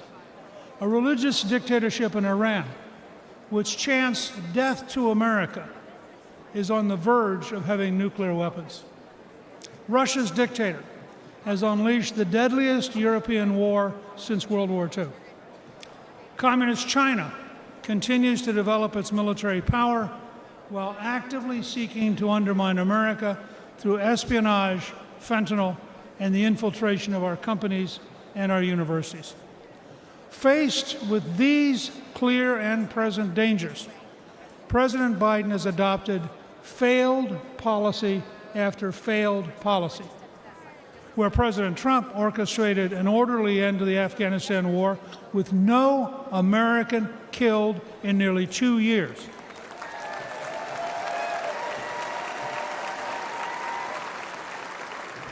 Biden ordered a chaotic, panic-filled withdrawal that left 13 American troops and hundreds of Afghans dead. Where President Trump insisted on keeping Bagram Air Base, which is located within 1 hour of the Chinese nuclear facilities, President Biden gave it to the Taliban, who are now allied with Communist China. Where President Trump brokered the Abraham Accords and was moving the Middle East toward peace and cooperation, President Biden's weakness and confusion led to a terrible Hamas assault, killing more than 1,200 innocent people in Israel. Under Trump, we achieved peace through strength. Under Biden, we have war, suffering, death, and a world teetering on the edge of World War III.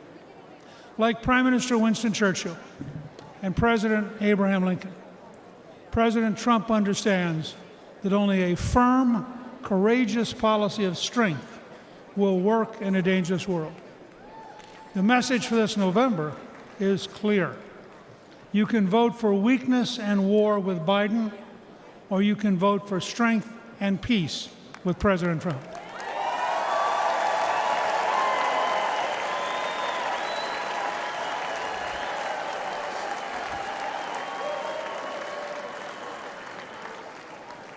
Let's dedicate ourselves to making America safe, strong, and proud again with President Trump. Thank you very much. Ladies and gentlemen, please welcome former Director of the United States Office of Trade and Manufacturing Policy, Peter Navarro.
This is a beautiful thing. I think I think you folks just want to know if you can see my MAGA tattoo I got there. Yes, indeed. This morning I did walk out of a federal prison in Miami. Joe Biden and his Department of Injustice put me there. Tonight I'm here with you in this beautiful city of Milwaukee. I've got a very simple message for you. If they can come for me, and if they can come for Donald Trump, Be careful, they will come for you. If we don't control our government, their government will control us. If we don't control all three branches of our government, legislative, executive, and judicial, their government will put some of us, like me and Steve Bannon, in prison and control the rest of us. Here's how it went. Here's how I got in prison. The legislative branch came for me first. Your favorite Democrat, Nancy Pelosi, created your favorite committee, the sham January 6th committee, which demanded that I violate executive privilege. What did I do? I refused. The J6 committee demanded that I betray Donald John Trump to save my own skin. I refused.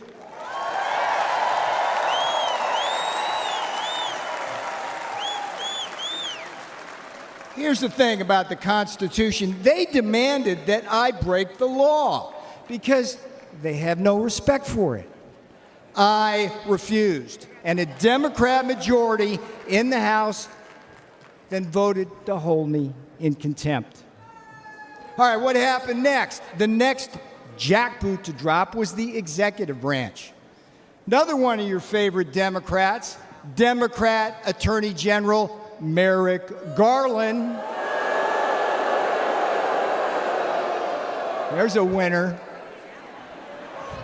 Him and Jack Smith indicted and prosecuted me for criminal contempt of Congress. Now, here's what's weird about it. It's something that Democrat prosecutors refused to do against one of their own, including two guys with blood on their hands, Eric Holder and Alejandro Mayorkas, the great border czar, right?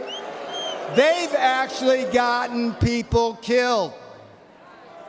For decades, the Department of Injustice right now, the Department of Justice policy stated, hear me out on this, if Congress slaps a subpoena on a senior White House advisor like me, the advisor's duty is to politely tell them to go pound sand. That's exactly what I did. So far we got two branches, legislative and executive. The judicial branch delivered the final blow. Just as, here's another favorite of yours, just as Democrat Judge Juan Marchand, you know this guy? Did to Donald John Trump in his Manhattan kangaroo court, another Democrat judge, a guy named Ahmed Maida, keep your eye on this guy, Ahmed Maida, Obama appointee, they stripped me of every possible defense, and then what? Just like in Manhattan with Donald Trump, they threw me to the wolves of an anti-Trump jury, and where? The D.C. swamp. They convicted me, they jailed me. Guess what? They did not break me.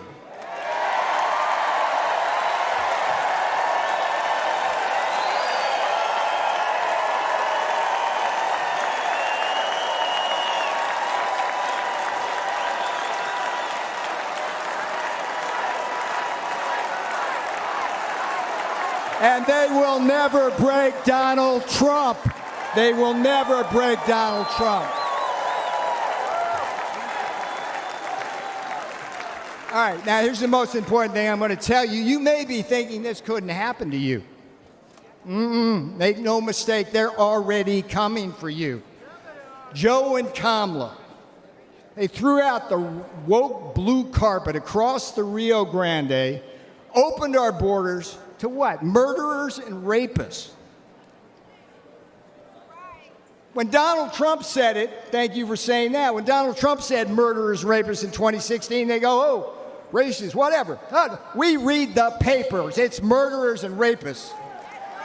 Murderers and rapists, drug cartels, human traffickers, terrorists, Chinese spies. and a whole army of illiterate illegal aliens stealing the jobs of black, brown, and blue-collar Americans. They put them right on your front doorstep. Now, here's another thing Joe Biden did. You got to love this. The green new scam. We're in the heart here in Milwaukee, around all this. This is where the auto industry, that new scam is destroying our industry, leaving us at the mercy of the battery factories in Shanghai and slave labor in the Congo. Biden inflation. You're going to hear a lot of this because it's so friggin' true. Biden inflation is coming after what's left of your savings and eating your wages. And the Democrats, here's the thing. I'm sitting in prison thinking about this. It just eats at me as the Democrats come for your kids. They're indoctrinating them with poisonous attitudes on race and gender. And here's the thing, when politics fails, the investigations and prosecutions begin. They did it to me. They're going to do it to Trump. But hear me out. They've also done it to Catholics, pro-life activists, and parents who are just standing up for the kids at school board meetings. This is a tale of two Americas, and you know it wasn't this way when Donald Trump was president. I remember the days I was there. In Trump's America, you were safe and our borders were secure. In Trump's America, you were more prosperous, and you didn't have to choose between what?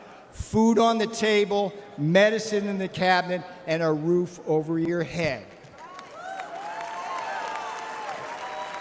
And in Trump's America, you didn't have to worry about being locked up for disagreeing with the government.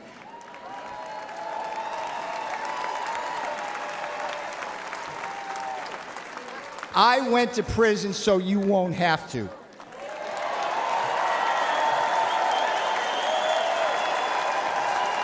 I am your wake-up call.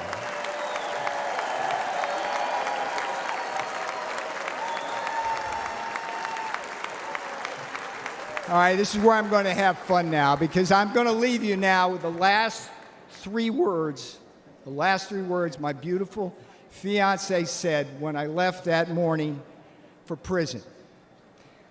They weren't, "I love you." That was a given. She simply said, "We got this. We got this."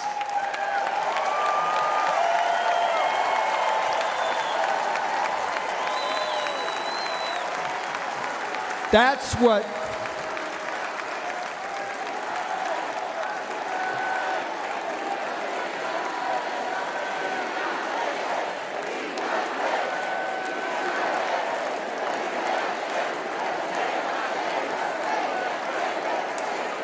bring my girl out now.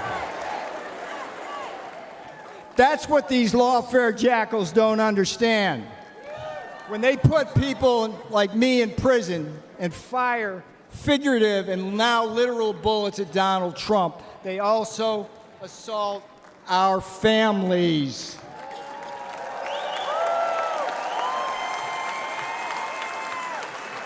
On Election Day, America will hold these lawfare jackals accountable.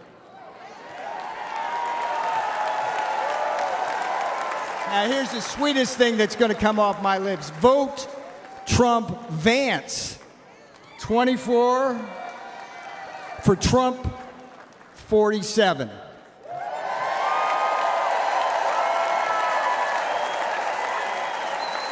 I'm Peter Navarro. I went to prison so you won't have to. This is my beautiful girl. She did the time with me. That's what these friggin' Democrats don't understand. They do this to our families. She's my girl. Yeah. I love you. Let's win.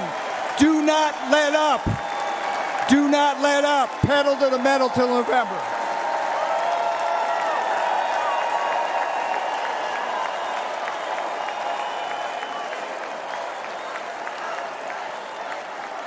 Ladies and gentlemen, please welcome Congresswoman Monica De La Cruz of Texas.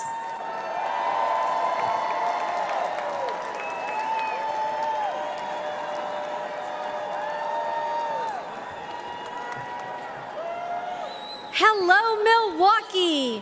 On behalf of the great state of Texas, it is an honor to be with you tonight.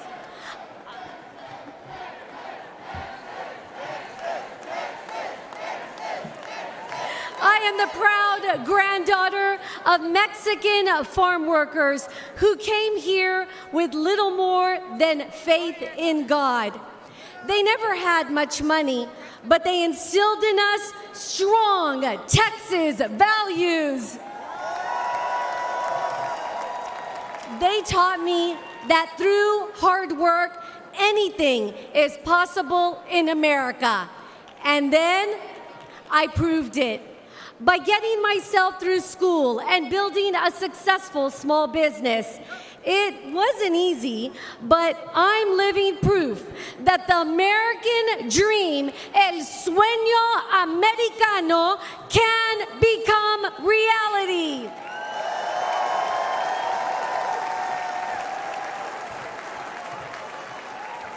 Only in America can a little girl from South Texas go from watching her abuelo pick watermelons to serving in the people's house.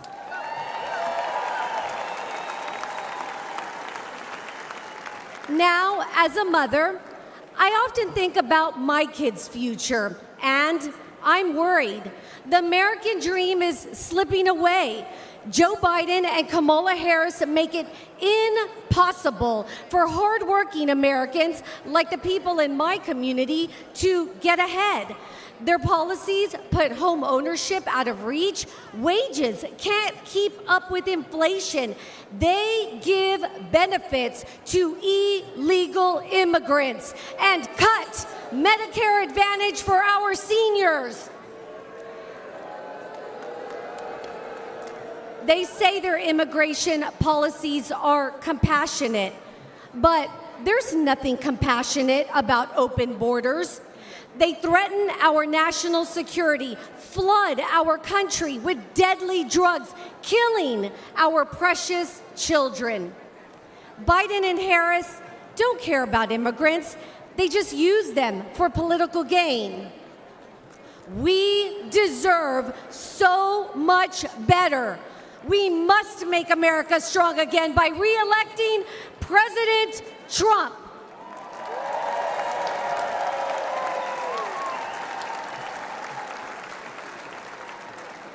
Under his leadership, we can put hardworking Americans first again, end this border crisis. We can restore peace and prosperity, creating an amazing future with endless possibilities, and we can rebuild the most vital institution of all, the American family.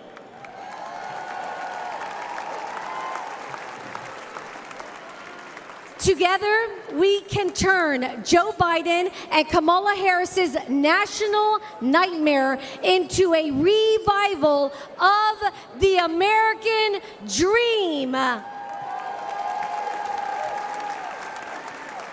Thank you, Milwaukee. Good night. Ladies and gentlemen, please welcome former Acting Director of Immigration and Customs Enforcement, Tom Homan.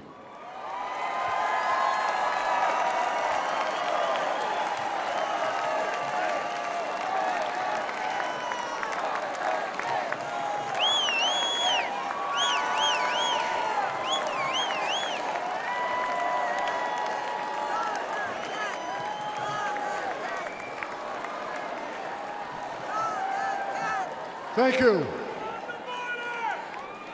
How you doing? My home state, New York. Where's New York at? Give me a shout. Damn right. Look, for those who don't know me, my name is Tom Homan. I began my career as a Border Patrol agent in 1984. After 34 years, I became the first Director of Immigration and Customs Enforcement, ICE, that actually came up through the ranks. I've worked for 6 presidents, starting with Ronald Reagan. Every president I've worked for said they're going to secure the border. President Trump actually did it.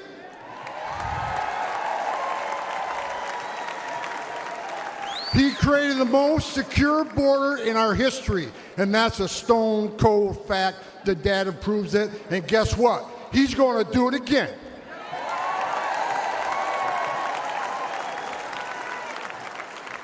Under President Trump, we cut illegal immigration by 90%, the lowest level in 45 years. Deportations rose to the highest level ever, including historic numbers of illegal alien gang members and criminals. Most importantly, 4 years under President Trump, we had 13 people we arrested on a terrorist watch list. Joe Biden, 381. And let's remember, we got over 2 million known gotaways. How many of them came from a country that sponsored terrorism? God help us. Biden is the first president in American history to come into office and unsecure a border. Who the hell does that? On their first day in office, Joe Biden and Kamala Harris suspended deportations. They stopped the border wall. They canceled Remain in Mexico. They reinstated catch and release. They proposed amnesty for millions, along with free health care. And now we have a record illegal immigration, a record number of women and children being sex trafficked, a record number of Americans dying from fentanyl, a record number of known and suspected terrorists sneaking across our border. And here's what you need to know. This isn't mismanagement. This isn't incompetence. This is by design, and it's a choice. It's national suicide.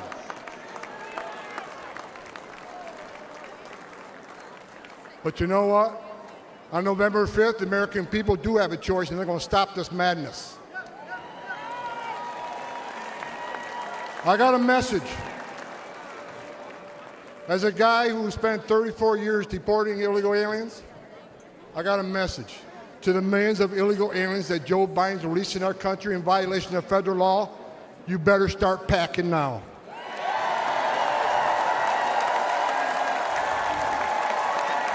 You're damn right. Because you're going home. And I got another message to the criminal cartels in Mexico. You smuggled enough fentanyl across this country to kill 148,000 young Americans. You have killed more Americans than every terrorist organization in the world combined. And that's when President Trump gets back in office. He's going to designate you a terrorist organization, and he's going to wipe you off the face of the earth. You're done. You're done.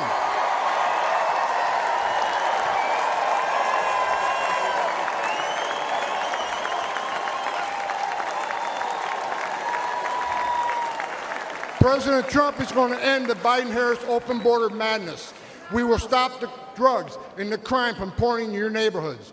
President Trump has proven to the American people that he's a warrior. And he's going to make America safe again, and you can take that to the bank.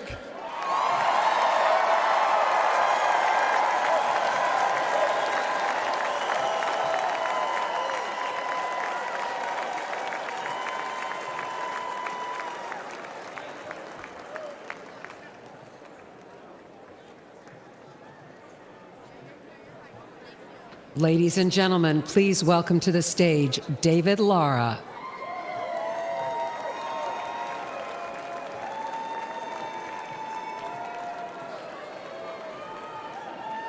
Hello, Milwaukee. Quiero dar un saludo a toda la comunidad y audiencia hispana. I am a proud husband and father of a small business in San Luis, Arizona, a town that sits directly on the U.S.-Mexico border. We are the front line of the Biden's border crisis. Small towns like mine bear the brunt of the chaos. Imagine crowds rushing the port, overwhelming Border Patrol when they know they don't have enough agents to detain everyone. Imagine strangers terrorizing your homes, your neighbors, your yards, and local schools going fearful to let children walk home. Imagine the fire department using off-road vehicles to bring your neighbors to the hospital because the ambulances are taken by so-called asylum seekers. Imagine being treated as second-class citizens, as chaos and crime overwhelm your streets. I don't have to imagine this. I've watched it with my own eyes. I've seen my town suffer because Biden and Kamala Harris want the illegal immigration crisis to continue. And no amount of suffering has changed their mind or convinced them to finally put Americans first. In San Luis, Mexican drug cartels use school children as mules. Let that sink in. Deadly drugs flow through our town, bringing crime and violence. San Luis wasn't always this way, and Joe Biden and Kamala Harris do not care. In fact, they seem satisfied. They have done nothing to stop it and everything to make it worse. They have never set foot on my border town. 4 years ago, president who believed in borders, and we have a president who traveled all the way to San Luis. We had a president who cared, and we can have that president again. We must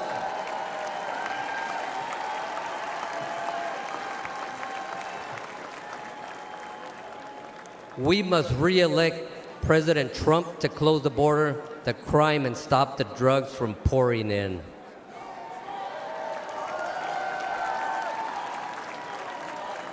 We must re-elect President Trump to imprison and deport violent gang members instead of coddling them, terrorize our nation. We must re-elect President Trump to put our citizens first and make America strong again.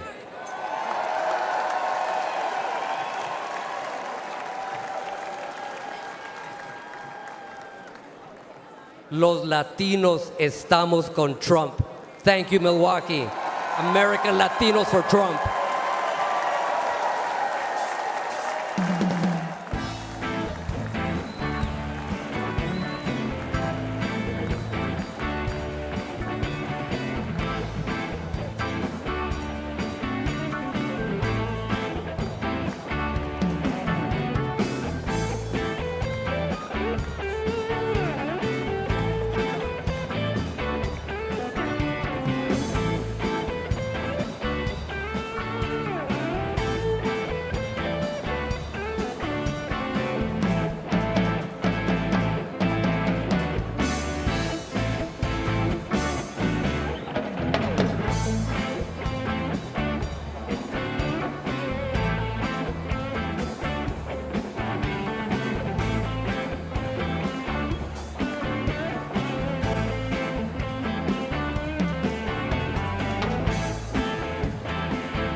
Ladies and gentlemen, please welcome Arizona ranchers Jim and Sue Chilton.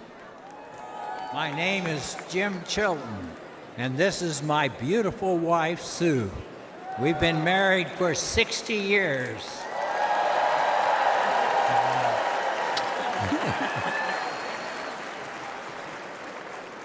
I'm a fifth-generation rancher from Arivaca, Arizona, the great state of Arizona. 5.5 miles of our ranch is the U.S.-Mexico border.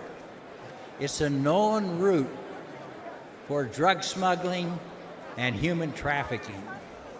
On the screen, you'll see footage from our ranch.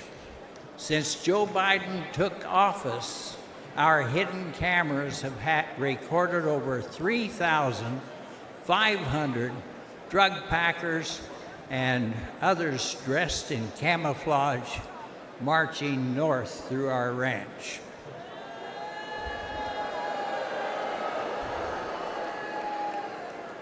These are not asylum seekers. It looks like and it feels like an invasion because it is.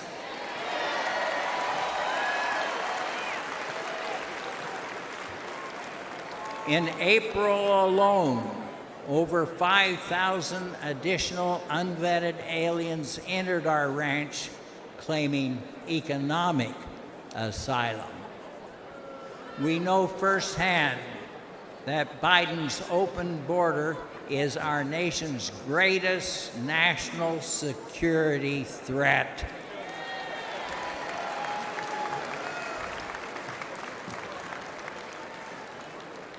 We need to make America safe again.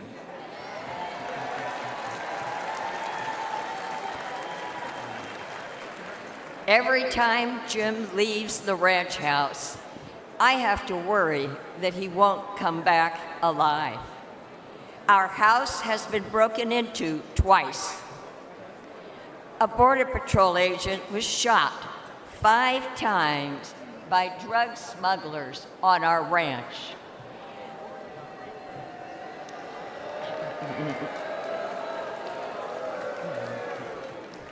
This year alone, 3 crossers died of dehydration on our ranch.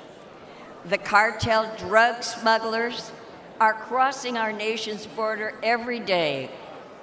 They are bringing lethal drugs into our country. This is chemical warfare.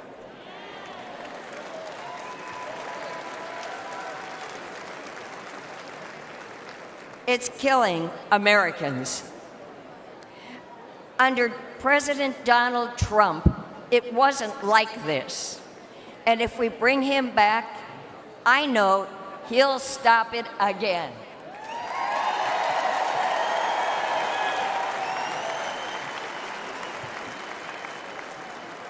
Biden, Harris, and the Democrats who support open borders are complicit in this death, in the death of tens of thousands of American citizens. When Joe Biden took office, the Trump wall was nearly complete on our ranch. But Biden halted the construction and stopped the installation of all the planned electronics. Since then, crossing on our ranch has increased 5-fold.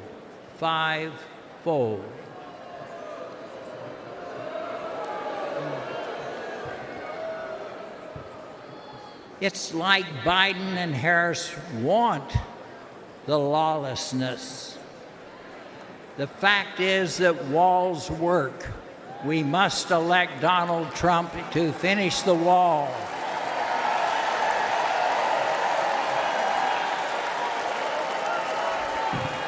To stop the cartels.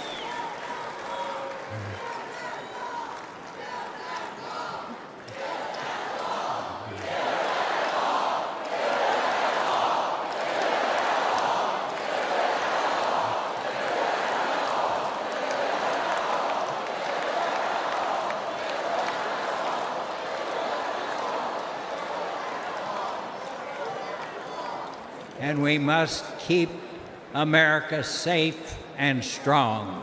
Thank you. Thank you.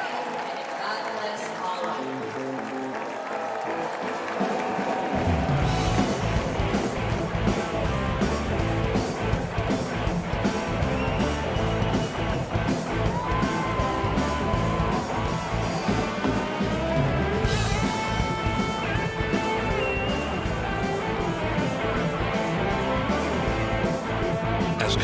commander-in-chief, he always had his soldiers' backs, was always there to support them and their families. He kept his promise to keep them out of endless wars and to never forget about them after they served. America learned having a weak leader can tragically lead to American deaths, which is why America needs strength now more than ever. I'm Donald J. Trump, and I approve this message. Ladies and gentlemen, please welcome the Governor of Texas, Greg Abbott.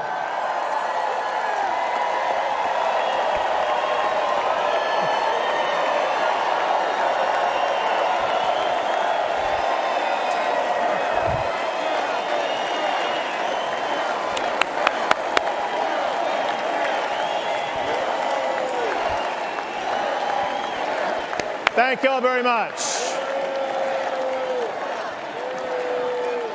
Thank y'all very much. Thank y'all very much.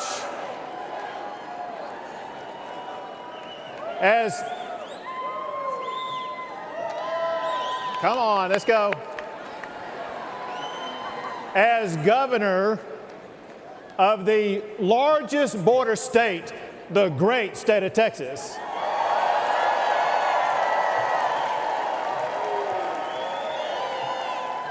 I can tell you, America needs a president who will secure our border. America needs Donald J. Trump.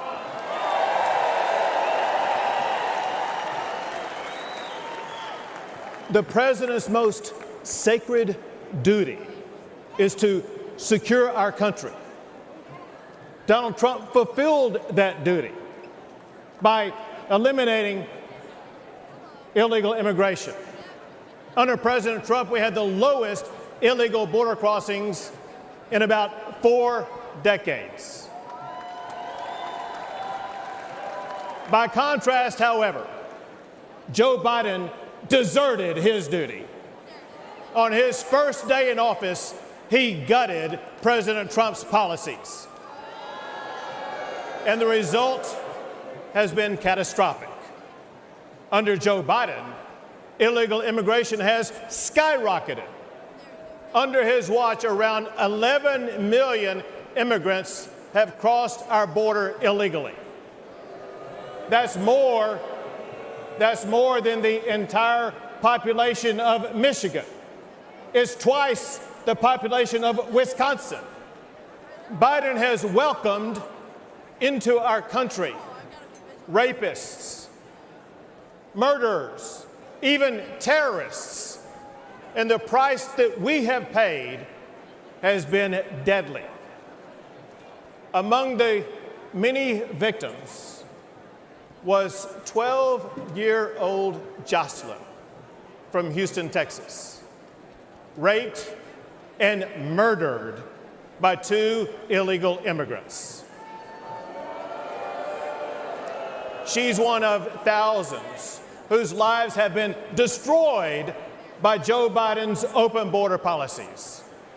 To make matters even worse, Biden is even fighting tooth and nail to stop Texas and other Republican states from securing our own borders.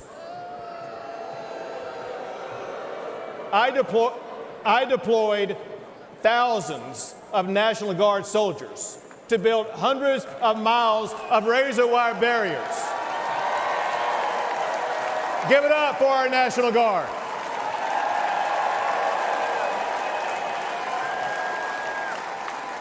They built those barriers to stop illegal crossings. When Joe Biden ordered to cut that razor wire, I ordered the National Guard to triple the razor wire on the border.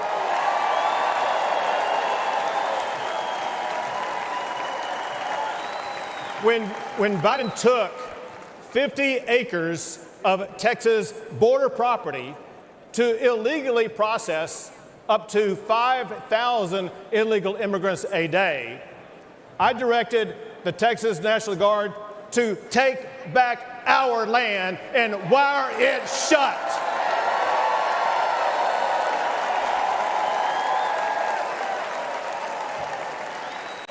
Now, there's no longer 5,000 people crossing the border like there was under Joe Biden.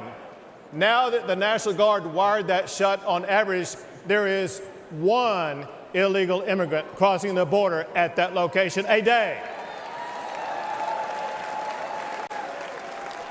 When Joe Biden and Kamala Harris refused to even come to Texas and to see the border crisis that they created, I took the border to them. I began busing illegal immigrants to Washington, D.C.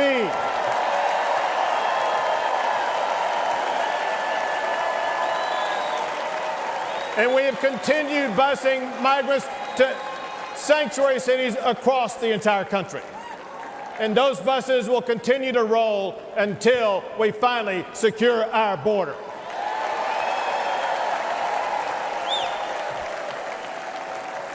Fortunately, I see hope on the horizon, because on November the 5th, Joe Biden will be fired.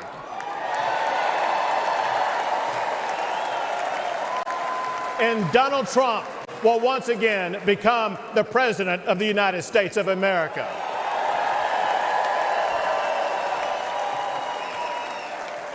He will enforce the immigration laws. He will fight the Mexican drug cartels. And he will arrest the criminal illegal immigrants and put them behind bars. Or send them back.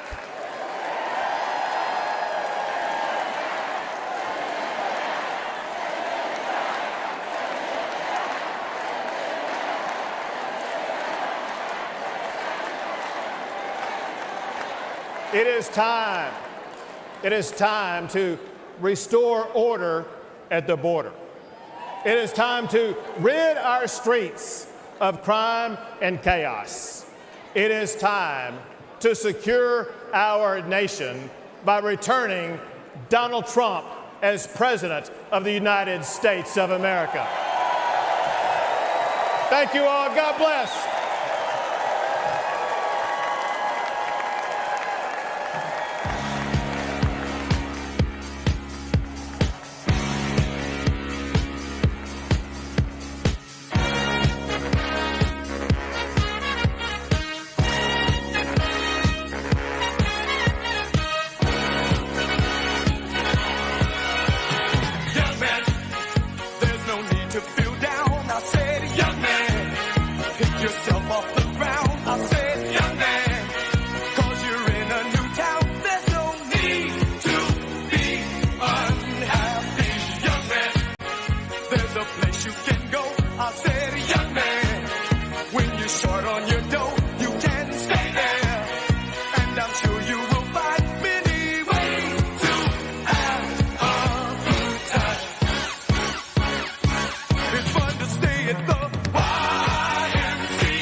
Ladies and gentlemen, please welcome petroleum engineer and energy advocate, Sarah Phillips.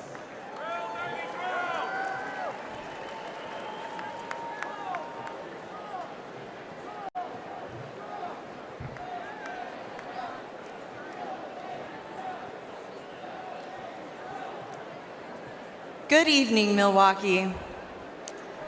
This past Saturday, I was at the Trump rally in Butler. I, in fact, was the first speaker on stage that day. As you can imagine, it was a terrifying experience, but nothing was going to stop me from being here to support President Trump.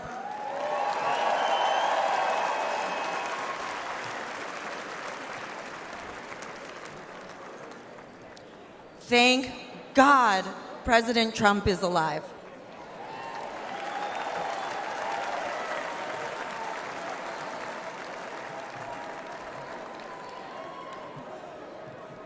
I'm Sarah Phillips, and I'm honored to speak to you about one of the most important issues in this campaign, energy.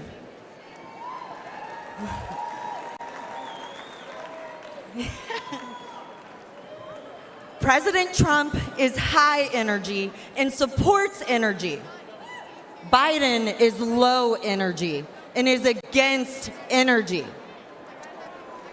The difference is significant for you and significant for our country.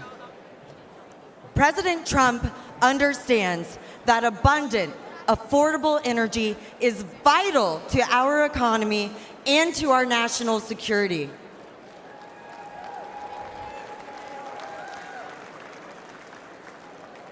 Meanwhile, President Biden is pushing the Green New scam.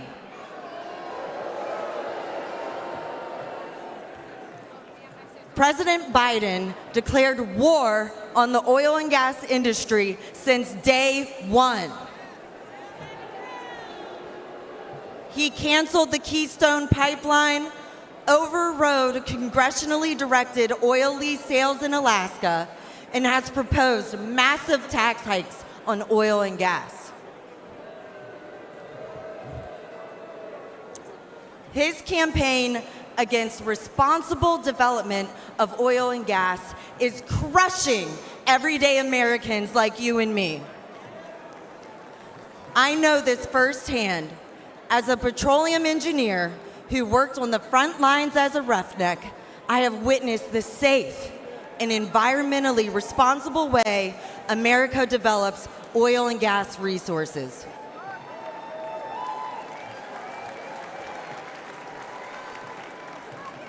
And I have worked side by side with those in the field who I consider family and who are dedicated and hardworking. Their critical work is so critical for our country. The hydrocarbons that are being extracted are a true gift. From powering our cars and heating our homes to being a building block for fertilizer, plastic, and many other products, our society and our standard of living could not exist without fossil fuels. Texas. That is among the many reasons why we need to return Donald Trump to the White House.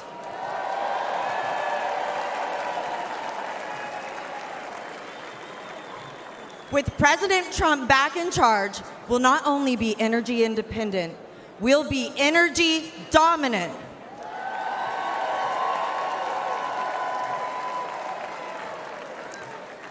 We'll create jobs, increase investment, and improve our national security.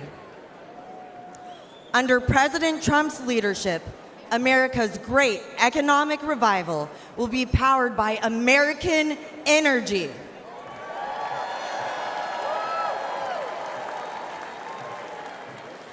He did it before, and he will do it again.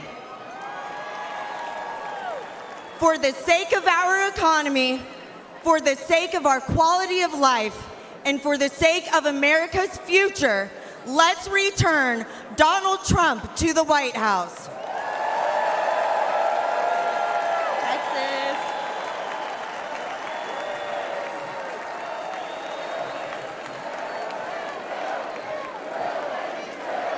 Drill, baby, drill. Drill, baby, drill. Drill, baby, drill. Drill, baby, drill.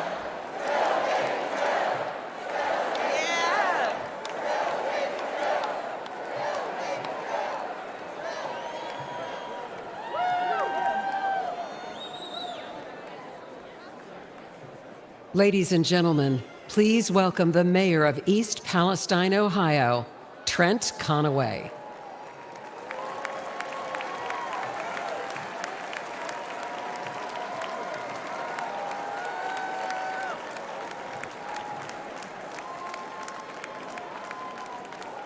Good evening. February 3rd, 2023 began like any other Midwestern day, but in a heartbeat, everything changed. I'm Trent Conaway, the proud mayor of East Palestine, Ohio.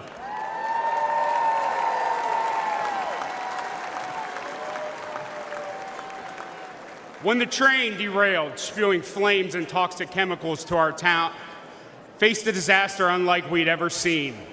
And in the chaos, we witnessed a clear contrast between leadership and incompetence. Our first responders didn't hesitate. They raced to the scene, they battled the flames, and evacuated our citizens. And for that, I want to thank every one of them tonight.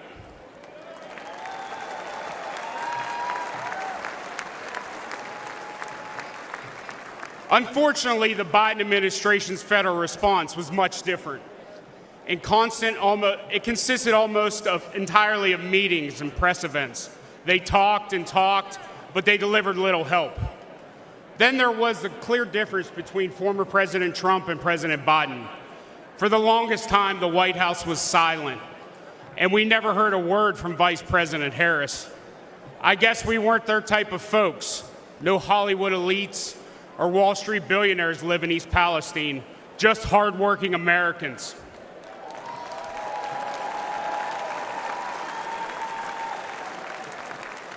But Donald Trump cared.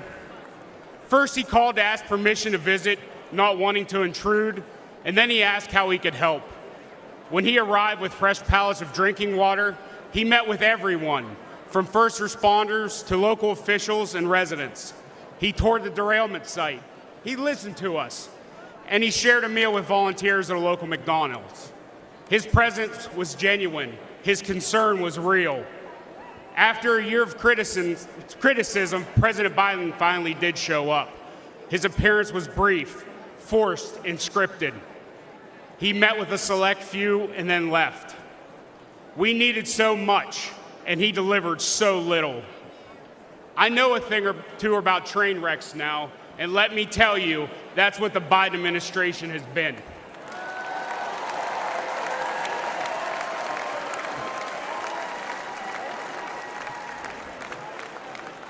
Before President Biden derails our entire nation, we need to act. We need a leader who values small-town communities as much as big cities. We need a president who loves all Americans.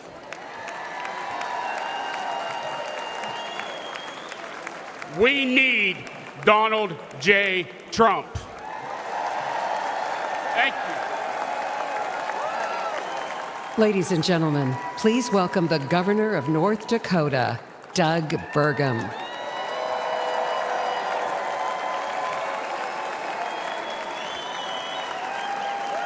Hello, Milwaukee. And hello, North Dakota.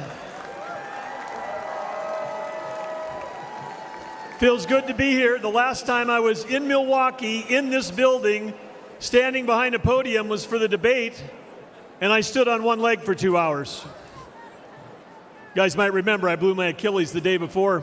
But to kick things off, I have a question for you, and I need your help answering so nice and so loud that everyone at home can hear you. Are you ready? Who will make America energy dominant? Again, who will make America energy dominant? Well, that's pretty good, but it's after 4 p.m. in D.C., so how about one more time loud enough to wake up Joe Biden? Who will make America energy dominant? That's right, because when President Trump unleashes American energy, we unleash American prosperity, and we ensure our national security. Serving as a governor with President Trump was like having a beautiful breeze at our back.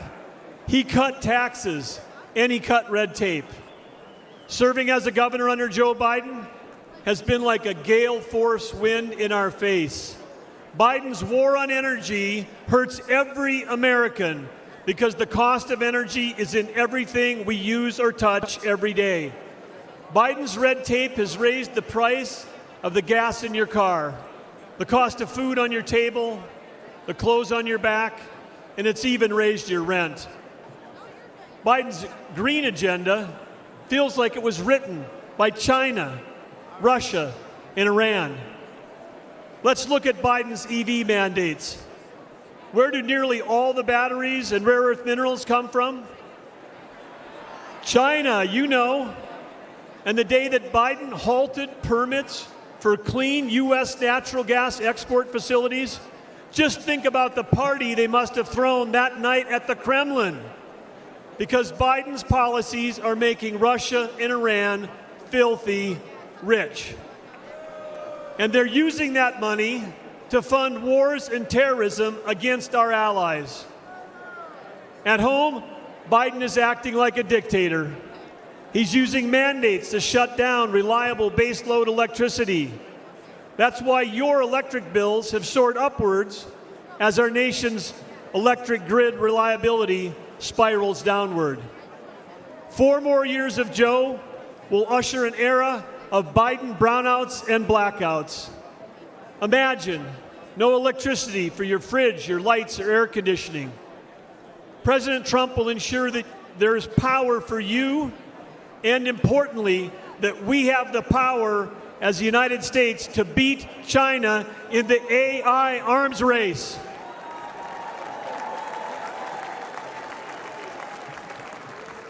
Unleashing American energy dominance is our path back to prosperity and peace through strength.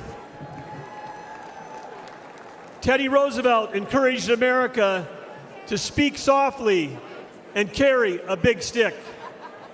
Energy dominance will be the big stick that President Trump will carry.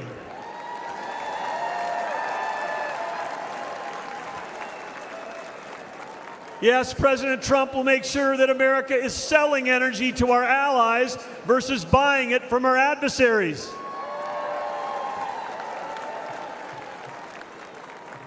Innovation has always been the source of American greatness, and President Trump champions innovation over regulation. Last year, over that whole year, my wife Catherine and I traveled all across America. As all of you know, it's rural America that feeds the world, that fuels the world, and defends the world. Small towns with a huge impact, and rural America is Trump country.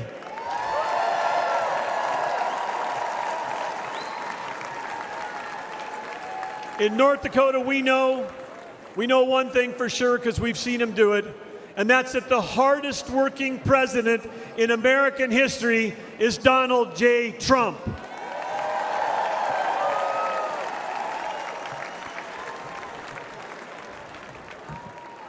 President Trump cares deeply about every American, rig workers, truck drivers, roughnecks, and yes, America's great farmers and ranchers. President Trump cares deeply about you. We know that he'll fight for us, he'll fight for our families, and we know one more thing. He'll let all of you keep driving your gas-powered cars.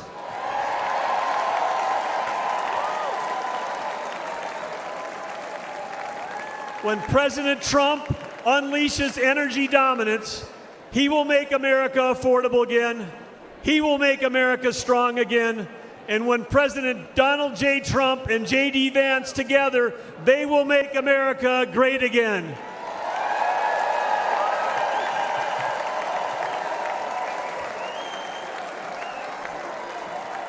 Ladies and gentlemen, please welcome former counselor to President Donald J. Trump, Kellyanne Conway.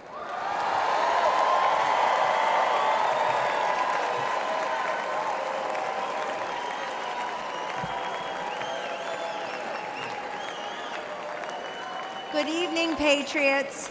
8 years ago, Donald Trump shocked the system and defied the doubters to become the 45th president of the United States. He didn't want fortune or fame, power and position. He already had all of that.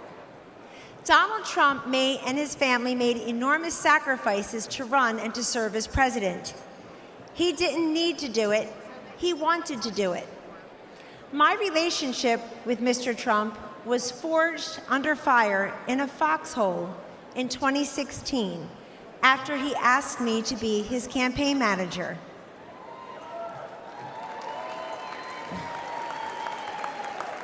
We had no idea that he was making history as the first successful presidential nominee ever to tap a woman to lead a campaign.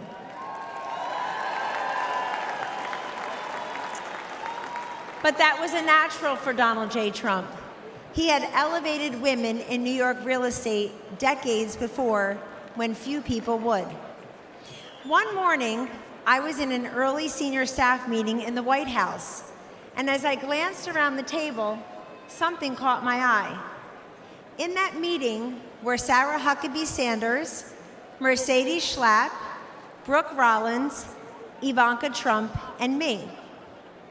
I soon realized that among us, we have 19 children, at the time ages 2 through 16. Show me a C-suite in America where 5 working moms of 19 young children could have the highest rank in the company and work alongside the president.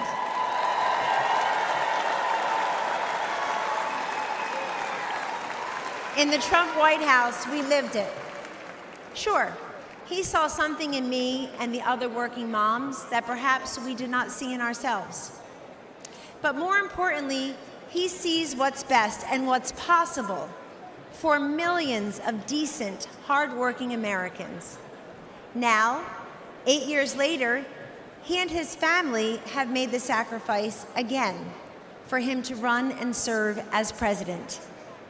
Donald Trump could be the envy of former presidents.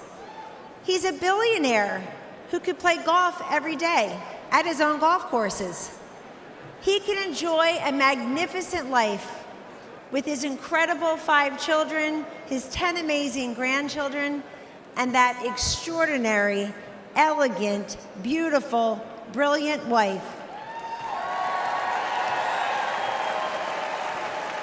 The former and future First Lady, Melania Trump.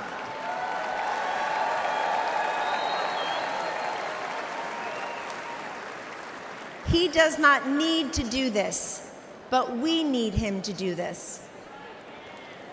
How often do we hear, "I want Trump's policies without Trump's personality"?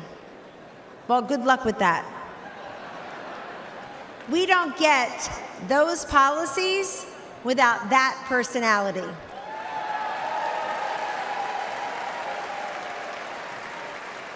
Taking out al-Baghdadi and Soleimani, ending the ISIS caliphate, recalibrating trade deals, restoring sanity, growth, and fairness in our economy, making our southern border more secure and sovereign, supporting school choice, protecting life, respecting workers, backing our blue, our military, and our border patrol. You get that through strength and toughness. Weakness emboldens our adversaries, enables failure, and empowers evil. The answer to weakness is strength. The antidote to division is unity. And the alternative to failure and incompetence, to Joe Biden and Kamala Harris, is to send them packing and send Donald Trump and J.D. Vance to the White House.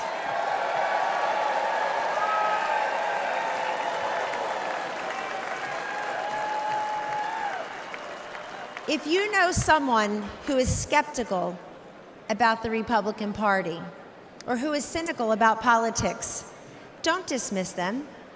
Talk to them. We win through addition, not division. In Donald Trump's Republican Party, everyone is welcome. Yes. We have been called deplorable, irredeemable, MAGA extremists, and worse. But Donald Trump sees you for who you are. You love your God, you love your family, and you love your country. In 2024, there should be no more hidden, undercover Trump voters. It's time to put that flag on your front porch, that red hat on your head, because we don't cave and we don't cower and we do not capitulate. Instead, we get up, we show up, we stand up, and we speak up. Ladies and gentlemen, this is your movement. This is your moment. And this is the man I know and the president we need for 4 more years. He picks the toughest fights and wins. He has stood by me, and he will always stand up for you. Thank you, God bless you, and God bless the United States of America.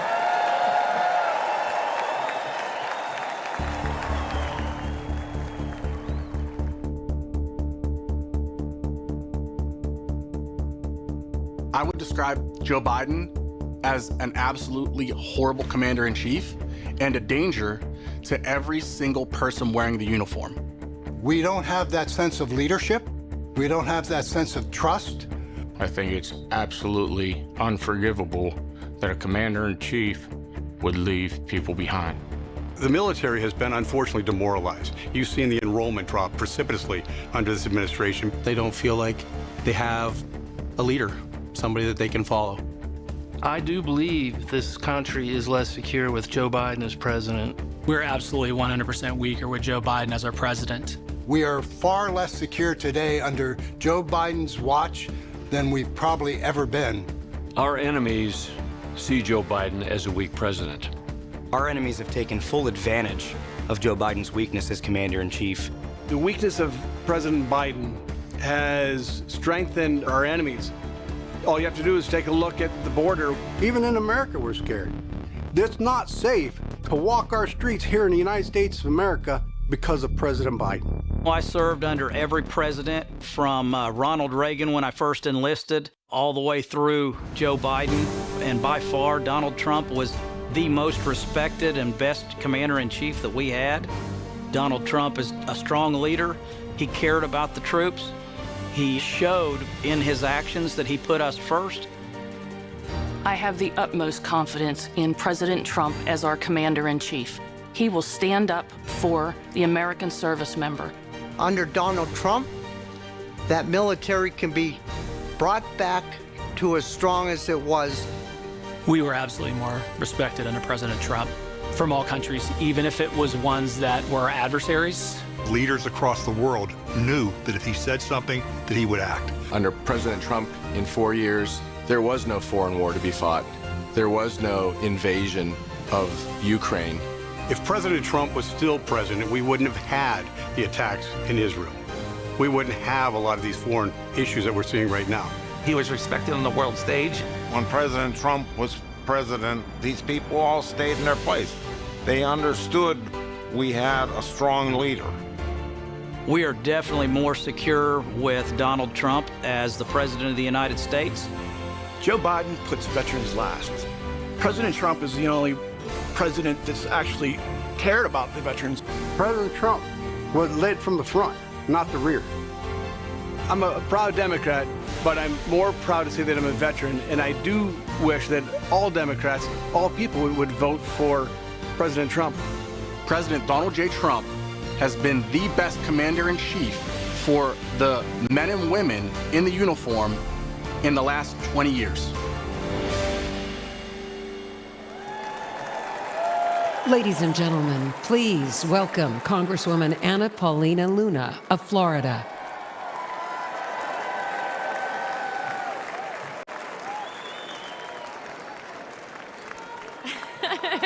Thank you. Thank you. I'm Congresswoman Luna, and I represent the great people of Florida. The greatness and strength of America are beacons of hope for countless lives around the world. Our strength ensures our safety and security. My husband and I knew this when we joined the Air Force. But we don't preserve peace and stability by policing the world or by involving ourselves in every foreign conflict. We preserve peace by commanding the world's respect, a respect that is earned through unparalleled military strength and firm, decisive leadership. Over the past 4 years, the Biden administration has failed to uphold this standard. They have misused our resources in foreign wars contrary to our national interests, and they have eroded the lethality and fighting culture of our armed forces. The leadership that we need, that respects our military and understands the true cost of war, is only found in Donald Trump.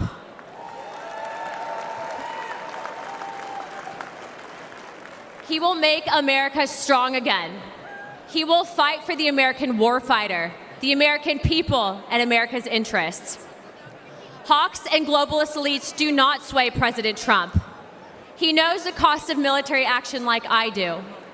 My husband was shot in combat by terrorists and continued to deploy in the fight against America's enemies. I know the fear and anguish of waiting for news about a loved one in harm's way and the pain of losing friends in combat. President Trump knows what it means to put your life on the line. Our service members and their families make immense sacrifices, and they deserve a president who respects that sacrifice and who would lay down his own life in defense of this great nation.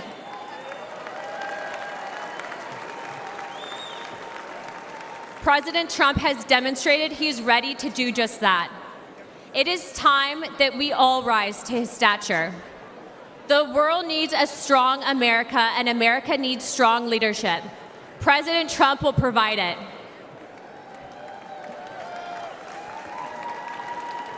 Regardless of race, gender, color, or creed, I urge you to vote for Donald Trump and J.D. Vance on November 5th.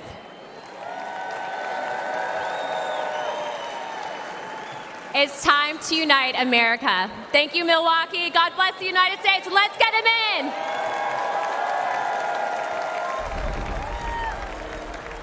It was Christmas Day. We boarded Air Force One in complete and total darkness, in the pitch black of night.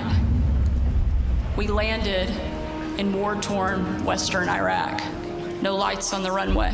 There were hundreds of troops packed into a dining hall. They had absolutely no idea that the president and first lady were about to walk into that room. And when they did, it was a sight and a sound and a scene that I hope I never forget. That room absolutely erupted.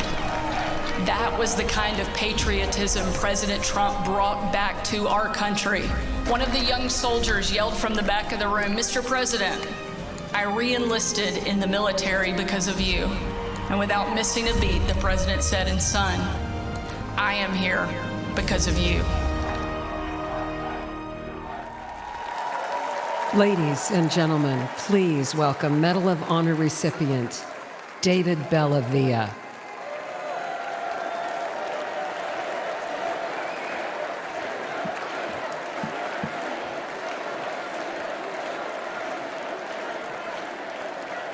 Thank you. In 2019, President Donald Trump awarded me the Medal of Honor for my service in Fallujah during the Iraq War. Thank you. Today, I speak across the country on behalf of our military services, and I ask parents, I look them right in the eye, like I'm looking at you, and I ask them, will you give America your sons and daughters to serve in the greatest force for good this world has ever seen, the United States military? I tell them what I learned when I was in combat. Your sons and daughters will be loved. They'll be our family. And that bond, that commitment is for a lifetime. Their response? Well, it's changed in the last couple of years. Now they say, what about the 13 heroes we lost at Abbey Gate in Afghanistan? Now they say, What about the desperate civilians falling off the transport airplanes? Now they ask, what about the American citizens we left behind for the enemy? They say to me, under Biden-Harris, we don't believe you. They no longer see their sacrifice as worthwhile, that their service makes us all better off. Are you better off than you were 4 years ago? I'll tell you what, we're all going to answer that question in November. Here's something for you. Let's ask it the other way around. Let's ask, are our enemies better off than they were 4 years ago? Iran and its proxies, Hezbollah, Hamas, the Houthis, China, Russia. Well, Iran is richer, Russia is bigger, and China is stronger. And their unchecked aggression proves that the answer is a resounding yes. The Biden-Harris foreign policy undermines American security, and watching their administration lose the gains President Donald Trump made overseas not only destroys our morale, it empowers our enemies abroad.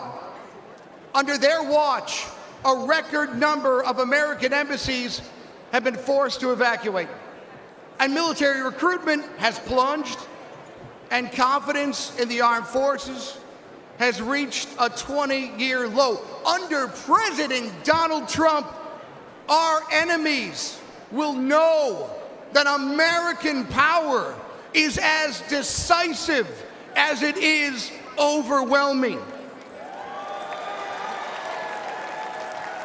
And if you provoke the United States of America, we will hurt you.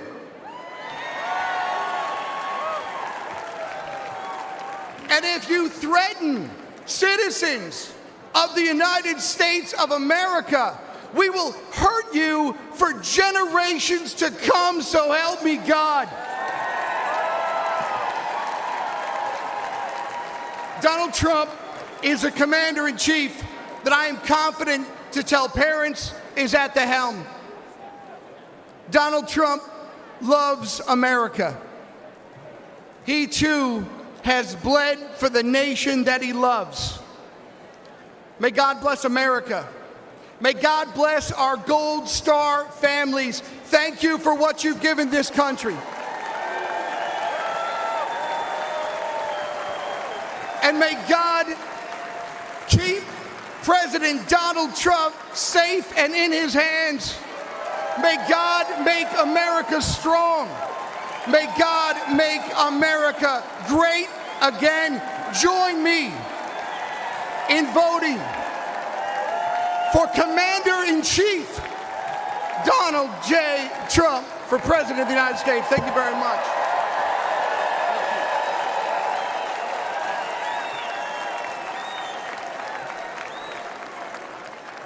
Ladies and gentlemen, please welcome Afghanistan war veteran, Scott Neal.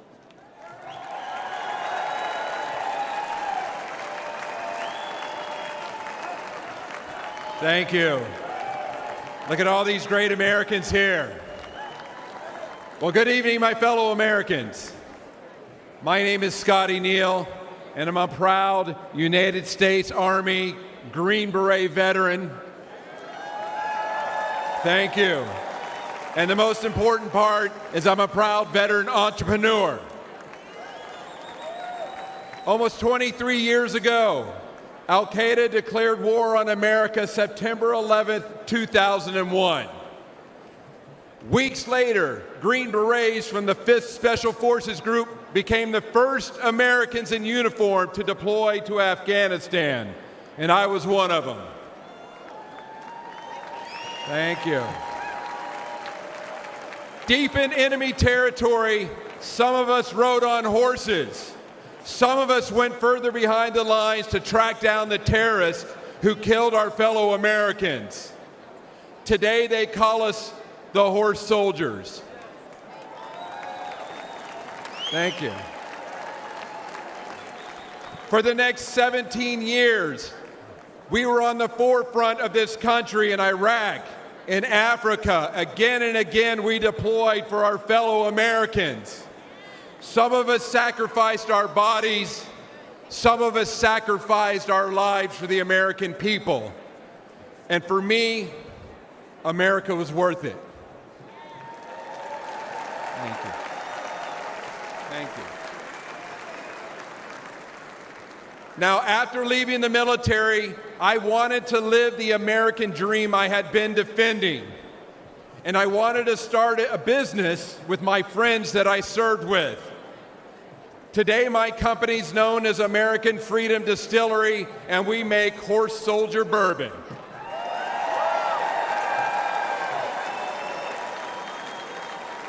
We are building our forever home in the great Commonwealth of Kentucky. That's right, where true bourbon comes from, in a little small town called Somerset. Please come visit us. All of our ingredients are made here in the United States of America. We ensure we hire veterans. We want to prove that America remains the land of opportunity for those brave enough to reach out and grab it. But tragically, almost 3 years ago, my fellow veterans and I recoiled at the bloody anarchy of President Biden's withdrawal from Afghanistan. We saw weakness in chaos. We saw 13 of our brothers and sisters lose their lives. Most of us veterans who served got phone calls for those courageous Afghanistans that we fought with in the mountains as they were pleading with us not to leave them behind. Throughout our careers, we never had regrets about our service. But this moral injury caused many of us to ask, why did we serve if this was the outcome? But despite this dark chapter, I know America is good. We're still the shiny city on the hill that everybody wants to come to. But we need a president with a record of making our country better and not worse. And that's why I'm voting for Donald Trump. Exactly. He encourages patriotic Americans to celebrate the country they love. He supports anyone brave enough to reach out for the American dream and to fight for it. And he's the only candidate in this race who embodies the American determination and decisiveness. Let's make America strong again.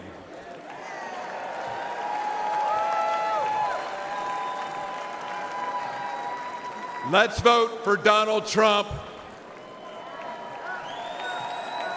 Thank you. Dio presso liber. God bless America.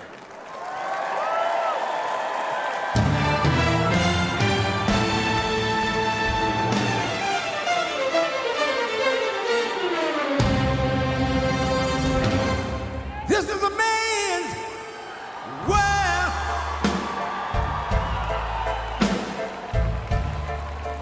This is a man's world.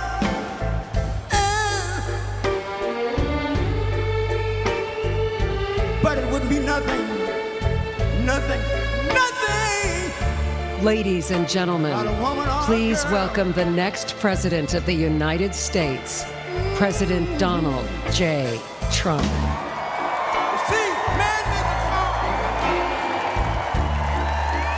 Take us over the road. Man made the train. Carry the heavy load. Man made the electric lights. Take us out of the dark. And man made the boat over water. Like my Bible said, Noah made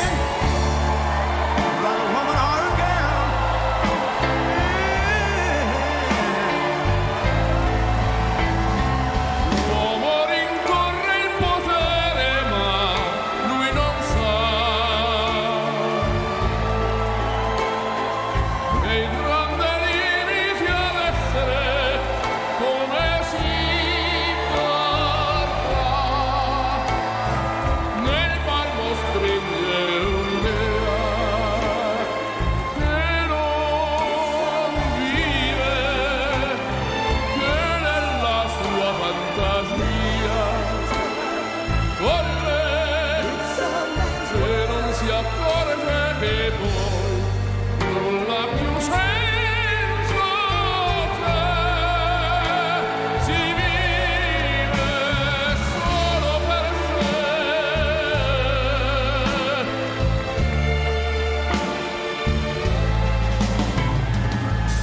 Man thinks about a little bit of baby girls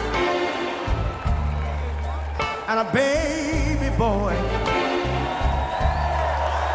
Man make them happy because man make them toys.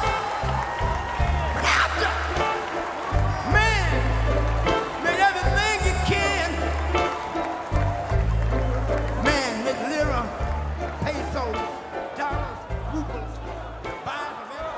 Ladies and gentlemen, please welcome Kimberly Guilfoyle.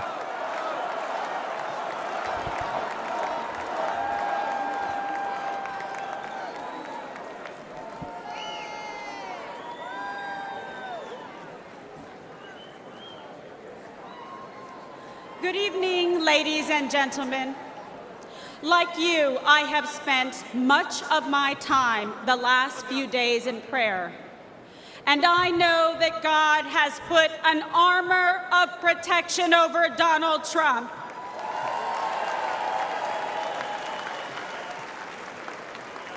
We are all reminded that love for our nation and the beauty of life itself transcends all hatred and political divisions. I stand before you tonight more convinced than ever. This is the most important election in our lifetime. This election will decide the fate of our great nation. And that is why we must elect President Donald John Trump.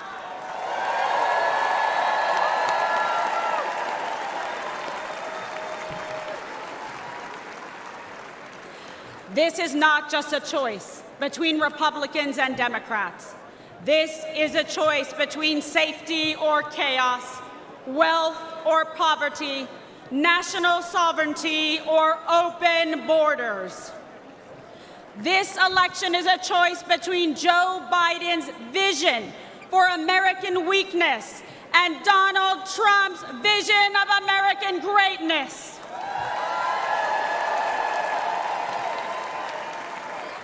Donald Trump will once again make our country strong, safe, and prosperous. He will make America feared by our adversaries and respected by our friends.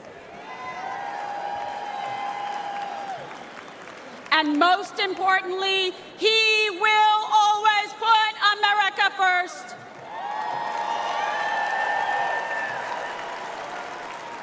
After 4 years of Joe Biden's disastrous America Last agenda, our country is more dangerous, vulnerable, and impoverished than anyone had thought possible. President Trump handed Biden a booming economy and a strong nation. All Joe had to do was leave it alone and take a nap.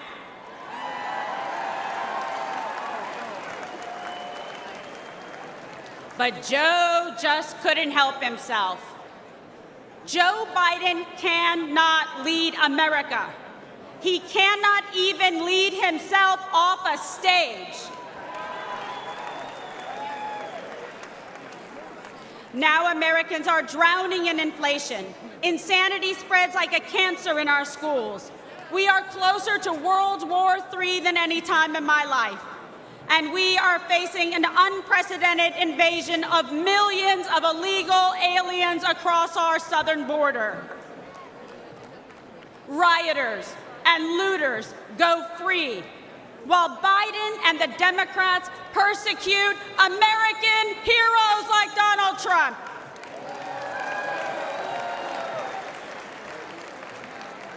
Tens of millions of Americans are made to feel like enemies in our own country.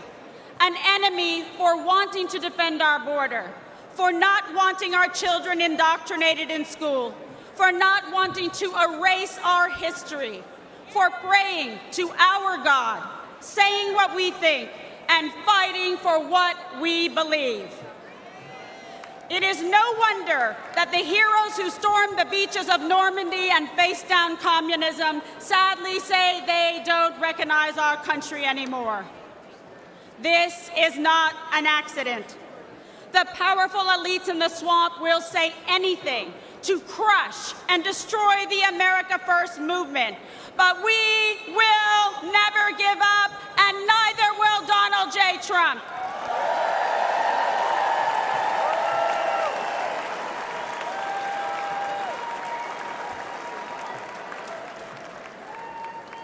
I know I speak for patriots everywhere when I say we are fed up. We are outraged about sex trafficking and drug trafficking across our southern border. We are fed up with the forever wars. We are done being told by the radical left to sit down, shut up, and obey. The Democrat vision for America is governed by fear, hatred, and political oppression. Our vision is defined by a love of our country, love for our fellow citizens, and our love of freedom.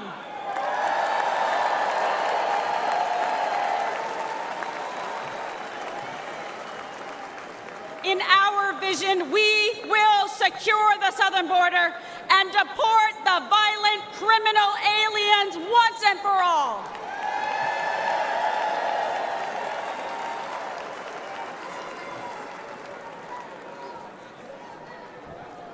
In our vision, America will combat foreign aggressors and ensure our service members are protected, not abandoned, as they carry out their dangerous missions abroad.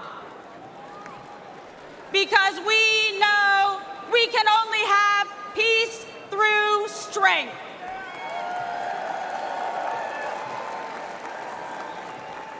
We will restore an era of national pride where freedom of speech is respected and cancel culture is ended.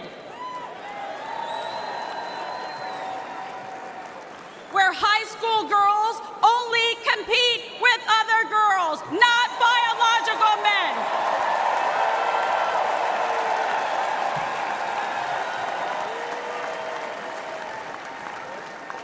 Where struggling cities never put criminal illegal aliens above our heroic veterans and brave law enforcement.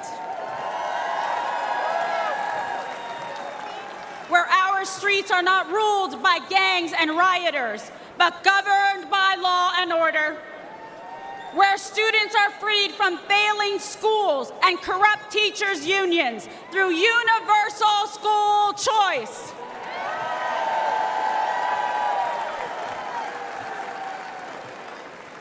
Where our most sacred institutions are not weaponized against political opponents, but are fair, equal, and just.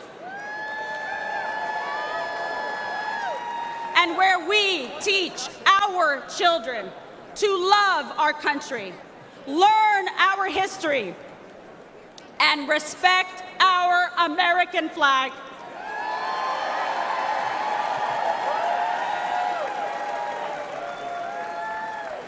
I believe in America.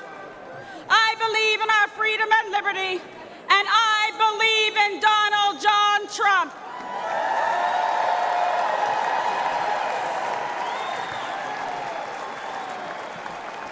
And I want Joe Biden, Kamala Harris, and all of the radical Democrats to know this. We will not be bullied into obedience. We will not cower in silence. We will fight for America because we love America.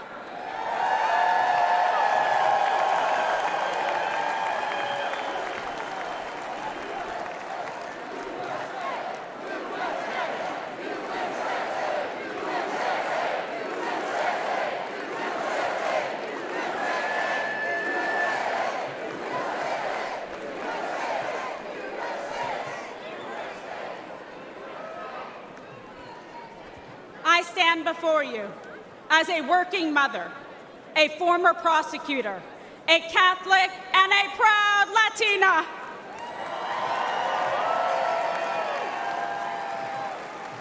I know personally what every American has now seen with their own eyes. I know the measure of the man that stands before us. Donald Trump will never stop fighting for you.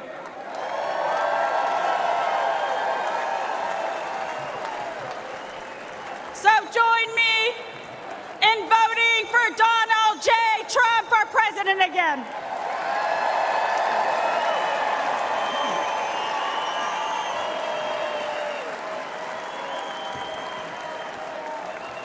Victory is in our sights.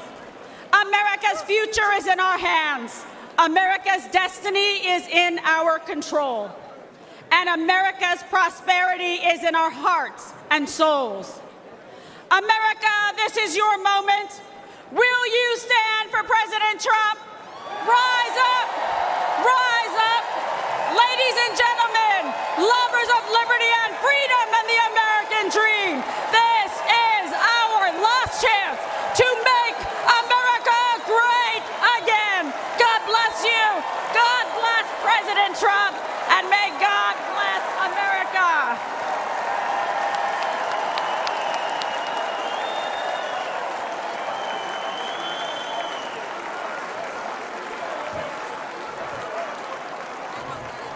Ladies and gentlemen, please welcome Congressman Michael Waltz of Florida.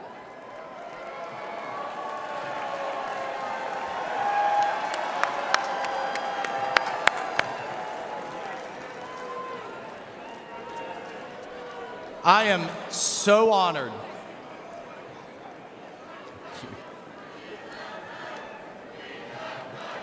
Thank you. Thank you. Thank you. Hello, Patriots. I am so honored to stand before you as a 27-year Army veteran and the first Green Beret ever elected to Congress. And I'm joined tonight by my beautiful wife, Julia, who, oh, by the way, has more combat tours than I do.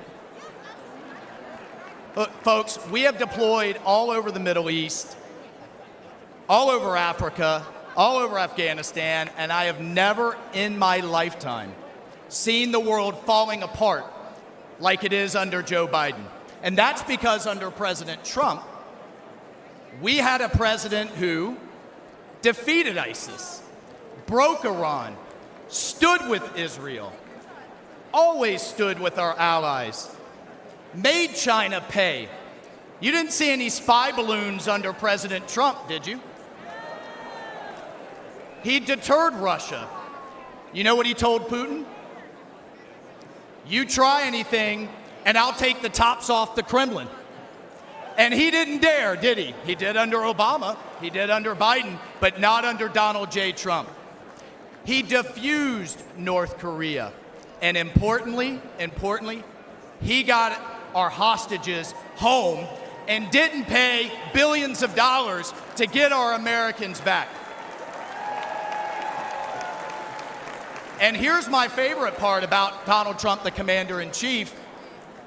He sat across the table from the bureaucrats and the generals and said, if you don't give our troops what they need, you know what he told the generals? You're fired. You're out of here. We're cleaning house. Everything takes too long, costs twice as much, and delivers half of what our troops need. And what do we have today? What do we have today with President Biden? What's he focused on?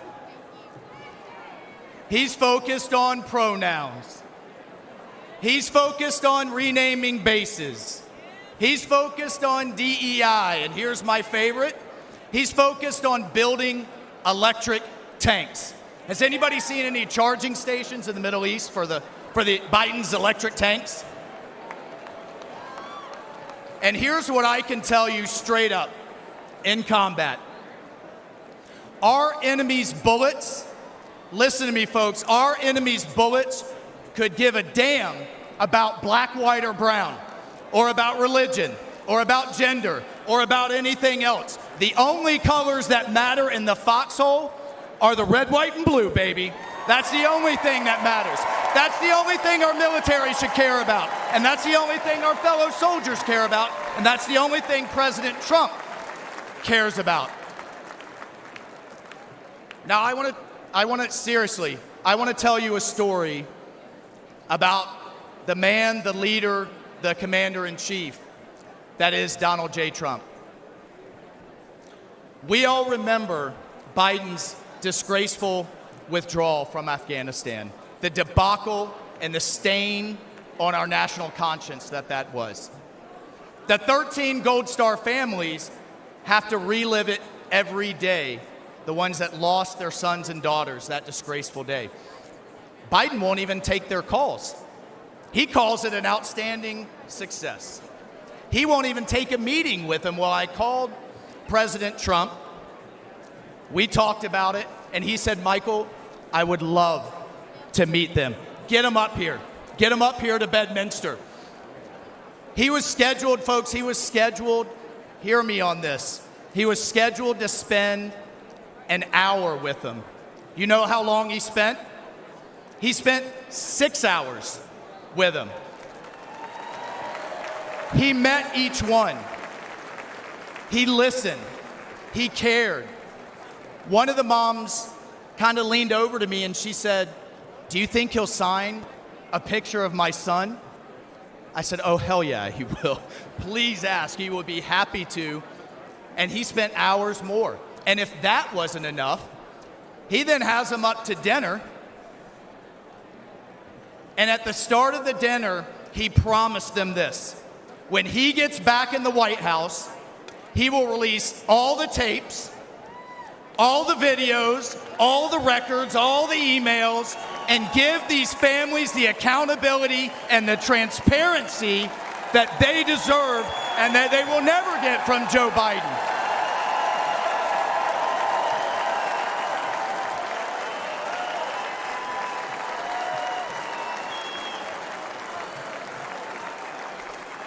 And then God bless this man. This is why I love this man so much. He had them laughing. He had these moms that have been through so much crying. He had them, I love this, we saw DJ Trump in action playing Sinatra, playing Phantom of the Opera. He had these moms dancing with their husbands. 2 of them came up to me afterwards and said, this was the best thing that had happened to them since they had lost their sons. That night with President Trump. Mr. President,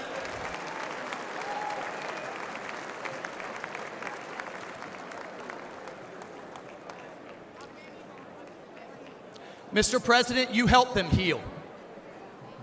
And I will forever, and they will be forever, and America will forever be grateful to you for that.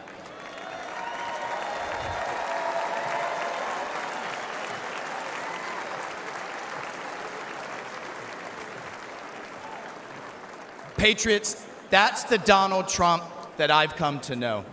That's the Donald Trump and the commander-in-chief we all know. That's the Donald Trump the media never wants you to see. That is the Donald Trump we must have as commander-in-chief back in the White House this November. We need it, the country needs it, the world needs it, because we will once again have peace through America's strength. God bless you. I salute you. Let's go fight, fight, fight, and let's win.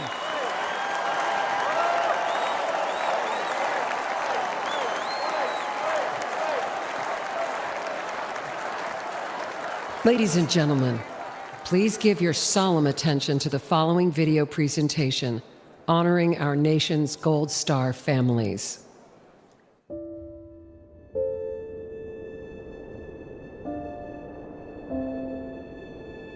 I'm Jim McCollum. I'm the father of Marine Lance Corporal Riley James McCollum, and I'm here to speak for him. My name's Alicia Lopez. I'm Herman Lopez, and we're the parents of our son, Hunter Lopez, a U.S. Marine stationed in Camp Pendleton, San Diego, California, who passed away on August 26, 2021 in Kabul, Afghanistan. My name is Abby Sanchez, and I am the voice for my brother, Corporal Humberto Sanchez. My name is Coro Briseno, and I am Corporal Humberto Sanchez's mother. My name is Stephen Nakui. I'm here for my son, Kareem Nakui. I'm here today to give my son a voice. My name is Cheryl Jules. I am Sergeant Nicole G's aunt. She was a U.S. Marine that was killed in the Kabul, Afghanistan withdrawal. My name's Christy Shamblin, and I'm here for Sergeant Nicole G., United States Marine, who was killed in the Afghanistan exit. My name's Kelly Barnett. I'm here to give a voice to my son, my best friend, Staff Sergeant Taylor Hoover. And my name's Darren Hoover, and I'm here to give voice as well for our son, Staff Sergeant Taylor Hoover. When we started hearing that the Taliban was moving in, that there wasn't more military being deployed, and that they had decided that the Taliban was our security, that was when I became terrified. They were just kind of left there, hung out to dry. Breaking news for you from Afghanistan, where there are significant casualties, including some Americans from a I was at work attack outside the country. and heard about it.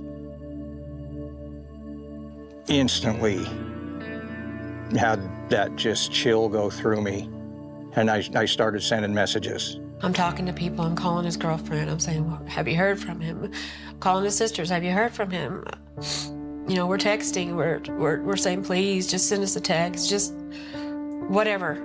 Just let us know that you're okay. When all the explosions went off, I had messaged her and I said, hey, I know you can't say anything, but, just an emoji, just a bubble.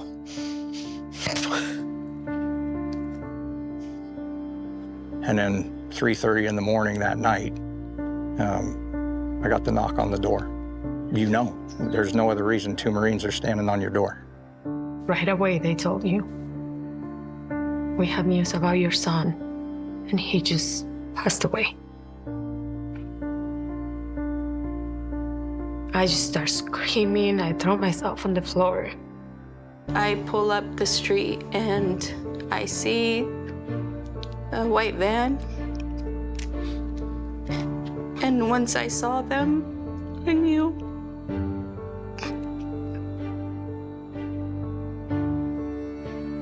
It's surreal. Seeing all those flag-draped coffins in the back of a C-17 is something you'll never forget. And it really drives home that, these young men and women gave the ultimate sacrifice. They had all the families within this large room. The president showed up, and that was, it wasn't what I was expecting. This guy's sitting across from me on that tarmac, and he keeps looking at his watch. Biden did not want to be there. I don't know what he wanted to do, but he did not want to be there. He looked at his watch multiple times. I saw it 3 times. He didn't say anything about Riley. And to this day, he has yet to say those 13 kids' names.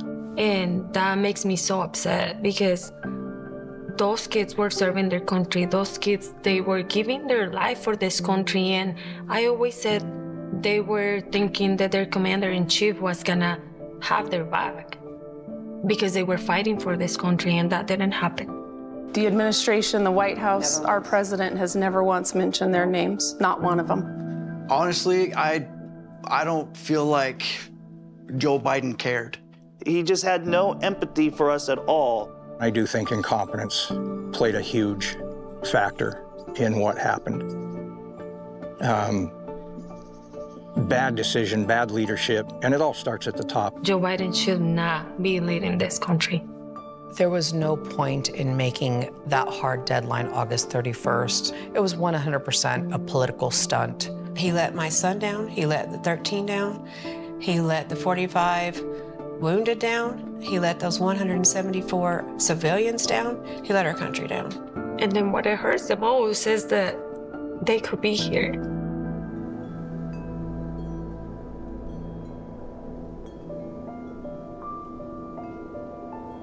We fully understand we can't bring back our kids, but there are thousands and thousands more out there that are going to come home the same way if something doesn't change. We're the United States of America. We can do better by our men and women that are risking their lives for this country. We can do better for them than that.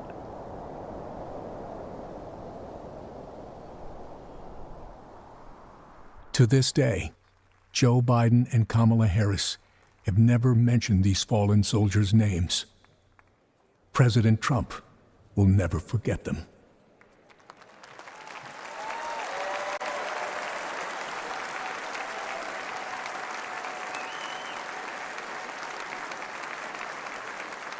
Ladies and gentlemen, please welcome to the stage the Gold Star families of our fallen heroes.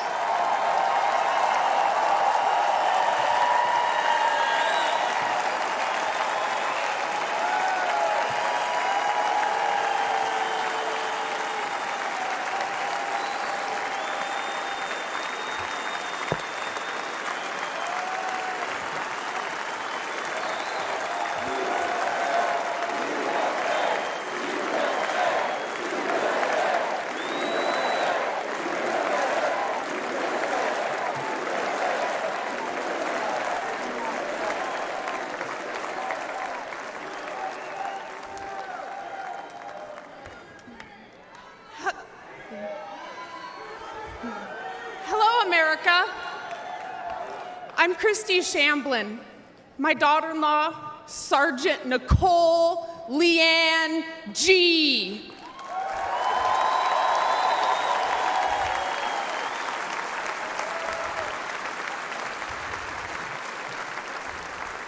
Was a United States Marine, and she was killed at Abbey Gate in Afghanistan, alongside 12 of her brothers and sister-in-arms. While Joe Biden has refused to recognize their sacrifice, Donald Trump spent 6 hours in Bedminster with us.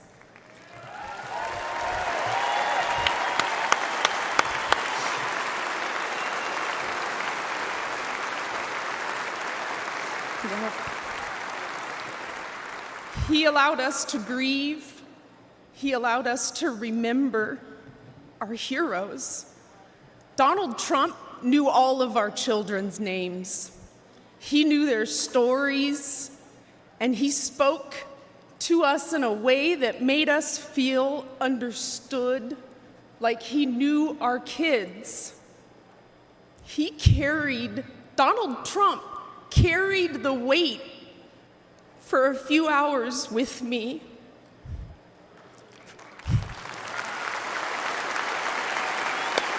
Yeah.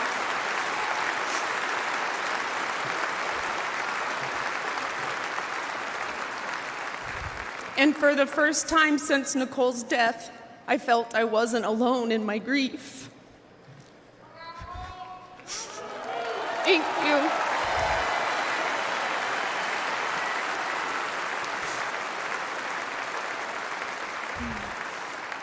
I had expected to meet an arrogant politician. Instead, I met a man who had empathy for us. He was compassionate, and he spent time with us because he knew it would make us feel better. Thank you, President Trump.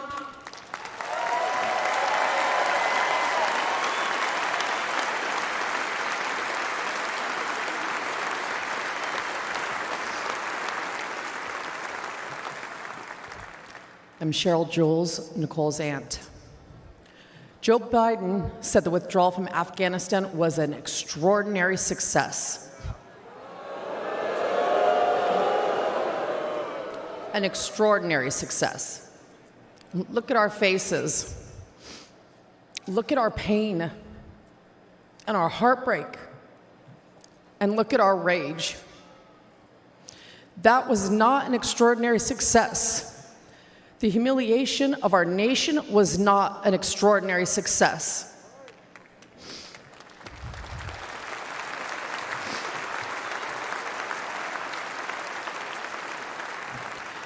Joe Biden may have forgotten that our children died, but we have not forgotten. Donald Trump has not forgotten.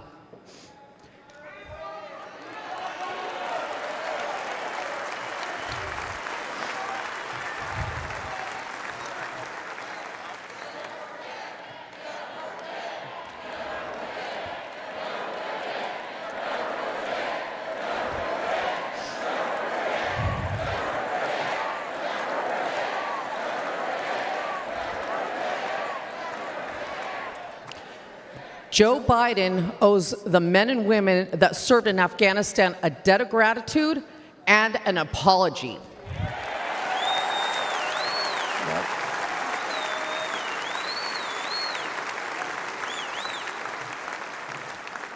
Donald Trump loves this country and will never forget the sacrifice and bravery of our service members. Join us in putting him back in the White House.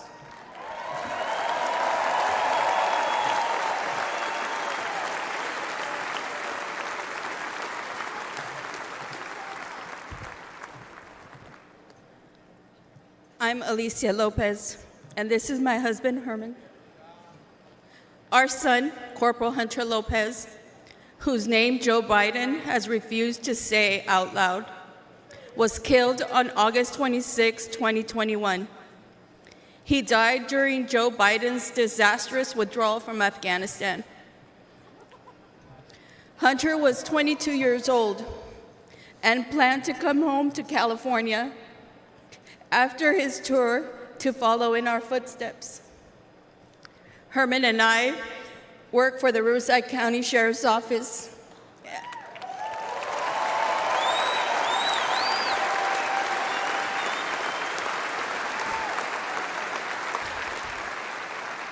And our family has a tradition of service in law enforcement.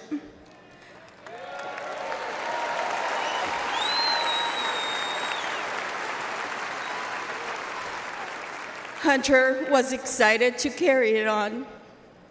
Instead, in the nearly 3 years since Hunter's been gone, there has been silence.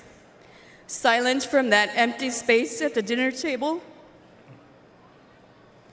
where Hunter would have joined his brothers and sister and us for family gatherings. And there has been a deafening silence from the Biden and Harris administration.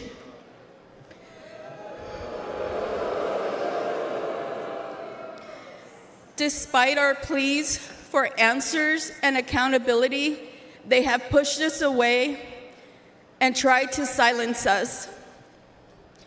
The Biden administration has not owned up to the bad decisions. They have not been transparent about their failures. And their so-called leaders work to protect themselves rather than our sons and daughters who took the oath to defend our country.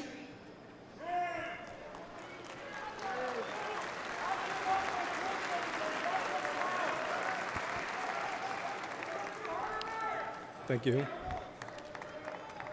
When Hunter and the other service members' bodies were returned to the U.S. in Dover, Delaware, Joe Biden met the plane.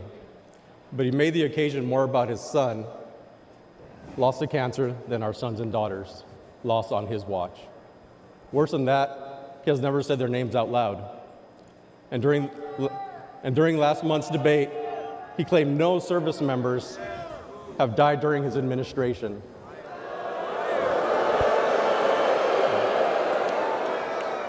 None. That hurt us all deeply. So Alicia and I are here to say the names of all 13 service members who lost their lives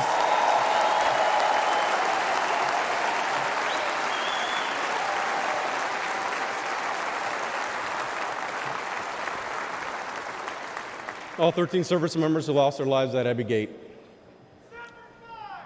David Espinoza.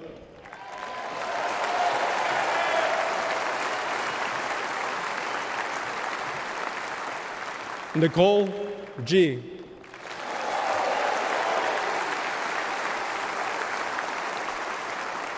Taylor Hoover.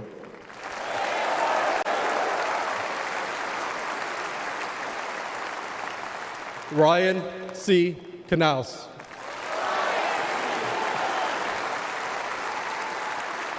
Riley McCollum.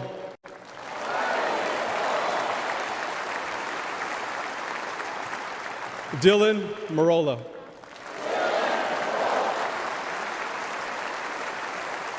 Kareem Nakui. Dagan Page.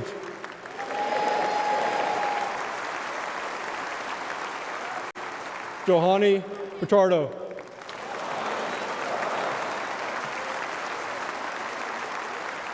Humberto Sanchez.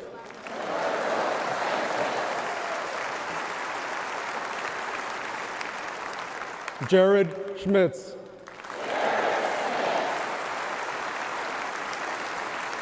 Maxon Soviak. And my son, Hunter Lopez.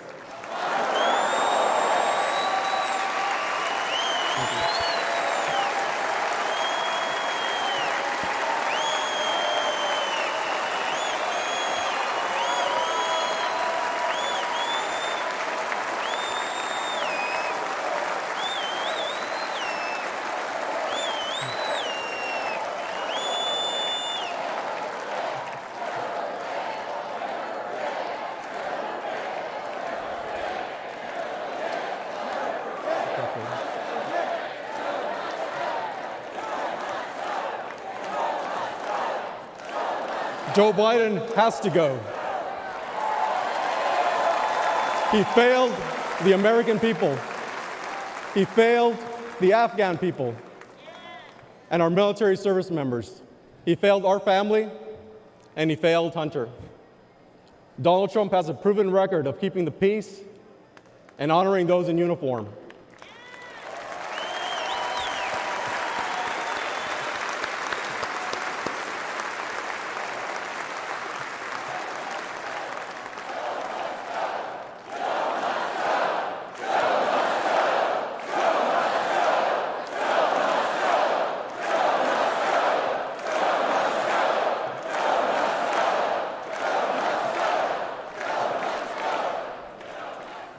All of us on this stage recognize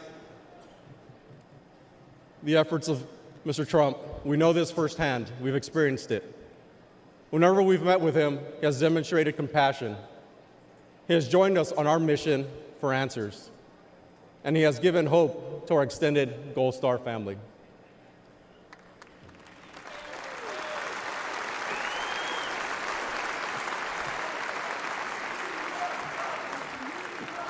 Now, we have another son serving in the Army.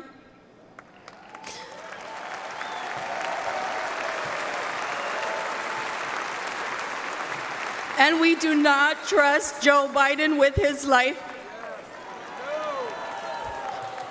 We have faith that Donald Trump to lead our military. Please join us in supporting Donald Trump for President and Commander-in-Chief.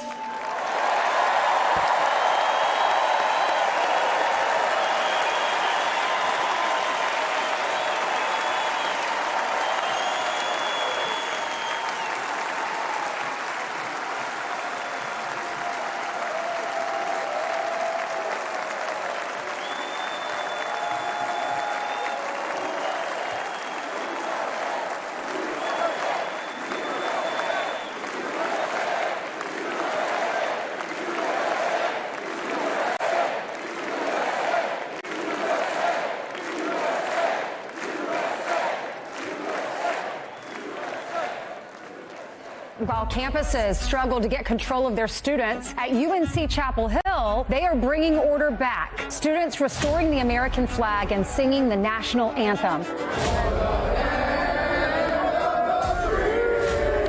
Protesters began to take down the American flag, and that's when the guys stepped in. Patriotic fraternity brothers stepped in and said, "Not today, Hamas." The group of frat brothers defended the American flag from anti-Israel protesters. I held the Israeli flag, and they held up the American flag while protesters chanted at us, screamed at us. I was told to kill myself about 50 times, called a white supremacist, a fascist. They protected the flag for an hour. They were pelted with bottles and rocks, but they stood strong. I think the most popular college students right now are the ones at UNC. God bless those UNC frat guys for taking down the Palestinian flag and putting up Old Glory. Giving us some hope there that not all college students have gone woke. They should be celebrated for, and what be more rare is their bravery, their willingness to stand up and exhibit that patriotism and protect America. All is not lost. In every corner of America, there are many people that love this country. I'm very proud of these boys and very, very proud that we have parents that are raising good kids like this in our country. I love America. There are still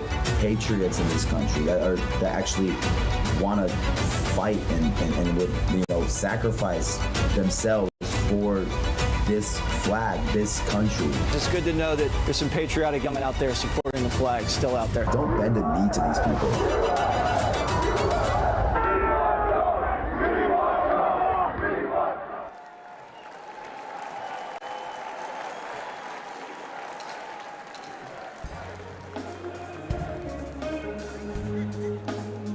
Ladies and gentlemen, please welcome country music star Brian Kelly and Anthony McGahee and Praise Motivated Choir. Granddaddy came back from war with a purple heart and a couple scars. A lot more like him out there never made it home, but they ain't gone. And Old Glory don't ever get old. She's the greatest stories ever been told.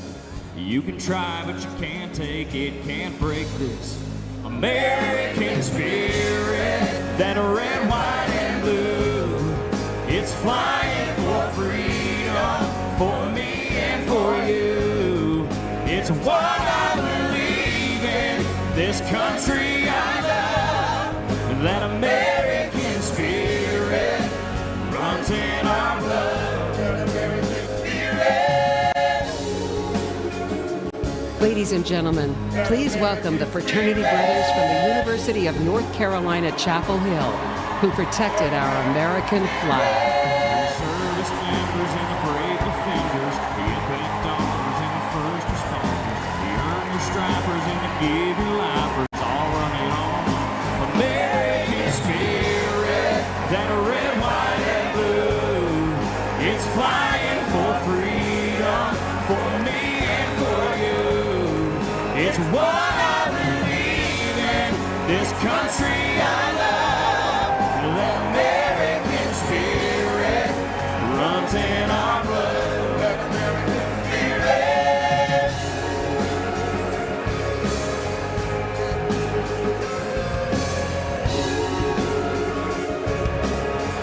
That American spirit.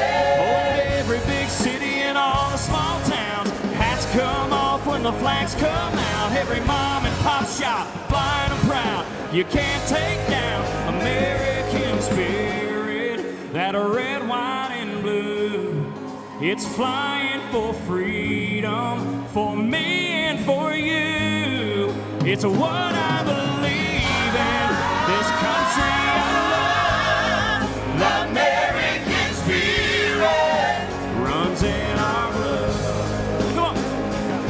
Oh, in every big city and all the small towns, hats come off when the flags come out. Every mom and pop shop flying them proud. You can't take down American spirit. Oh, American spirit.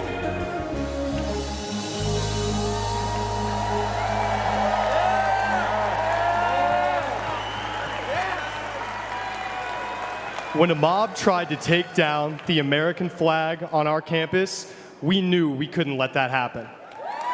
We stood guard, we held it up, and we did not let it fall. It was all about respect. not just for the cloth, but for everything that the flag stands for. Too many people have sacrificed everything for it. The least we can do was keep it flying. And tonight, we are proud to honor our flag again.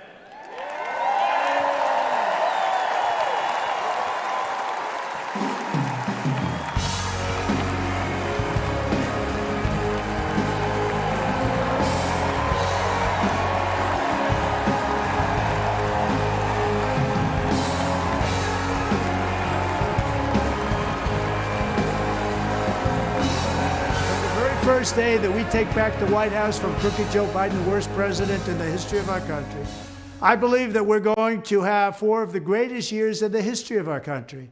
I will once and for all secure our elections. We're going to go to paper ballots. We're going to have same-day voting, voter ID. We're going to do it properly. We're going to have good, secure, beautiful elections. We never want what happened in 2020 to happen again. But until then, Republicans must win. And we must use every appropriate tool available to beat the Democrats. They are destroying our country. Whether you vote early, absentee, by mail, or in person, we are going to protect the vote. That's the most important thing we have to do, is protect the vote. Keep your eyes open, because these people want to cheat, and they do cheat. And frankly, it's the only thing they do well. We will make sure your ballot is secure and your voice is heard. Many Republicans like to vote on Election Day, and we must swamp the radical Democrats with massive turnout on Tuesday, November 5th. The way you win is to swamp them. If we swamp them, they can't cheat. It just doesn't work out. But if you can't make it, you need to make a plan, register, and vote any way possible. We got to get your vote. So with your vote, we will win a victory the likes of which no one has ever seen before. We will evict crooked Joe Biden from the White House, and we will take back our country on November 5th, 2024, the most important day in the history of our country. That's what it's going to go down as. Thank you. Ladies and gentlemen, please welcome recent Harvard University graduate, Shabbos Kestenbaum.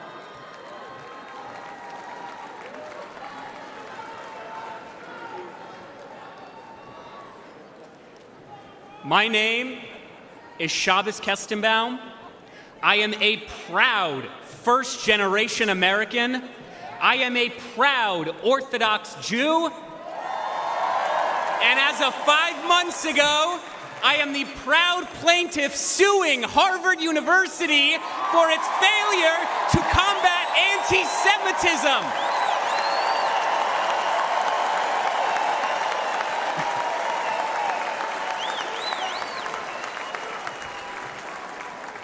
I came to Harvard to study religion, the foundation of Western civilization. What I found was not theology, but a contempt for it. My problem with Harvard is not its liberalism, but its illiberalism. Too often, students at Harvard are taught not how to think, but what to think.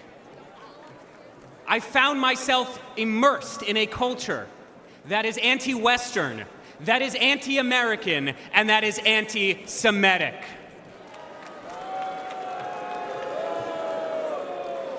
After October 7th, the world finally saw what I and so many Jewish students across this country experienced almost every day. When I planted 1,200 Israeli and American flags on campus, they were all vandalized within 24 hours. I was harassed by my peers merely for being a Jew and have received countless death threats online. Students and professors have openly called for new Hamas-style attacks against the United States. And perhaps most damning, when Hamas terrorists butchered 45 American citizens on October 7th, when they took 12 Americans hostage, Harvard refused to immediately and unequivocally condemn this atrocity. My fellow Americans, the anti-Semitic bigotry, unfortunately, extends far beyond the universities. Although I once voted for Bernie Sanders, I now recognize that the far left has not only abandoned the Jewish people, but the American people.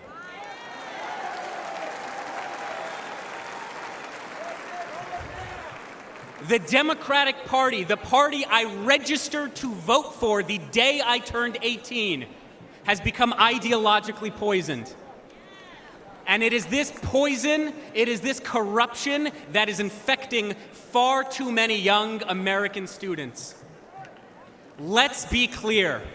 The far left's anti-Semitic extremism has no virtue, and the radicalism on our campuses and on our streets has no moral legitimacy.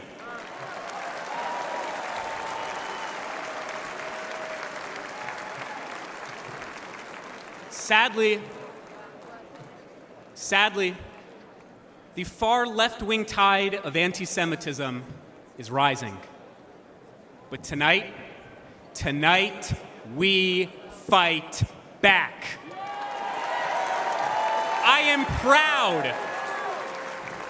am proud to support President Trump's policies to expel foreign students who violate our laws, harass our Jewish classmates, and desecrate our freedoms.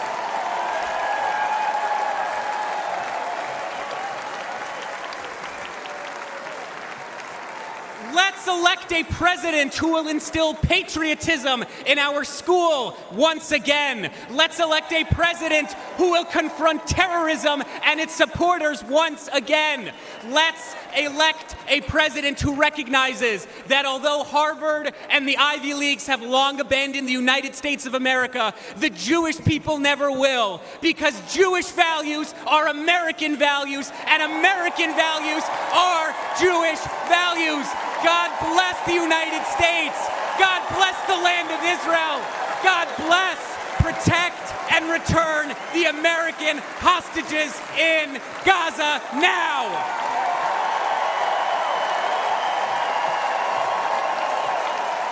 Ladies and gentlemen, please welcome the parents of an American hostage held in Gaza, Orna and Ronan Nutra.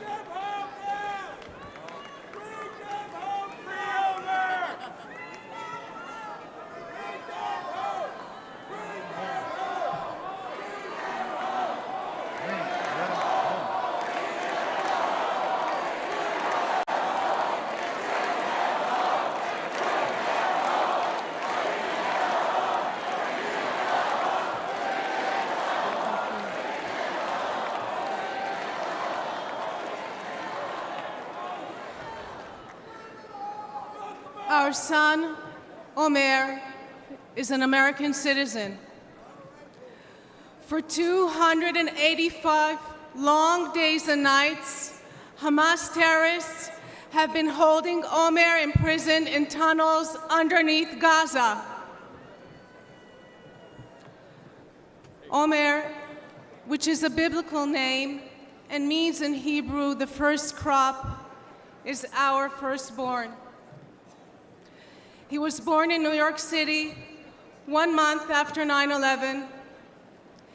8 months pregnant, I walked across the Queensboro Bridge towards home that day.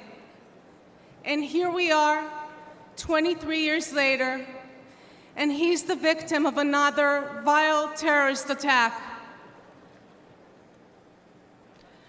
Let me tell you a little bit about my son. He's a connector. He's an extremely social person. He loves sports. In high school, he was captain of the soccer ball, volleyball, and basketball teams. He's a natural leader.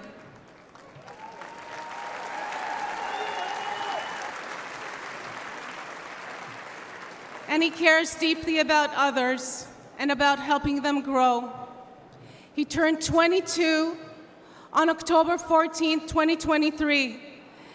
And instead of celebrating with us and with his friends, he spent his birthday as a hostage of Hamas terrorists.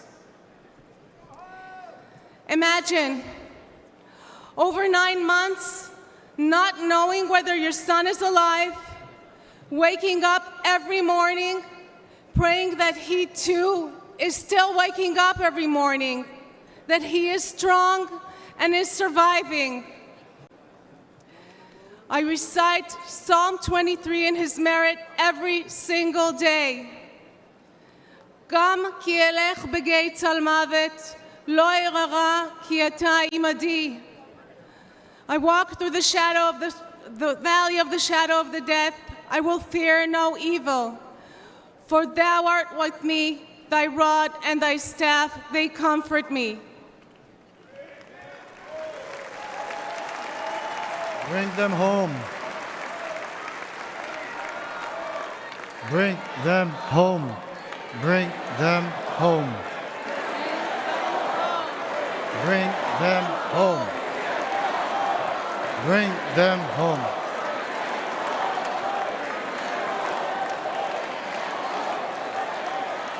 During the brutal October 7 attack on Israel, over 1,200 people were slaughtered. Of them, 45 were American citizens. Where is the outrage? Where is it? This was not merely an attack on Israel. This was and remains an attack on Americans.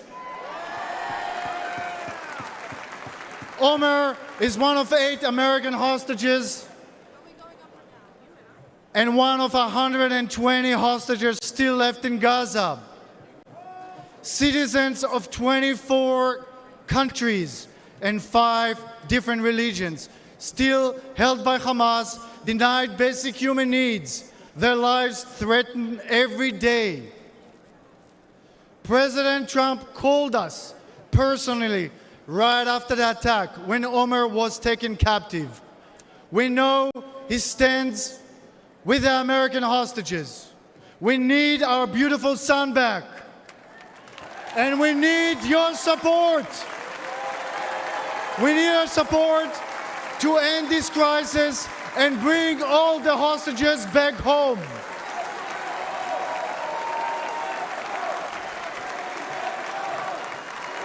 Them home.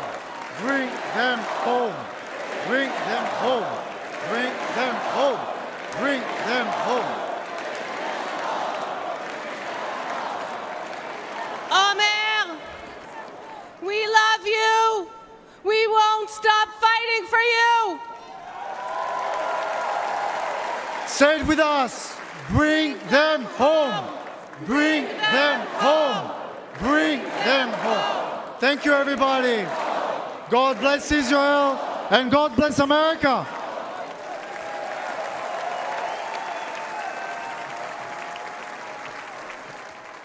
Ladies and gentlemen, former paratrooper, congressman, and New York State gubernatorial candidate, Lee Zeldin.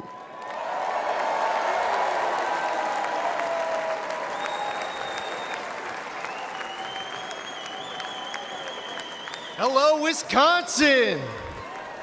I'm Lee Zeldin from New York.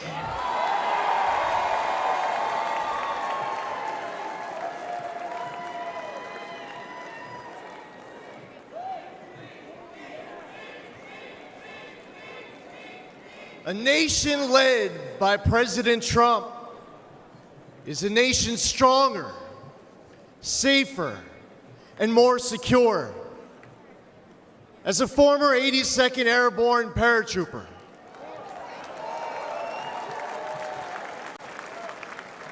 I want a military focused on being the world's greatest fighting force, not its biggest social experiment.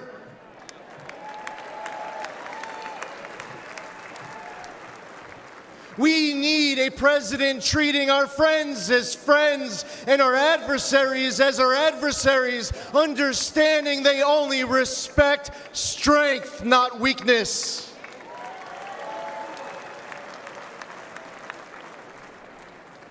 I was on the House Foreign Affairs Committee under 3 presidents, but only one ended wars without starting new ones. President Donald Trump.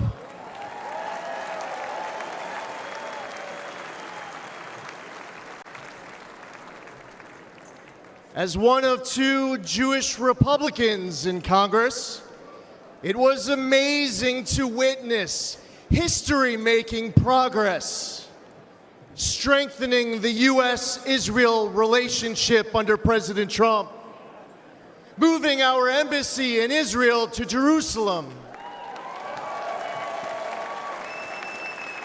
recognizing Israel's sovereignty over the Golan Heights, and launching the Abraham Accords, which no one said was possible.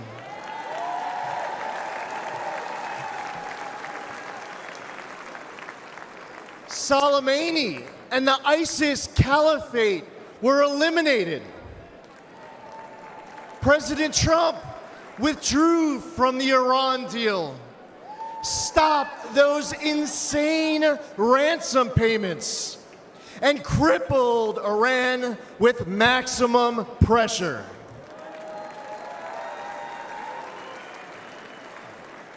But then, everything went downhill under Biden. Yes, the guy who advised Obama not to take out Osama, Joe Biden advised against the mission that killed Osama bin Laden.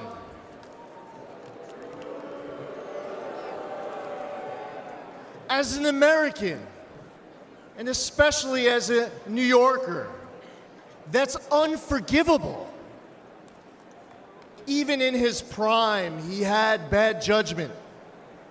And it's only gotten worse with age. We cannot count on Biden to make this kind of crucial 3 a.m. decision. Heck, we can't rely on him at 3 in the afternoon.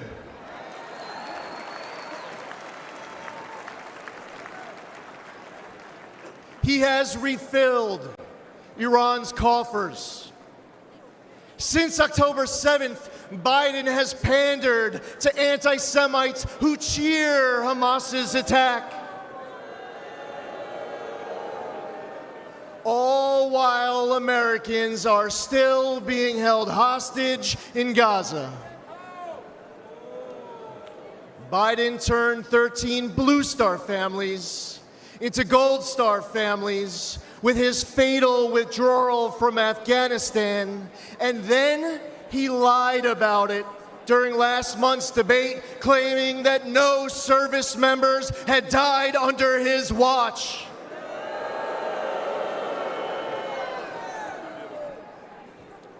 We must elect President Trump.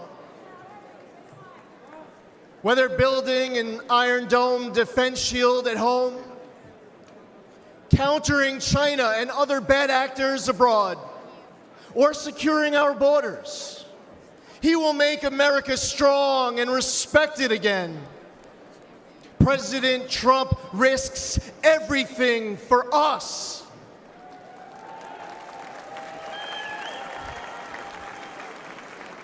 We need him back in the White House now more than ever before.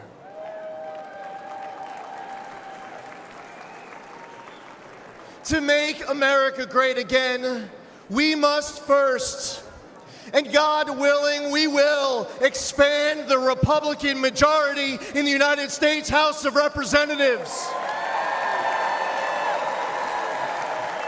We will flip the United States Senate. We are going to elect J.D. Vance, our next vice president. And we will make Donald J. Trump the 47th president of these United States. Thank you. God bless you. God bless President Trump and his family, and God bless America.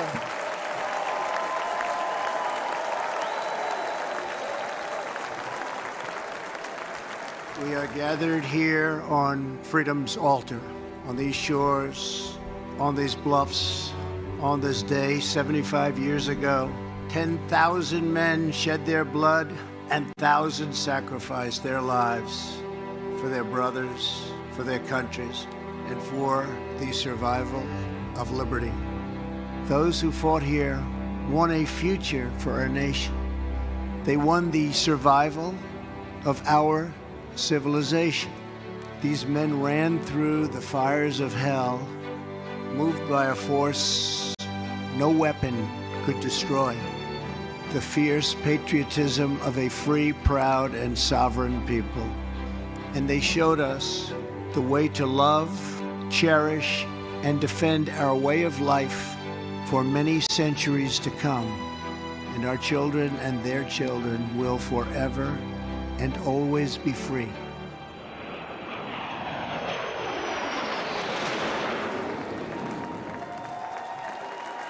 Ladies and gentlemen, please welcome World War II hero, William Peckrell.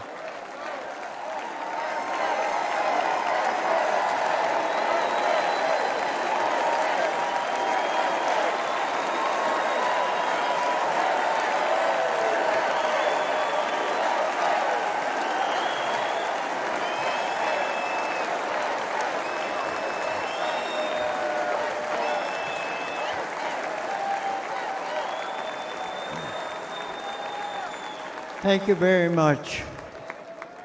My name is Bill Peckrell. I'm a proud Wisconsinite. I'm a proud husband of 76 years old to my wife, Rosemary. I'm a father of 11 children.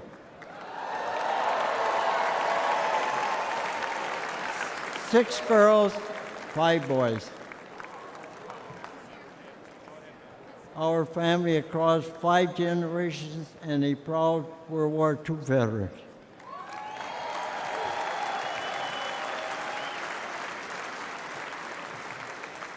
I'm 98 years old.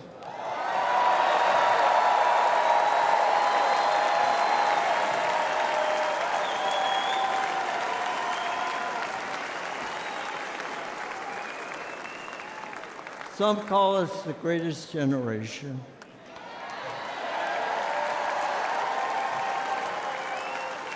That's an honor, considering America is the greatest nation in the history of the world.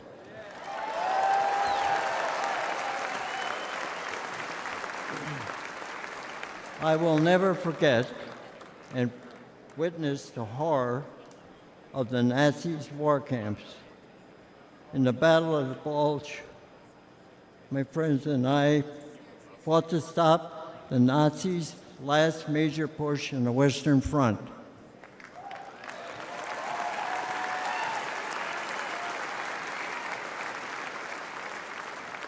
A few months later, Hitler was dead. The Nazis were defeated.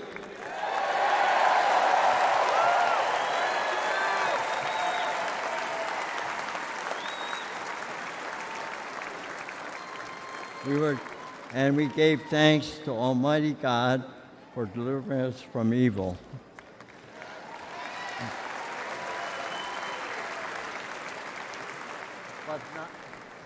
But not many of us came home. I still miss a lot of my friends on that beach. And there were many of us left. There aren't many of us left today. But for us, those of us who are here, that America is still worth fighting for.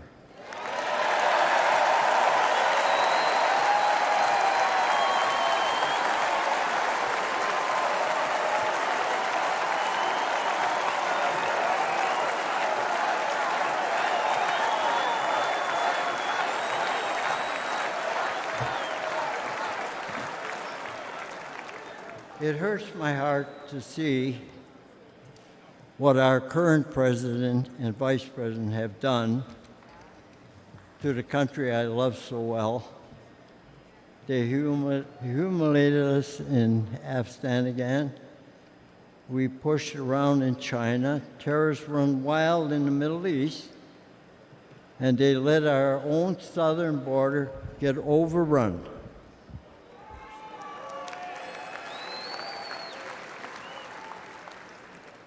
America, people say, America is an idea, but I believe America is much more than that. America is our home.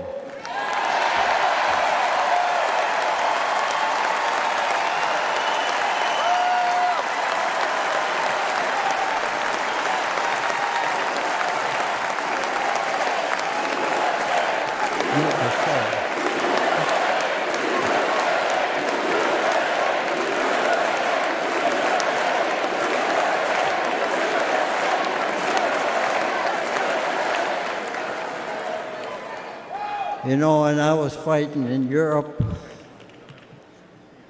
and I came back home, I kissed the ground, thanking God that I'm back home in my country.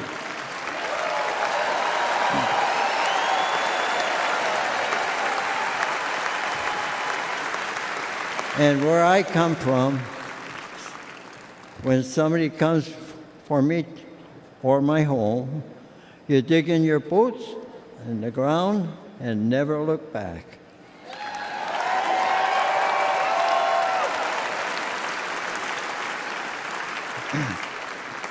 That's the attitude that saved the free world, and those years ago. And President Trump, back in Commander-in-Chief, I would go back to re-enlist today.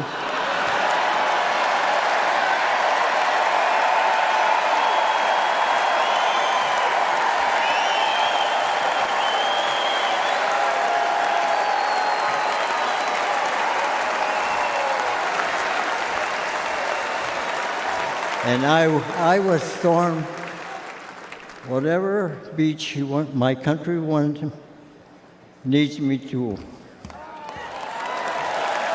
fight again.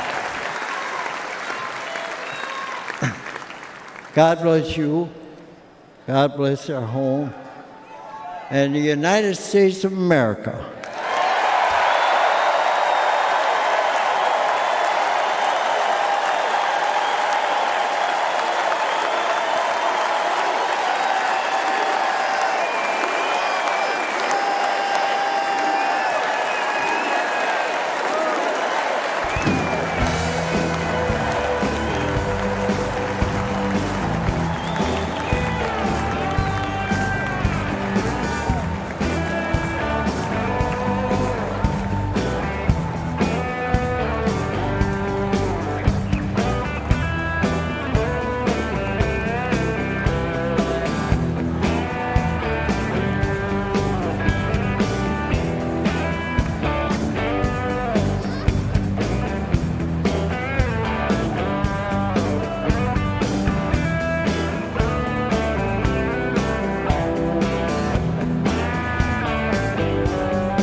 Ladies and gentlemen, please welcome businessman and Executive Vice President of the Trump Organization, Donald J. Trump, Jr.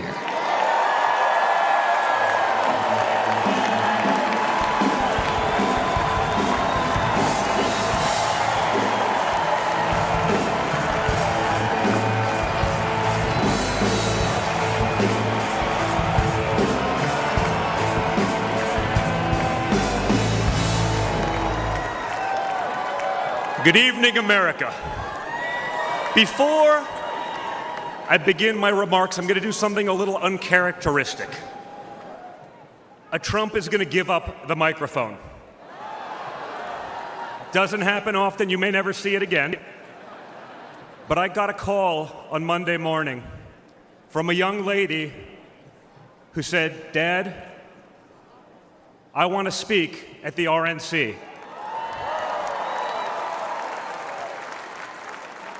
I want to speak at the RNC because I want America to know what my grandpa is actually like.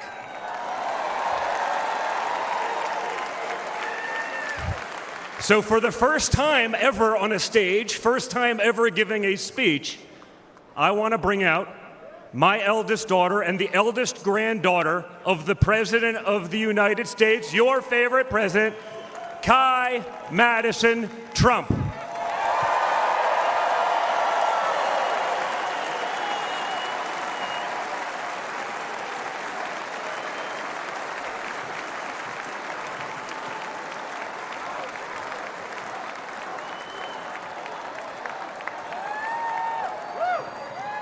Hi everyone, my name is Kai Madison Trump. I am the granddaughter of Donald Trump. I'm speaking today to share the side of my grandpa that people don't often see. To me, he's just a normal grandpa. He gives us candy and soda when our parents aren't looking. He always wants to know how we're doing in school. When I made the high honor roll, he printed it out to show his friends how proud he was of me. I know. He calls me during the middle of the school day to ask how my golf game is going and tells me all about his. But then I have to remind him that I'm in school and I'll have to call him back later. When we play golf together, if I'm not on his team, he'll try to get inside of my head. I know. And he's always surprised that I don't let him get to me. But I have to remind him, I'm a Trump too.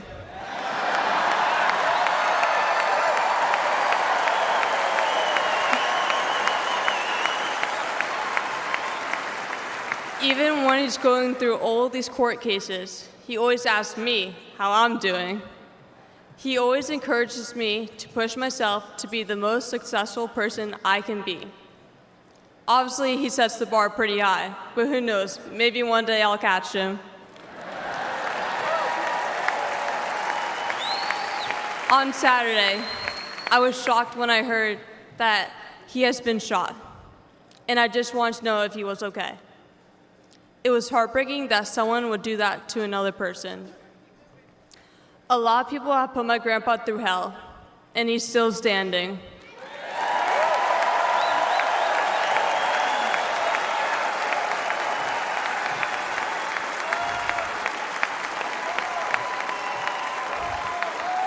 Grandpa, you are such an inspiration, and I love you.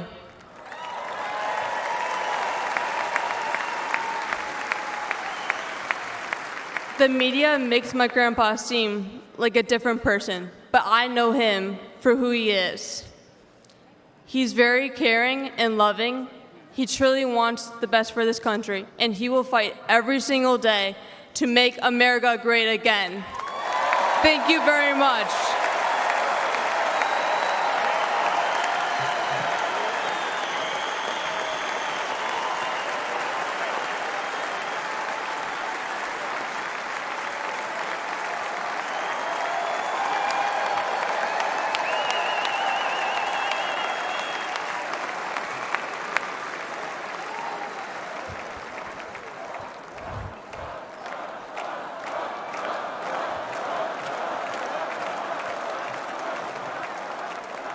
lot of proud moments this week from my family.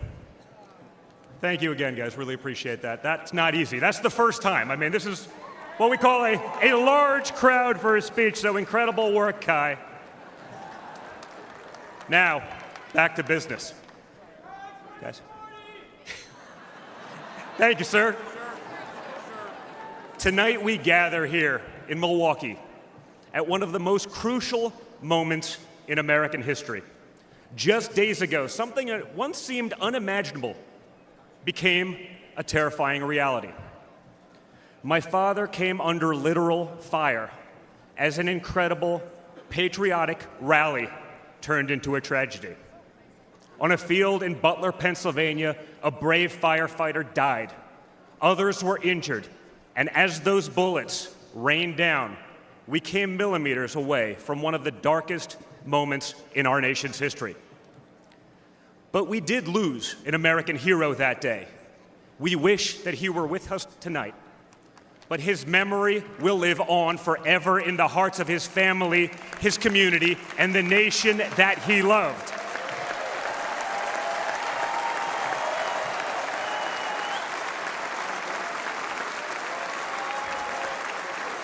So I would like to take just a moment tonight to express our gratitude for the life and service of American hero Corey Comparator.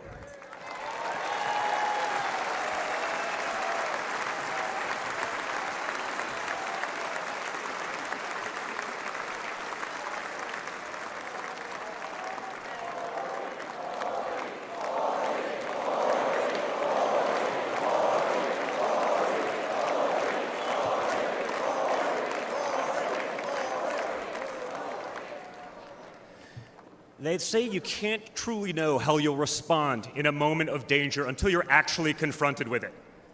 So what was my father's instinct as his life was on the line? Not to cower, not to surrender, but to show for all the world to see that the next American president has the heart of a lion.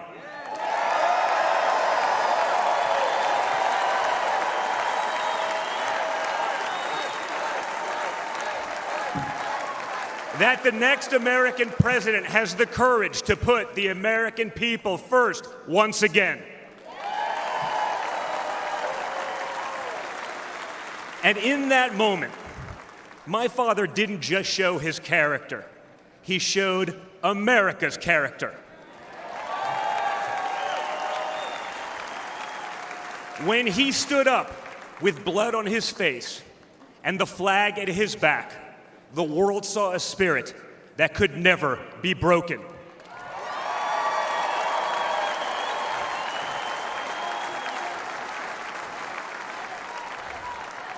And that is the true spirit of America. America knows what it's like to be down. We know what it's like to be confused and to be afraid. Long before the attempt on my father's life, every American I met was filled with fear and anxiety. They were afraid our country was being torn apart. They were anxious about the massive and chaotic invasion of illegal aliens across our border. They were deeply concerned about partisan lawfare, education indoctrination, and attacks on freedom of speech. Most terrifying of all, they saw that our leaders didn't care, or worse, that they joyfully aided and abetted the erosion of our rights. And the lies. Oh yeah, the lies. We won't ever forget the lies. From left-wing politicians, from their allies in the media, when you hear them in a row, you fully understand the extent they have gone to divide this great nation. They lied about Russia collusion. They lied about Hunter's laptop. They lied about Joe Biden's fitness for office. They lied about the border being secure. They lied about inflation being transitory. They lied about how they would safely withdraw from Afghanistan. They lied about Biden being a, quote, moderate. And they told one nonstop lie after another about my father. But they could only run away from reality for so long. All hell has broken loose in America, and it's impossible to hide anymore.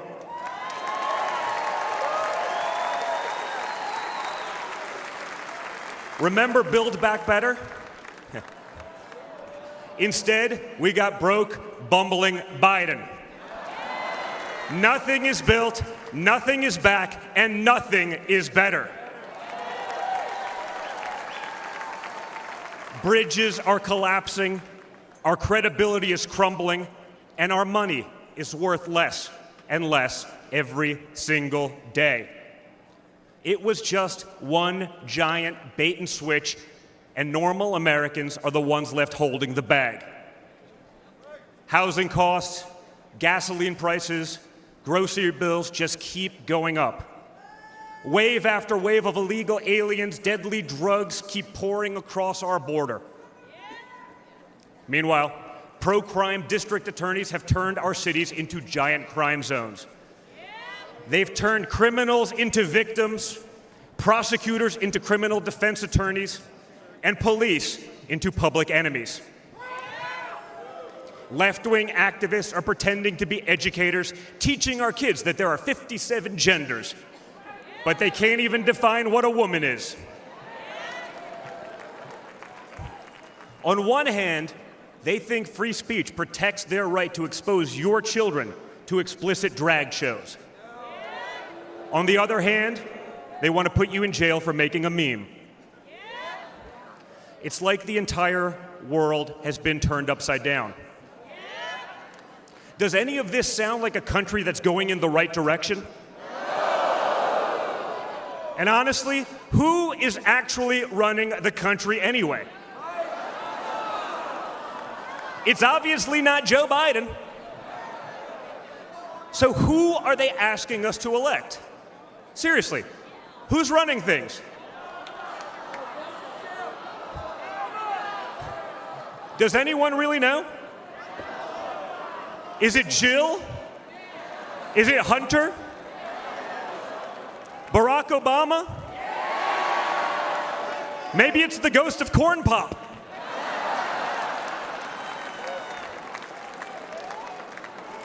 Whoever is running the show, the only thing they are effective at is persecuting my father. They twisted, contorted, and corrupted the criminal code to turn bookkeeping errors into felonies. They concocted new legal theories out of thin air. They imposed gag orders on my father because the last thing a defendant should be able to do is defend himself, right? They punished him for merely speaking the truth. They say they hate Vladimir Putin, but it sure seems like they've spent a lot of time copying his playbook.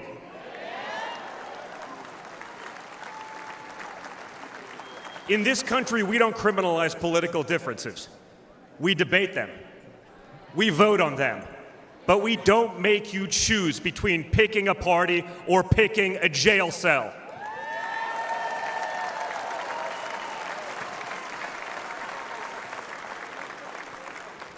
There was a time when the Democrats really wanted what was best for America, even if they had a different way of getting there.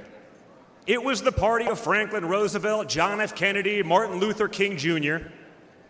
You may have disagreed with that party, but at least you could respect it. But this new extreme Democrat Party, they want us to somehow believe that the only way forward is going backwards, where hiring decisions are based solely on race, where justice is only for those with the right opinions, where streets are a luxury only for the elite, where economic opportunity exists only when you know the right people. Right now, the America we all grew up with, the America that we love, feels like an old photograph where you sit down with your children and tell them what life used to be like. You look back at that America and remember a country that was confident and proud, an America that knew who it was and what it stood for. And it could all feel like a distant memory. Somewhere along the way we stumbled, Somewhere along the way, we lost ourselves. But we can't live on nostalgia. Yes, America was great, but our greatest days are yet to come.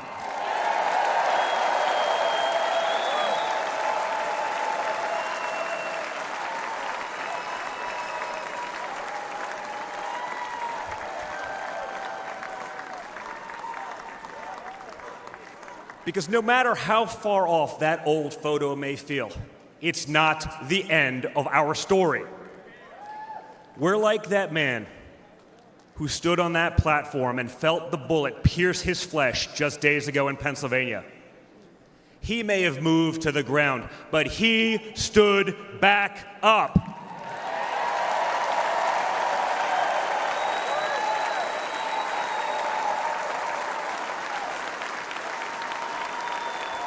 And when he did, my father raised his fist into the air. He looked out at the crowd, and what did he say?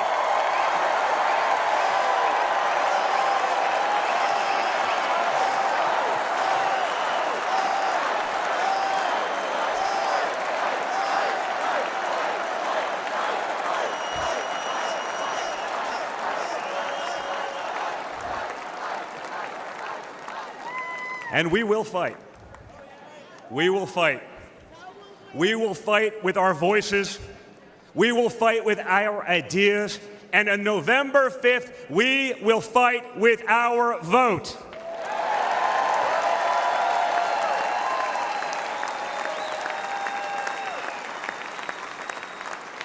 I've always been proud of him, but I've never been prouder of my father than I was in that moment.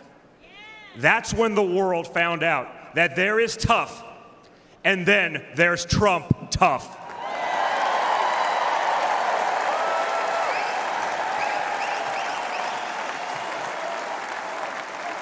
And the good news is, America is Trump tough.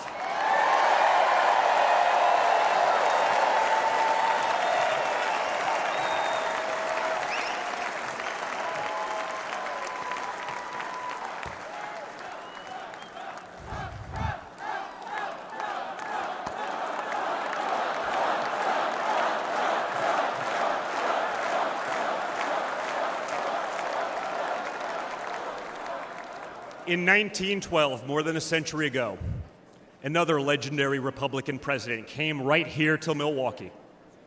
At a political rally less than 1 mile from where we stand tonight, Teddy Roosevelt was struck by a would-be assassin's bullet.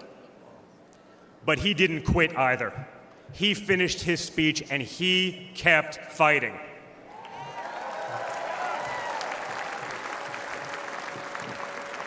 My friends, I don't believe in coincidences, but I do believe in God's plan.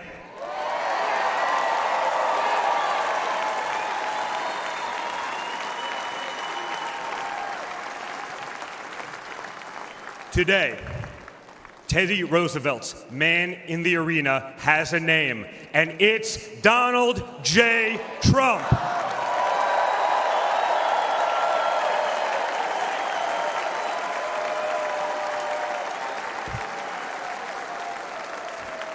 Remember, my father didn't have to run for re-election this year. He doesn't need the money, the fame, the power. Frankly, he doesn't need the witch hunts, the phony investigations, or the political prosecutions either. But he knew he had to run if there was any chance at saving America.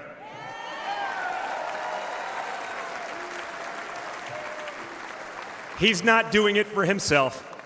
He's doing it for everyone here tonight, for everyone watching at home.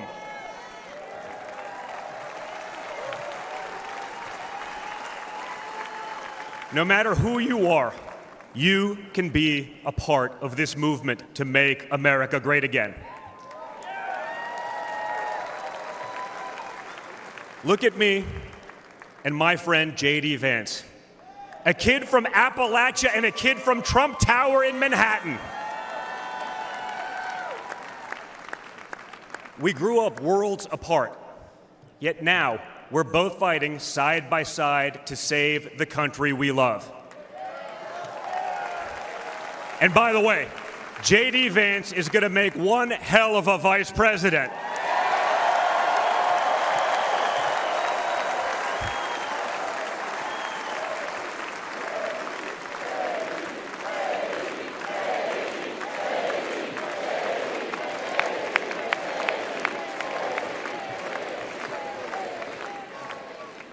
For those of you who have tuned out politics or have never even voted, I want you to know, if you're looking for a better life, a more prosperous future, a safer, more wholesome and patriotic place to call home, there's room for you in this party and in this movement.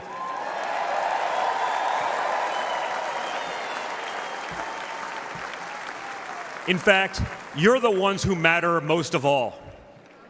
My father has always said that the people he gets along with best are the people who really work for a living.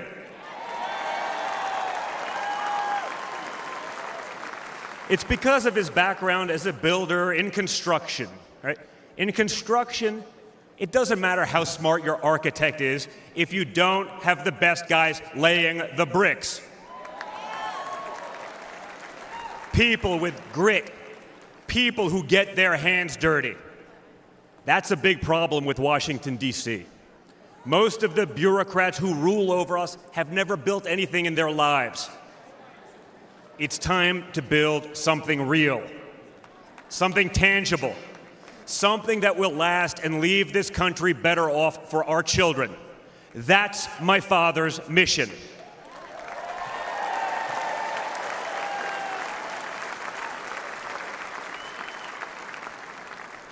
This November, we have a choice. It's a choice between one team that wants to build this country up and another that wants to tear this country down. It's a choice between people who are proud of America and people who are ashamed of America. And ultimately, it's a choice between America last and America first.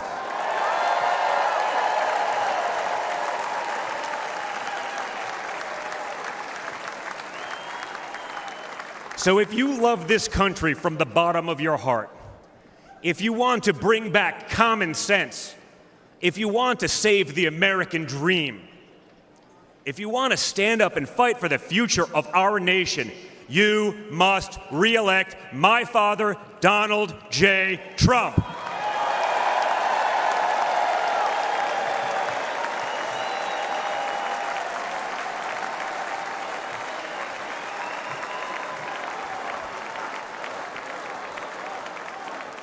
Together, we will make America great once again. Thank you. Thank you, Wisconsin.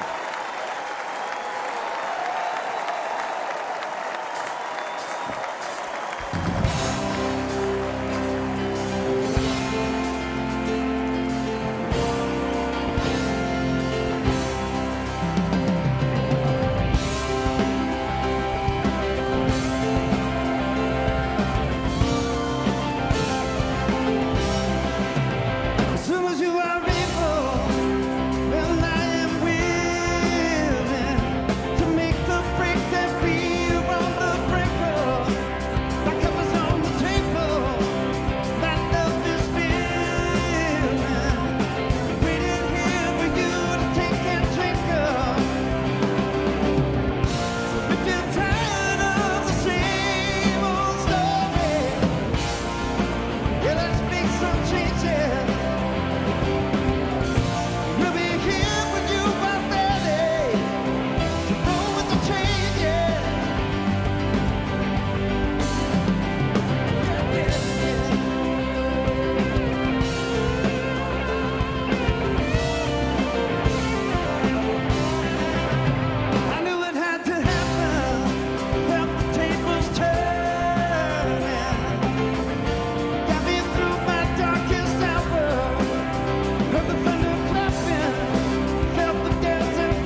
It's nothing short of a miracle that J.D. Vance is a household name, or a United States Senator, or our next Vice President. But here he is, born into poverty, his family torn apart by drug addiction. No money, no prospects, no future. J.D. joined the Marine Corps, used the GI Bill to attend college, then went to Yale and earned a law degree and shared his heartbreaking story in a best-selling book. Only in America is this story possible. But today, for many families, the American dream is now gone. And this is the team tough enough to bring it back. J.D. Vance understands that working families have become the forgotten families. Under Biden, wages are going down while prices skyrocket, forcing the majority of Americans to live paycheck to paycheck. Working families will have J.D. Vance fighting for them. Seniors, J.D. will have your backs too. No more deciding between putting food on your table and paying for the prescriptions you need. As a husband and father, J.D. knows the importance of fighting for a parent's right to protect their children. And you can count on this Marine to stand up for our soldiers who put their lives on the line for their country every day. J.D. Vance's story is one of perseverance, of duty, of commitment to what's right. It's an American story, and it's just getting started.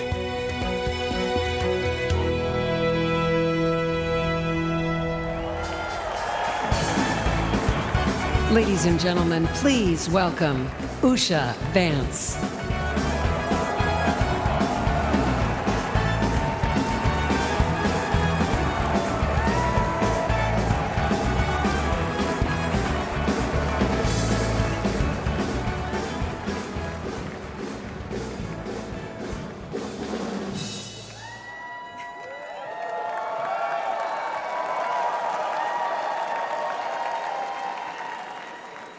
Good evening. Good evening. When I was asked to introduce my husband, J.D. Vance, to all of you, I was at a loss. What could I say that hasn't already been said before? After all, the man was already the subject of a Ron Howard movie. J.D. has shared much of his life through his own eloquent words. In his book, Hillbilly Elegy, during his Senate campaign, and now as a sitting United States Senator, it occurred to me that there was only one thing to do: to explain from the heart why I love and admire J.D. and stand here beside him today, and why he will make a great Vice President of the United States.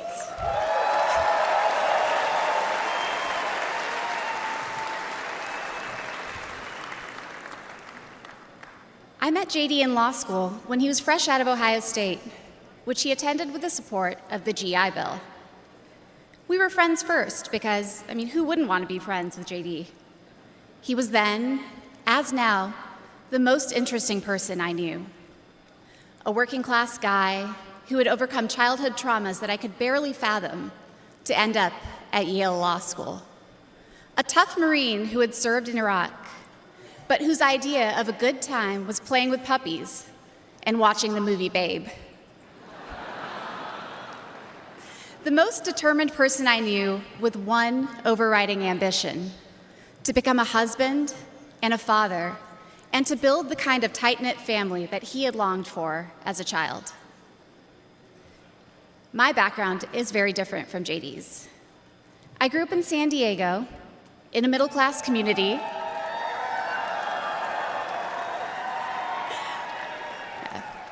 with two loving parents, both immigrants from India, and a wonderful sister.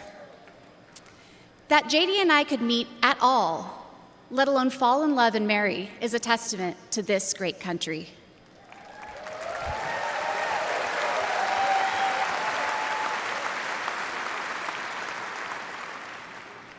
It is also a testament to J.D., and it tells you something about who he is. When J.D. met me, he approached our differences with curiosity and enthusiasm. He wanted to know everything about me, where I came from, what my life had been like. Although he's a meat and potatoes kind of guy, he adapted to my vegetarian diet and learned to cook food from my mother, Indian food.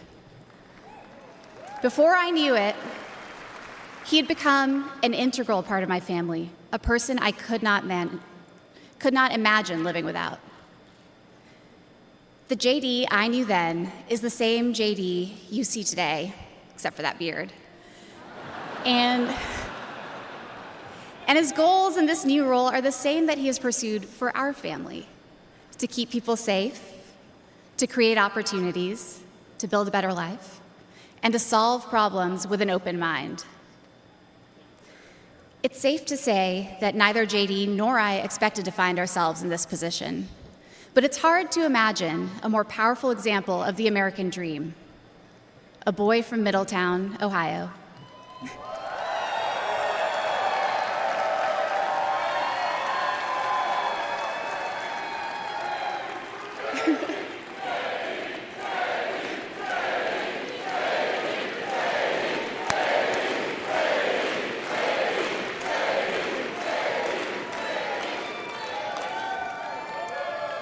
Raised by his grandmother through tough times, chosen to help lead our country through some of its greatest challenges. I am grateful to all of you for the trust you have placed in him and in our family. And with that, it is my great privilege to introduce my husband and the next Vice President of the United States, J.D. Vance.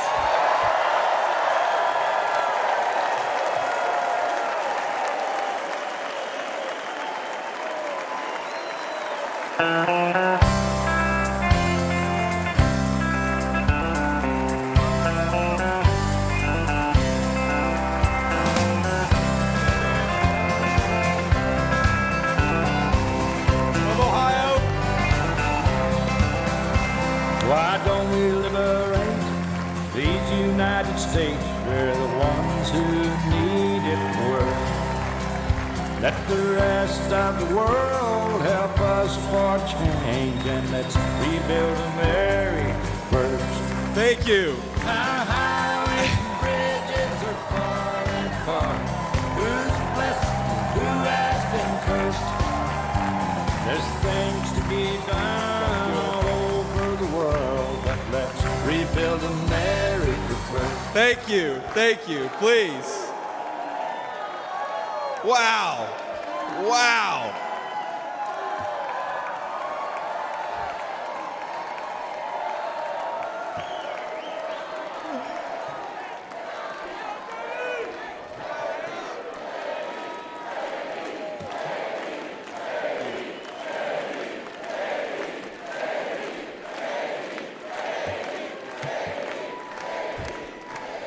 Yeah.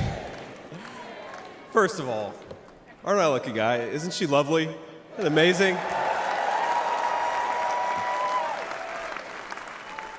Greetings, Milwaukee, my fellow Americans and my fellow Republicans. My name is J.D. Vance from the great state of Ohio.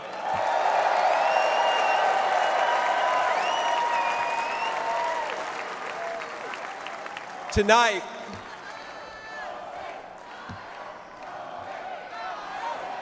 O-H-I-O, O-H-I-O. You guys, we're gonna chill with the Ohio love. We gotta win Michigan too here, so.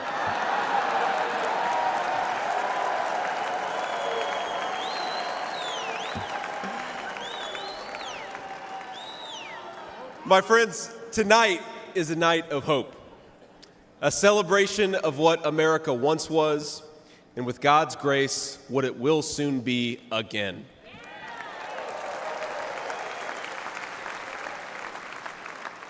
And it is a reminder of the sacred duty we have to preserve the American experiment, to choose a new path for our children and grandchildren.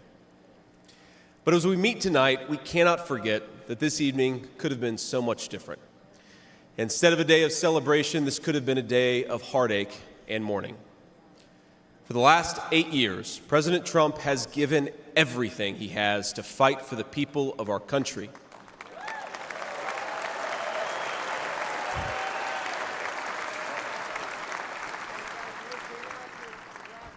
He didn't need politics, but the country needed him. Did it? Now, prior to running for president, he was one of the most successful businessmen in the world. He had everything anyone could ever want in a life. And yet, instead of choosing the easy path, he chose to endure abuse, slander, and persecution. And he did it because he loves this country.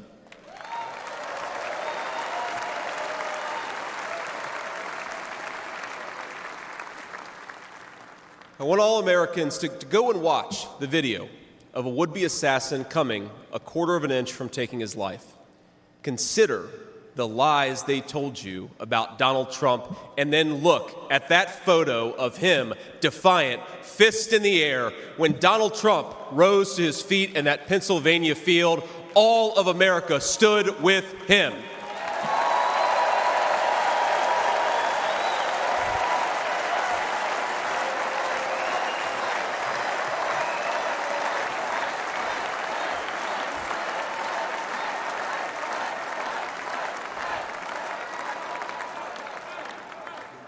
And what did he call us to do for our country? To fight for America. Even in his most perilous moment, we were on his mind. His instinct was for us, for our country, to call us to something higher, to something greater, to once again be citizens who ask what our country needs of us. Now consider what they said. They said he was a tyrant. They said he must be stopped at all costs. But how did he respond? He called for national unity, for national calm, literally right after an assassin nearly took his life.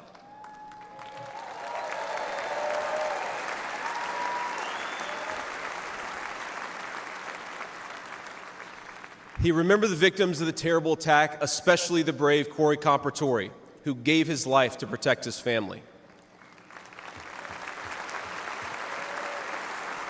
God bless him. And then President Trump flew to Milwaukee and got back to work.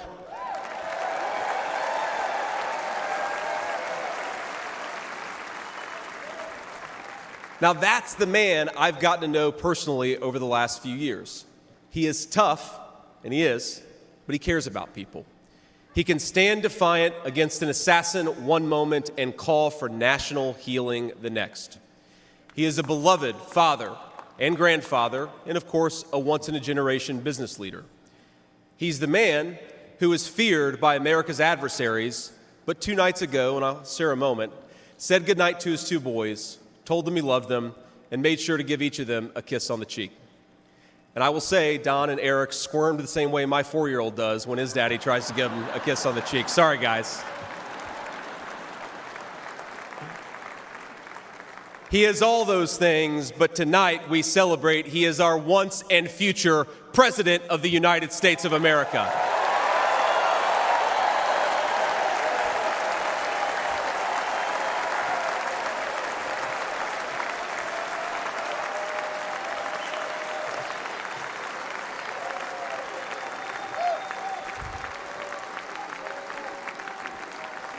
Now, I want to respond to his call for unity myself. We have a big tent in this party on everything from national security to economic policy. But my message to you, my fellow Republicans, is we love this country and we are united to win.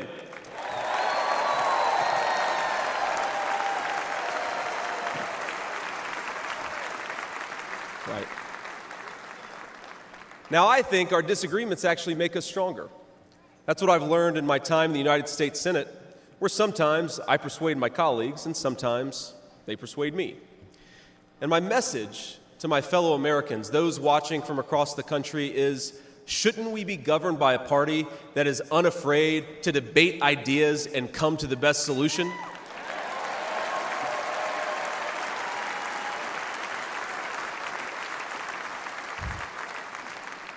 That's the Republican Party of the next 4 years, united in our love for this country and committed to free speech and the open exchange of ideas.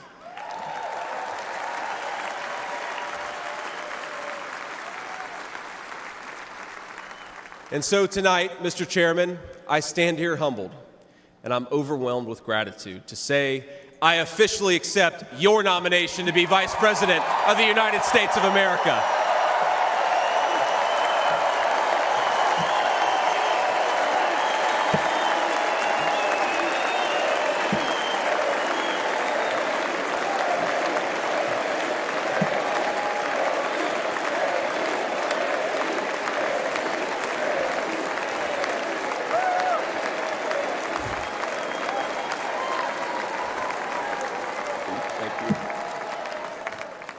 Now, never in my wildest imagination could I have believed that I'd be standing here tonight. I grew up in Middletown, Ohio. A small town where people spoke their minds, built with their hands, and loved their God, their family, their community, and their country with their whole hearts. But it was also a place that had been cast aside and forgotten by America's ruling class in Washington. When I was in the 4th grade, a career politician by the name of Joe Biden supported NAFTA, a bad trade deal that sent countless good jobs to Mexico. When I was a sophomore in high school, that same career politician named Joe Biden gave China a sweetheart trade deal that destroyed even more good American middle-class manufacturing jobs. When I was a senior in high school, that same Joe Biden supported the disastrous invasion of Iraq, and at each step of the way, in small towns like mine in Ohio or next door in Pennsylvania or Michigan, in states all across our country, jobs were sent overseas and our children were sent to war. And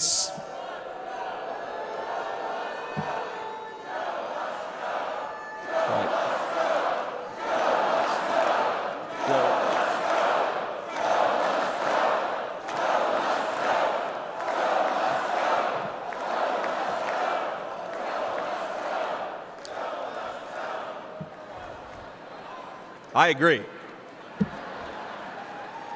And somehow, a real estate developer from New York City by the name of Donald J. Trump was right on all of these issues while Biden was wrong.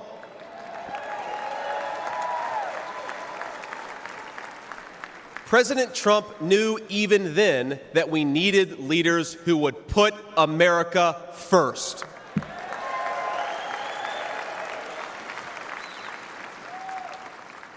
Now, thanks to these policies that Biden and other out-of-touch politicians in Washington gave us, our country was flooded with cheap Chinese goods, with cheap foreign labor, and in the decades to come, deadly Chinese fentanyl.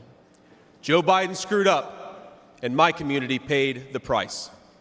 Now, I was lucky. Despite the closing factories and the growing addiction in towns like mine, in my life, I had a guardian angel by my side. She was an old woman who could barely walk, but she was tough as nails. I called her Mamaw, the name we hillbillies gave to our grandmothers.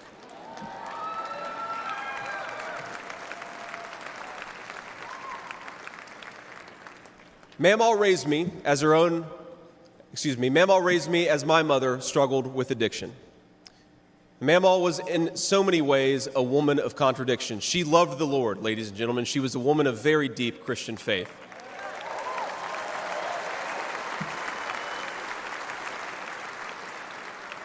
But she also loved the F word. I'm not kidding. She could make a sailor blush. Now, she once told me, when she found out that I was spending too much time with a local kid who was known for dealing drugs, that if I ever hung out with that kid again, she would run him over with her car.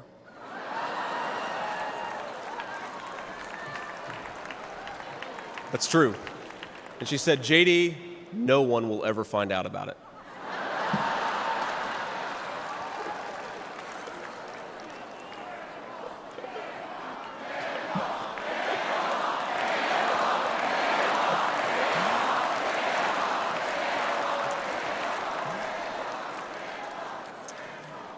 Now, thanks to that mammal, things worked out for me. After 9/11, I did what thousands of other young men my age did in that time of soaring patriotism and love of country.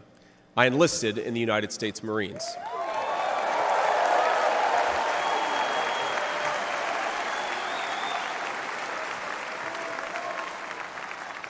Semper Fi to my fellow Marines. Now, I left the Marines after 4 years and went to the Ohio State University.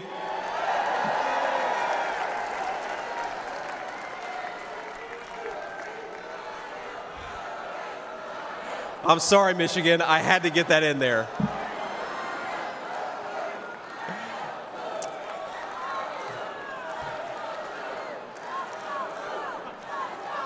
Come on, come on.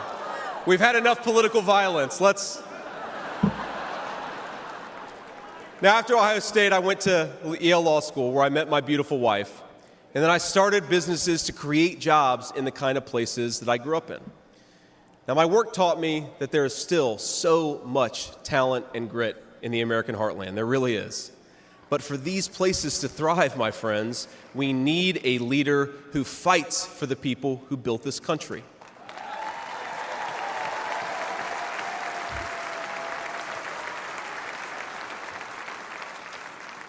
We need a leader who's not in the pocket of big business, but answers to the working man, union and non-union alike.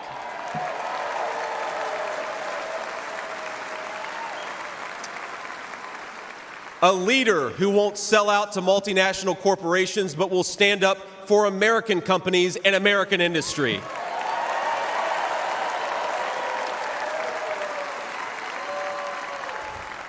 A leader who rejects Joe Biden and Kamala Harris's Green New scam and fights to bring back our great American factories. We need President Donald J. Trump.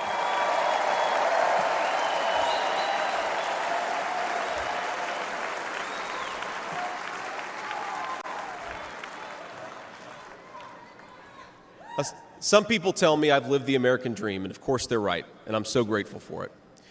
But the American dream that always counted most was not starting a business or becoming a senator or even being here with you fine people, though it's pretty awesome. My most important American dream was becoming a good husband and a good dad, of being able to give. Thank you.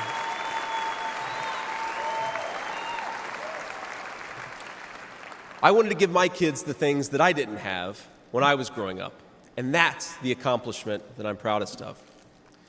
That tonight, I'm joined by my beautiful wife, Usha, an incredible lawyer and a better mom, and our three beautiful kids, Ewan, who's 7, Vivek, who's 4, and Mirabelle, who's 2. Now, they're back at the hotel, and kids, if you're watching, Daddy loves you very much, but get your butts in bed. It's 10 o'clock. But my friends, things did not work out well for a lot of kids I grew up with. Every now and then, I will get a call from a relative back home who asks, "Did you know so-and-so?" And I'll remember a face from years ago, and then I'll hear they died of an overdose. As always, America's ruling class wrote the checks. Communities like mine paid the price. For decades, that divide between the few with their power and comfort in Washington and the rest of us only widened. From Iraq to Afghanistan, from the financial crisis to the Great Recession, from open borders to stagnating wages, the people who govern this country have failed and failed again.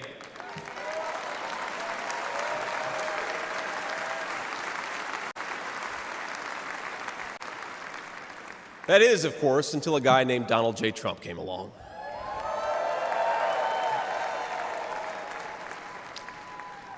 President Trump represents America's last best hope to restore what, if lost, may never be found again. A country where a working-class boy born far from the halls of power can stand on this stage as the next vice president of the United States of America.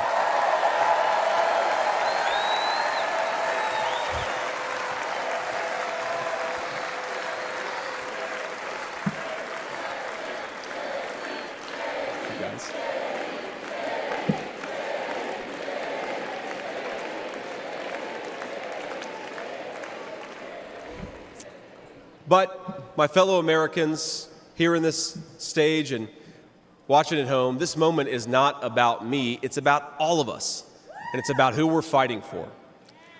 It's about the auto worker in Michigan wondering why out-of-touch politicians are destroying their jobs. It's about the factory worker in Wisconsin who makes things with their hands and is proud of American craftsmanship.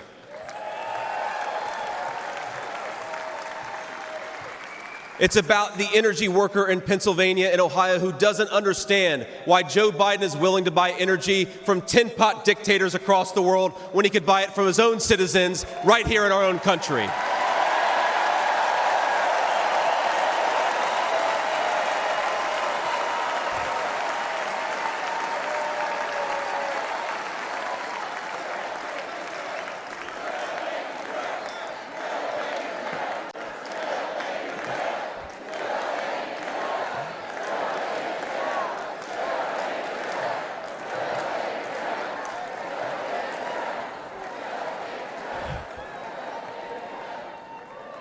You guys are a great crowd. Wow. And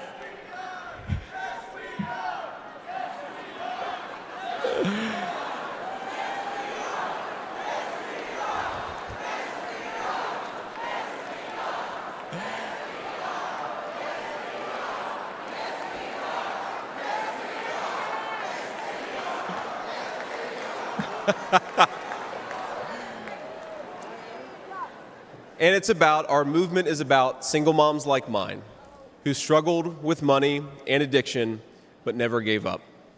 And I'm proud to say that tonight my mom is here, 10 years clean and sober. I love you, Mom.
And you know, Mom, I was thinking, it'll be 10 years officially in January of 2025, and if President Trump's okay with it, let's have the celebration in the White House.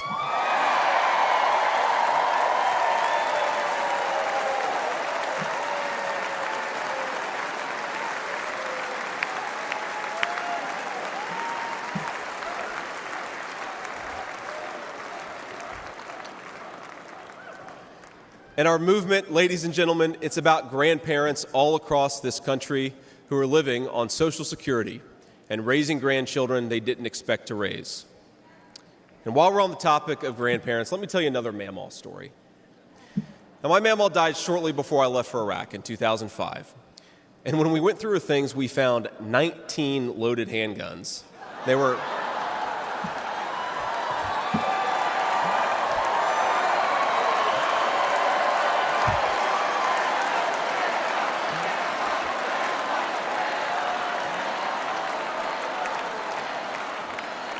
Now, the thing is, they were stashed all over her house, under her bed, in her closet, in the silverware drawer.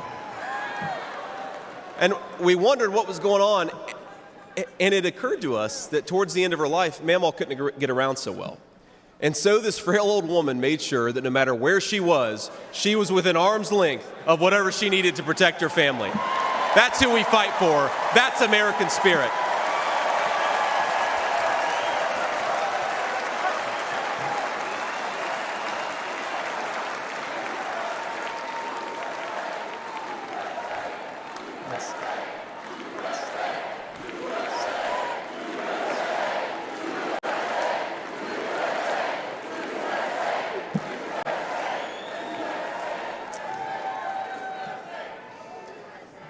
Now, Joe Biden has been a politician in Washington for longer than I've been alive, 39 years old. Kamala Harris is not much further behind.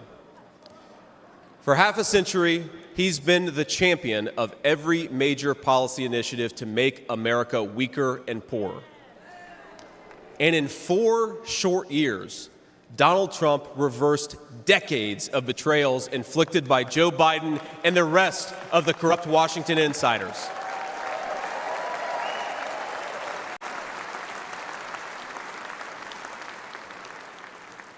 He created the greatest economy in history for workers. Really was amazing. There's this chart that shows worker wages, and they stagnated for pretty much my entire life until President Donald J. Trump came along. Workers' wages went through the roof.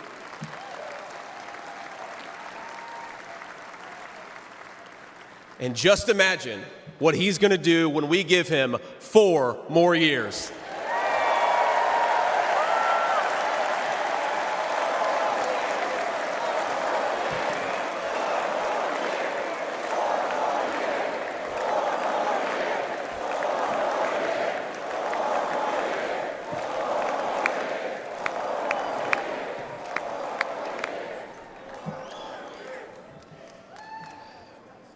Months ago, I heard some young family member observe that their parents' generation, the baby boomers, could afford to buy a home when they first entered the workforce.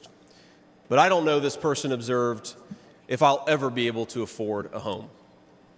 The absurd cost of housing is the result of so many failures, and it reveals so much about what's broken in Washington. Now, I can tell you exactly how it happened. Wall Street barons crashed the economy, and American builders went out of business. As tradesmen scrambled for jobs, houses stopped being built. The lack of good jobs, of course, led to stagnant wages. And then the Democrats flooded this country with millions of illegal aliens. So citizens had to compete with people who shouldn't even be here for precious housing. Joe Biden's inflation crisis, my friends, is really an affordability crisis. And many of the people that I grew up with can't afford to pay more for groceries, more for gas, more for rent, and that's exactly what Joe Biden's economy has given them.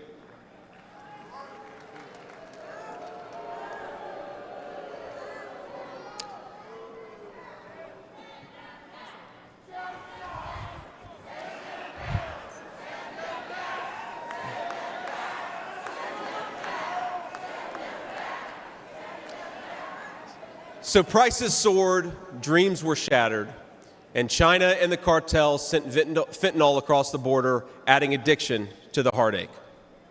But ladies and gentlemen, that is not the end of our story. We've heard about villains and their victims. I've talked a lot about that, but let me tell you about the future. President Trump's vision is so simple and yet so powerful. We're done, ladies and gentlemen, catering to Wall Street. We'll commit to the working man.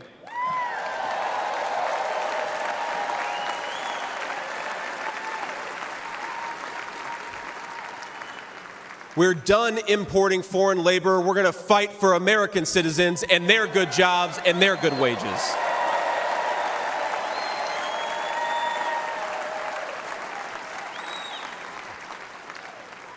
We're done buying energy from countries that hate us. We're going to get it right here from American workers in Pennsylvania, in Ohio, and across the country.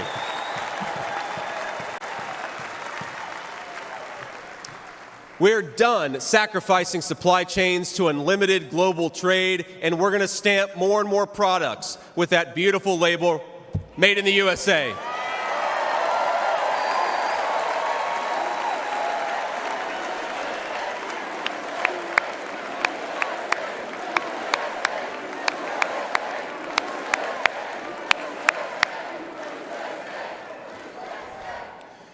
We're going to build factories again, put people to work making real products for American families made with the hands of American workers. Together, We will protect the wages of American workers and stop the Chinese Communist Party from building their middle class on the backs of American citizens.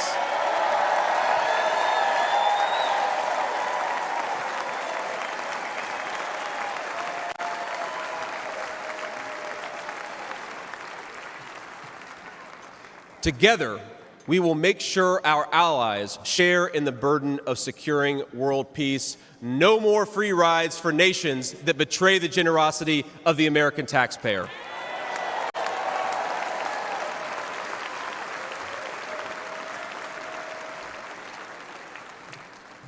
Together, we will send our kids to war only when we must.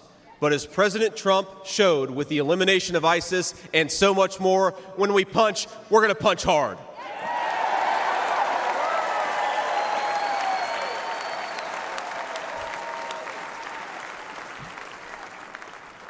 Together, we will put the citizens of America first, whatever the color of their skin. We will, in short, make America great again.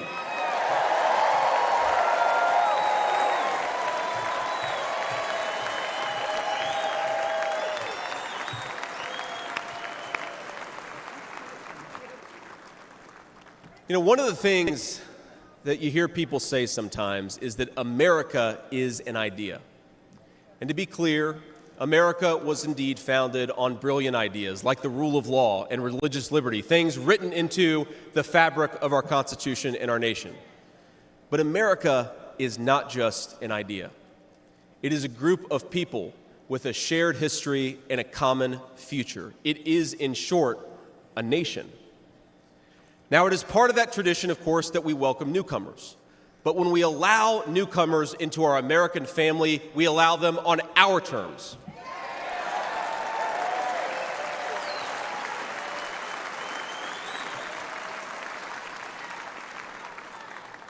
That's the way we preserve the continuity of this project from 250 years past to hopefully 250 years in the future.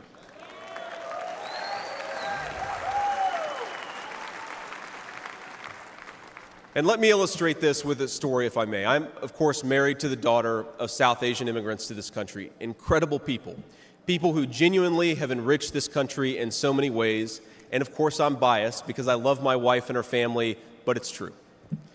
Now, when I proposed to my wife, we were in law school, and I said, honey, I come with $120,000 worth of law school debt and a cemetery plot on a mountainside in eastern Kentucky.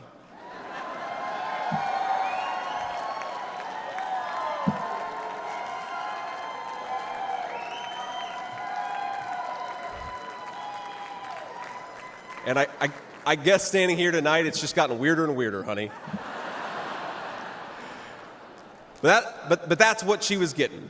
Now, that cemetery plot in eastern Kentucky is near my family's ancestral home. And like a lot of people, we came from the mountains of Appalachia into the factories of Ohio, Pennsylvania, Michigan, and Wisconsin.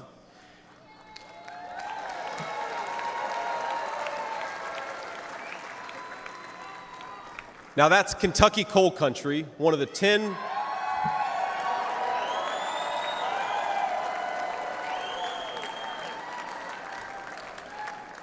Now, it's one of the 10 poorest counties in the entire United States of America. They are very hardworking people, and they're very good people. They're the kind of people who would give you the shirt off their back even if they can't afford enough to eat. And our media calls them privileged and looks down on them. But they love this country, not only because it's a good idea, but because in their bones they know that this is their home, and it will be their children's home, and they would die fighting to protect it.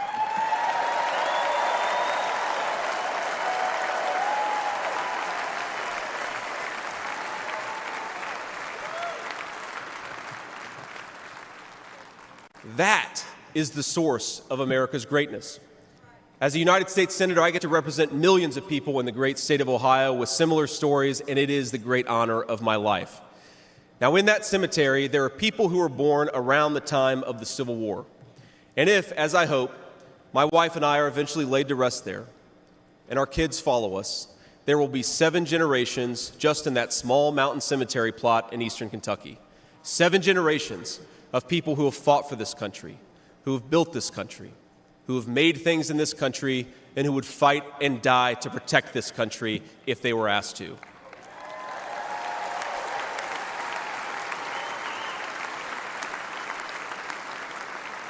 Now that's not just an idea, my friends. That's not just a set of principles. Even though the ideas and the principles are great, that is a homeland. That is our homeland.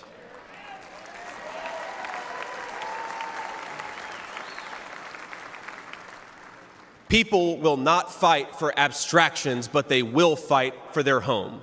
And if this movement of ours is going to succeed, and if this country is going to thrive, our leaders have to remember that America is a nation and its citizens deserve leaders who put its interests first.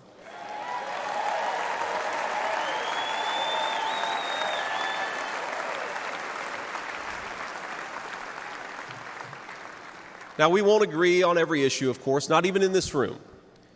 We may disagree from time to time about how best to reinvigorate American industry and renew American family. That's fine. In fact, it's more than fine. It's good.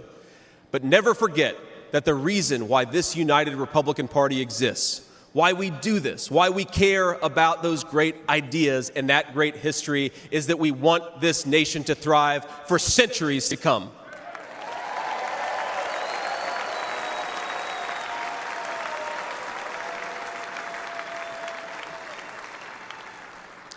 Now, eventually in that mountain cemetery, my children will lay me to rest. And when they do, I would like them to know that thanks to the work of this Republican Party, the United States of America is as strong and as proud and as great as ever.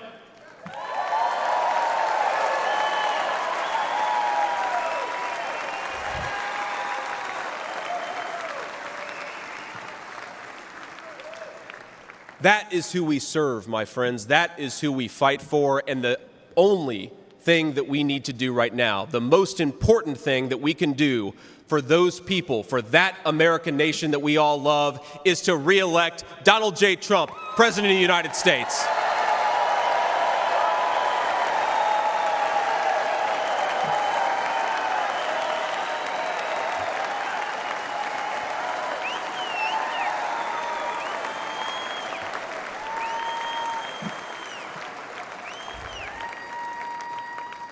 Mr. President, I will never take for granted the trust you have put in me. And what an honor it is to help achieve the extraordinary vision that you have for this country. Now, I pledge to every American, no matter your party, I will give you everything I have to serve you and to make this country a place where every dream you have for yourself, your family, and your country will be possible once again.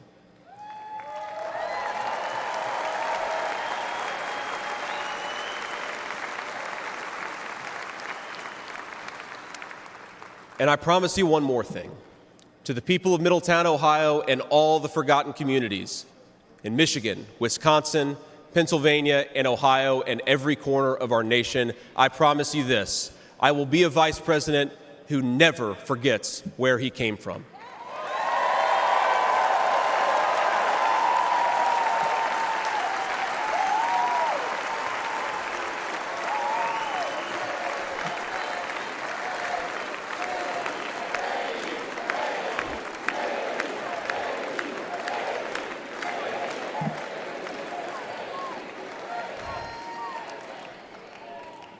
And every single day for the next 4 years, when I walk into that White House to help President Trump, I will be doing it for you, for your family, for your future, and for this great country. Thank you. God bless all of you, and God bless our great country.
Ladies and gentlemen, please welcome back the chairman of the Republican National Committee, Michael Whatley of North Carolina.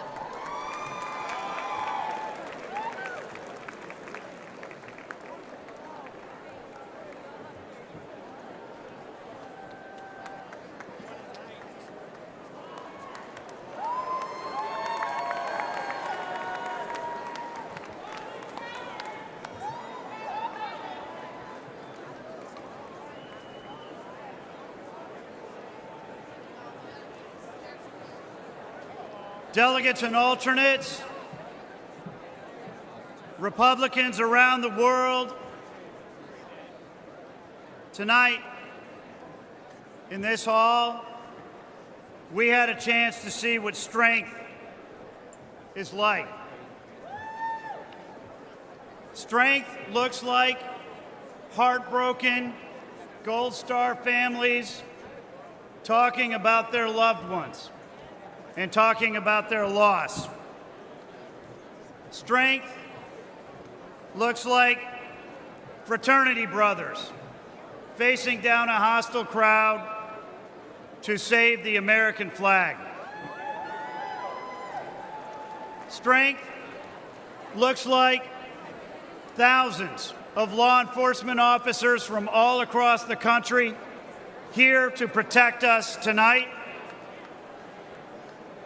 Strength tonight looks like all of the soldiers and the sailors and the airmen and the Marines around the world keeping America safe home and abroad.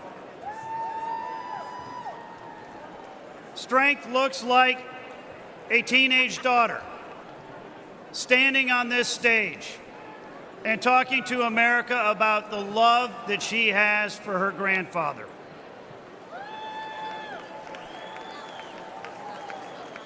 Strength looks like a kid born in rural Appalachia who put himself through school and answered a call to service when America needed him and joined the Marines, and has answered another call to serve as our next vice president.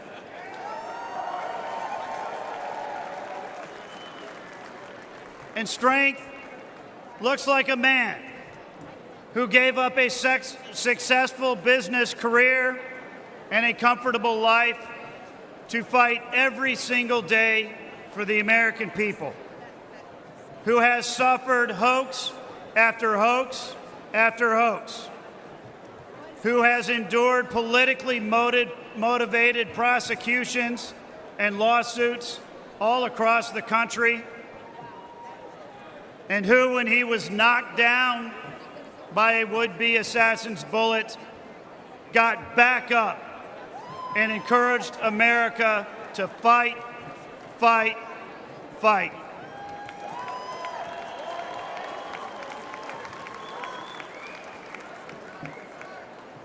Ladies and gentlemen, we know what strength looks like, and we know that America is a nation of inherent strength. And we, as a nation of inherent strength, are going to be strong again.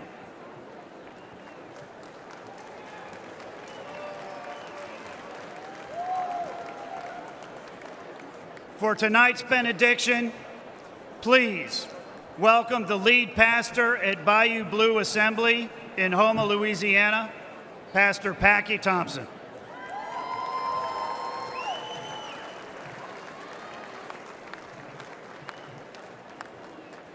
Well, hello, Milwaukee. I bring you greetings from the great state of Louisiana, from my church, Bayou Blue Assembly of God in Houma, Louisiana, and from the small town I grew up in Jena, Louisiana.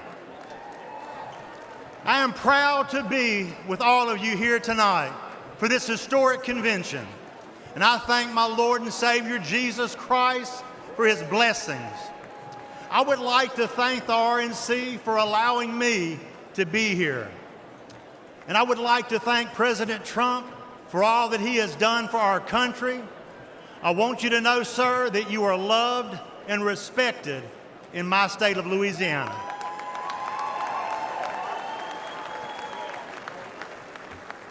Would y'all stand and pray with me, please? Heavenly Father, we are grateful for your mercy and your protection here tonight. Father, we give you glory and honor because you alone deserve to be honored. Father, I thank you for giving us a man to stand in the gap for us, a man who has made up the hedge for the American people, a man who has protected our nation from those who would harm us. Father, we thank you for raising up President Donald J. Trump to be the 47th President of the United States of America. And I also thank you for protecting him from the evil that was perpetrated last Saturday. Father, I ask that you would unite our country once again, a nation, Lord God, under your leadership. Father God, help us to elect leaders that will help us to become the lead country in the world, to hold the values that our forefathers intended for us when they drafted the Declaration of Independence and the Bill of Rights. Father, I ask that you would help us to elect men and women of God who will protect the rights that were promised to every American, protect us from tyranny, and restore truth back to the public square. Father, I pray for the Donald J. Trump and J.D. Vance tonight, that you would give them grace, strength, and wisdom to guide our country once again. And Father God, help make America great. Once again, I ask it in Jesus' name. And everybody said, amen. Yes.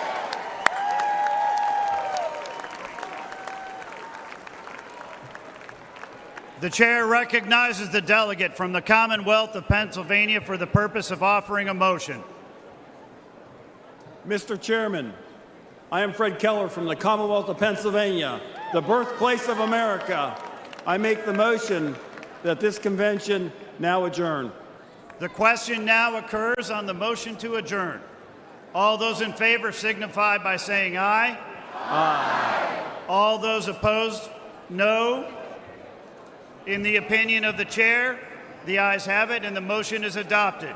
Accordingly, this convention stands adjourned until 5 p.m. tomorrow. Thank you.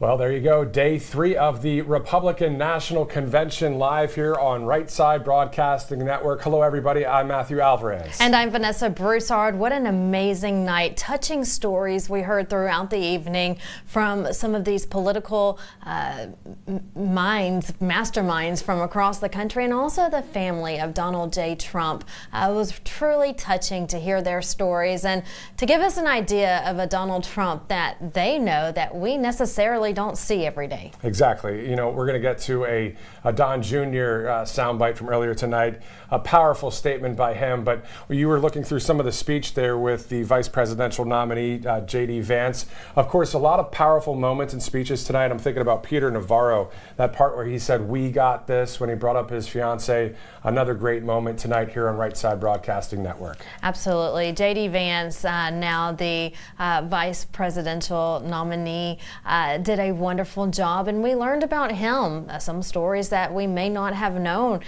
before tonight, including that his grandmother raised him, that his mother was an addict, and that she is now 10 years sober, and she was there in the audience tonight doing well. And also that after 9/11, he enlisted in the Marines because he knew it was time to go fight for our country and save this country after it was attacked on 9/11. And so therefore he wants to carry that into the vice presidential role. Exactly. Now, we heard a statement tonight from Donald Trump Jr. A great statement, of course. He said, "There's tough, but then there's Trump tough." Take a listen. How far off that old photo may feel, it's not the end of our story.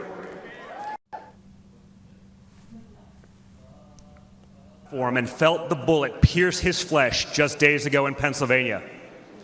He may have moved to the ground, but he stood back up.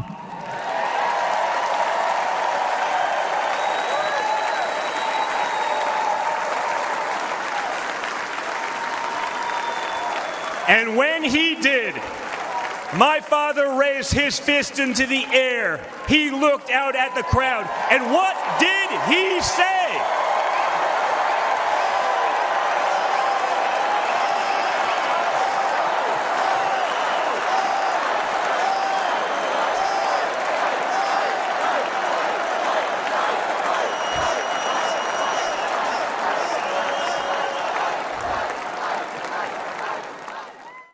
I've always been proud of him, but I've never been prouder of my father than I was in that moment.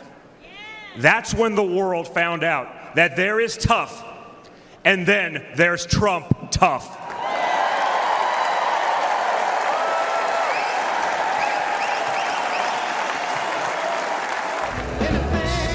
And there's also good news. Donald Trump Jr. said, and America is Trump tough. So what an awesome saying there. You know, we hear Teflon Don all the time, and that's awesome, right? That shows a lot of strength, but Trump tough's pretty awesome. I could see the t-shirts already. Absolutely. You know that they're being made. There's tough, and then there's Trump tough. Love to hear it. And speaking of Trump tough, we'll hear from the man himself tomorrow right here on Right Side Broadcasting Network for the final day, right? Day 4 of the RNC. That's when President Donald J. Trump will take the stage, and we're excited to hear from him. It will be his first speech after that terrible day on Saturday. Exactly. So 3:45 tomorrow Eastern Standard Time right here on Right Side Broadcasting Network. Vanessa Broussard will be up here again. Thank you, Vanessa. That's awesome. Especially the fact that you were actually in the Butler and still have a smile on your face right now. I know it's been a tough 72 hours. It has definitely been a tough 72 hours. I think we're all still in shock coming down from that, and reality starting to set in. But I feed off Donald Trump. I started feeling a lot better immediately on day 1 of the RNC when I saw him walk out with a smile on his face. He was smiling tonight, hearing all of those stories. And so I've said it once and I'll say it again over and over again. We lean on him for strength and he leans on us. It's the MAGA movement that's really pushing him to keep fighting. And together, the nation and the MAGA movement, we're going to have to get through this together. So whether you were there at the rally on Saturday night or you were watching at home, regardless, it touched you, it hurt you, and you want to continue that fight. And we all will do that together. Exactly. So tomorrow's theme, of course, finally it is Make America Great Once Again. So going to be great coverage, of course, tomorrow, 3:45 Eastern here at Right Side Broadcasting Network. Before we go, we have to thank a number of great partners and sponsors here at the network. Birch Gold Group, of course, text Trump to 989898. If you're looking for any kind of financial peace of mind when it comes to the value of the U.S. dollar, obviously it fluctuates.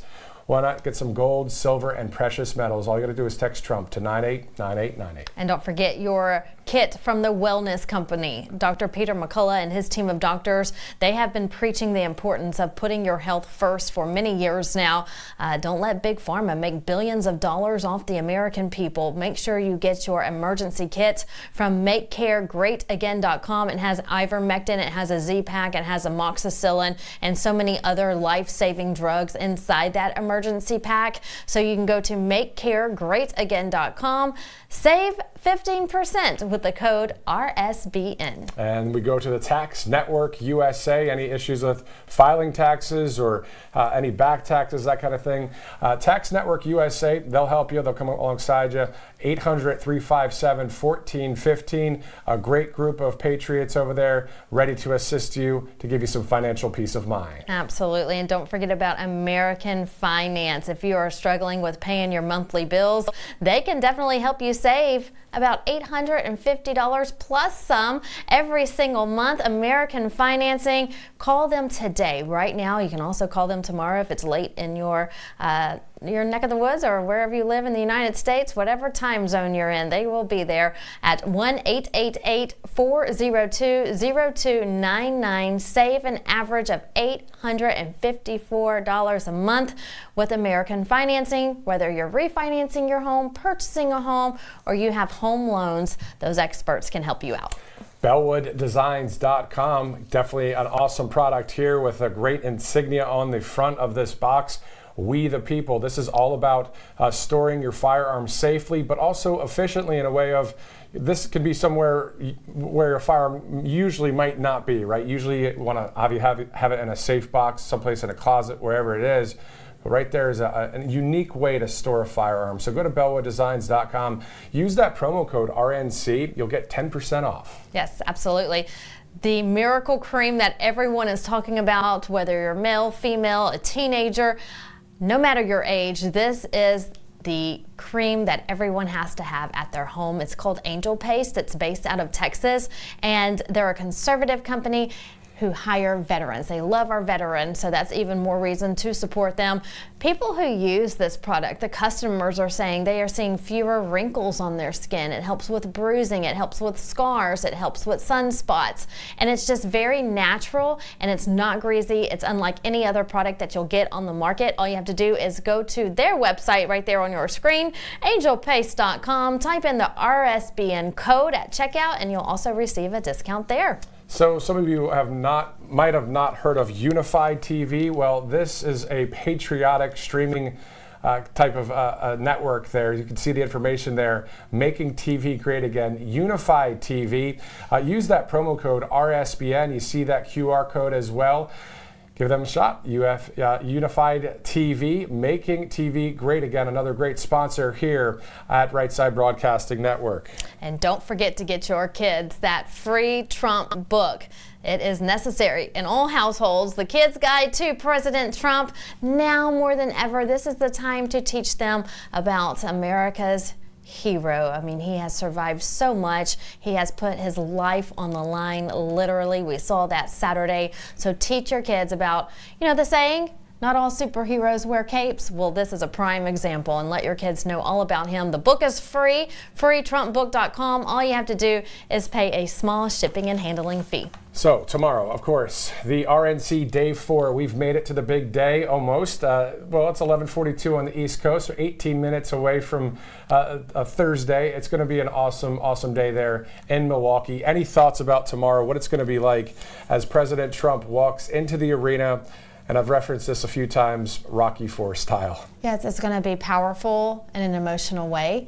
I think it's really going to touch the hearts of so many Americans. And to hear him give that speech for the first time since Saturday when that assassin tried to take his life, it's going to be a different side of him. I think we've seen that, Matthew, throughout the week already at the RNC. You've seen a more calm President Trump. You've seen a more emotional, happy, in a sense where he's listening to all these stories about him and he just looks proud and he just looks caring and loving. And we've seen that before. We know he is, but he's always that tough guy on stage. Right. And even though we know that he loves the American people and he loves this country and he loves his family, this is just a different side of Donald Trump that we have not seen before. And I think we're really going to pick up on that a lot tomorrow night. There are going to be hundreds of millions of people that will watch that speech, whether that's live or on replay from X to Instagram and Right Side Broadcasting Network all around the world. People are going to see this speech tomorrow. Then, of course, then we fast forward to Saturday, Grand Rapids, Michigan, 5 o'clock. President Trump, J.D. Vance, a rally in Grand Rapids. So it's going to be a wild next few days. Of course, we're looking forward to seeing President Trump speak. And to your point, I do want to say this before we close. We have seen President Trump with this kind of light, beautiful countenance coming off of him just by smiling, laughing. Very, very kind of centered, poised individual. We know he's always like that. But there was a small moment earlier at this event at the RNC that I saw where President Trump actually gave a mini speech to a very small group.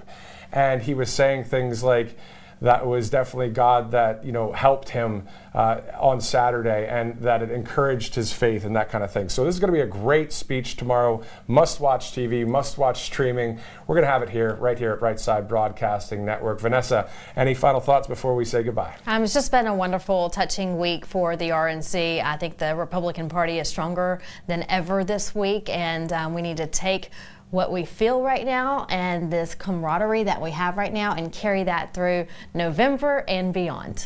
For all of us here at Right Side Broadcasting Network, I'm Matthew Alvarez for Vanessa Broussard. We'll see you guys tomorrow at 3:45 Eastern right here on RSBN. Have a good night.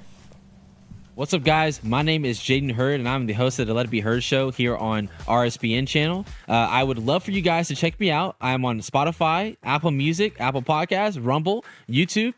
We release episodes every single week regarding culture, Bible, social issues, politics, current events, anything. So if you're into any of that stuff, I highly recommend you check me out. God bless you guys, and stay safe out there.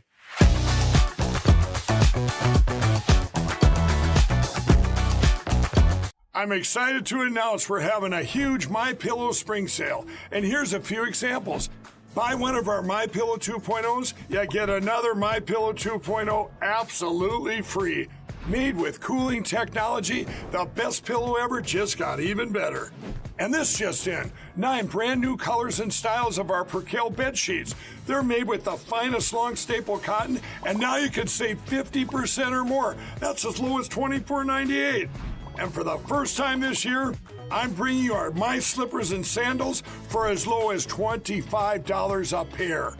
So go to MyPillow.com or call the number on your screen. Use your promo code to get your MyPillow 2.0s. Buy one, get one free. Percale sheets as low as $24.98. My Slippers and Sandals as low as $25 a pair. And for a limited time, when you order $75 or more, your entire order ships absolutely free. Welcome to the Right Side Broadcasting Network. We're not like the other media outlets out there that cut and edit what other people say. In 2015, we were created by our founder, Joe Seals, to cover President Donald J. Trump's speeches and rallies, to which we continue to do to this day. We've also covered important conservative events like CPAC, TPUSA, March for Life, and many other important events and hearings around the country. We were made for people like you, everyday Americans who are tired of the mainstream media, who are tired of being lied to, manipulated, and fed an agenda. Our goal here at Right Side Broadcasting is to allow you to see the truth, giving our correspondents and commentators a wide latitude to speak their minds. You won't find anything like this in the mainstream media.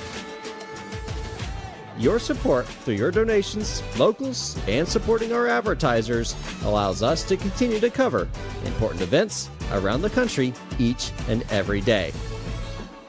So, from us here at Right Side Broadcasting, thank you for supporting us and the right side of history.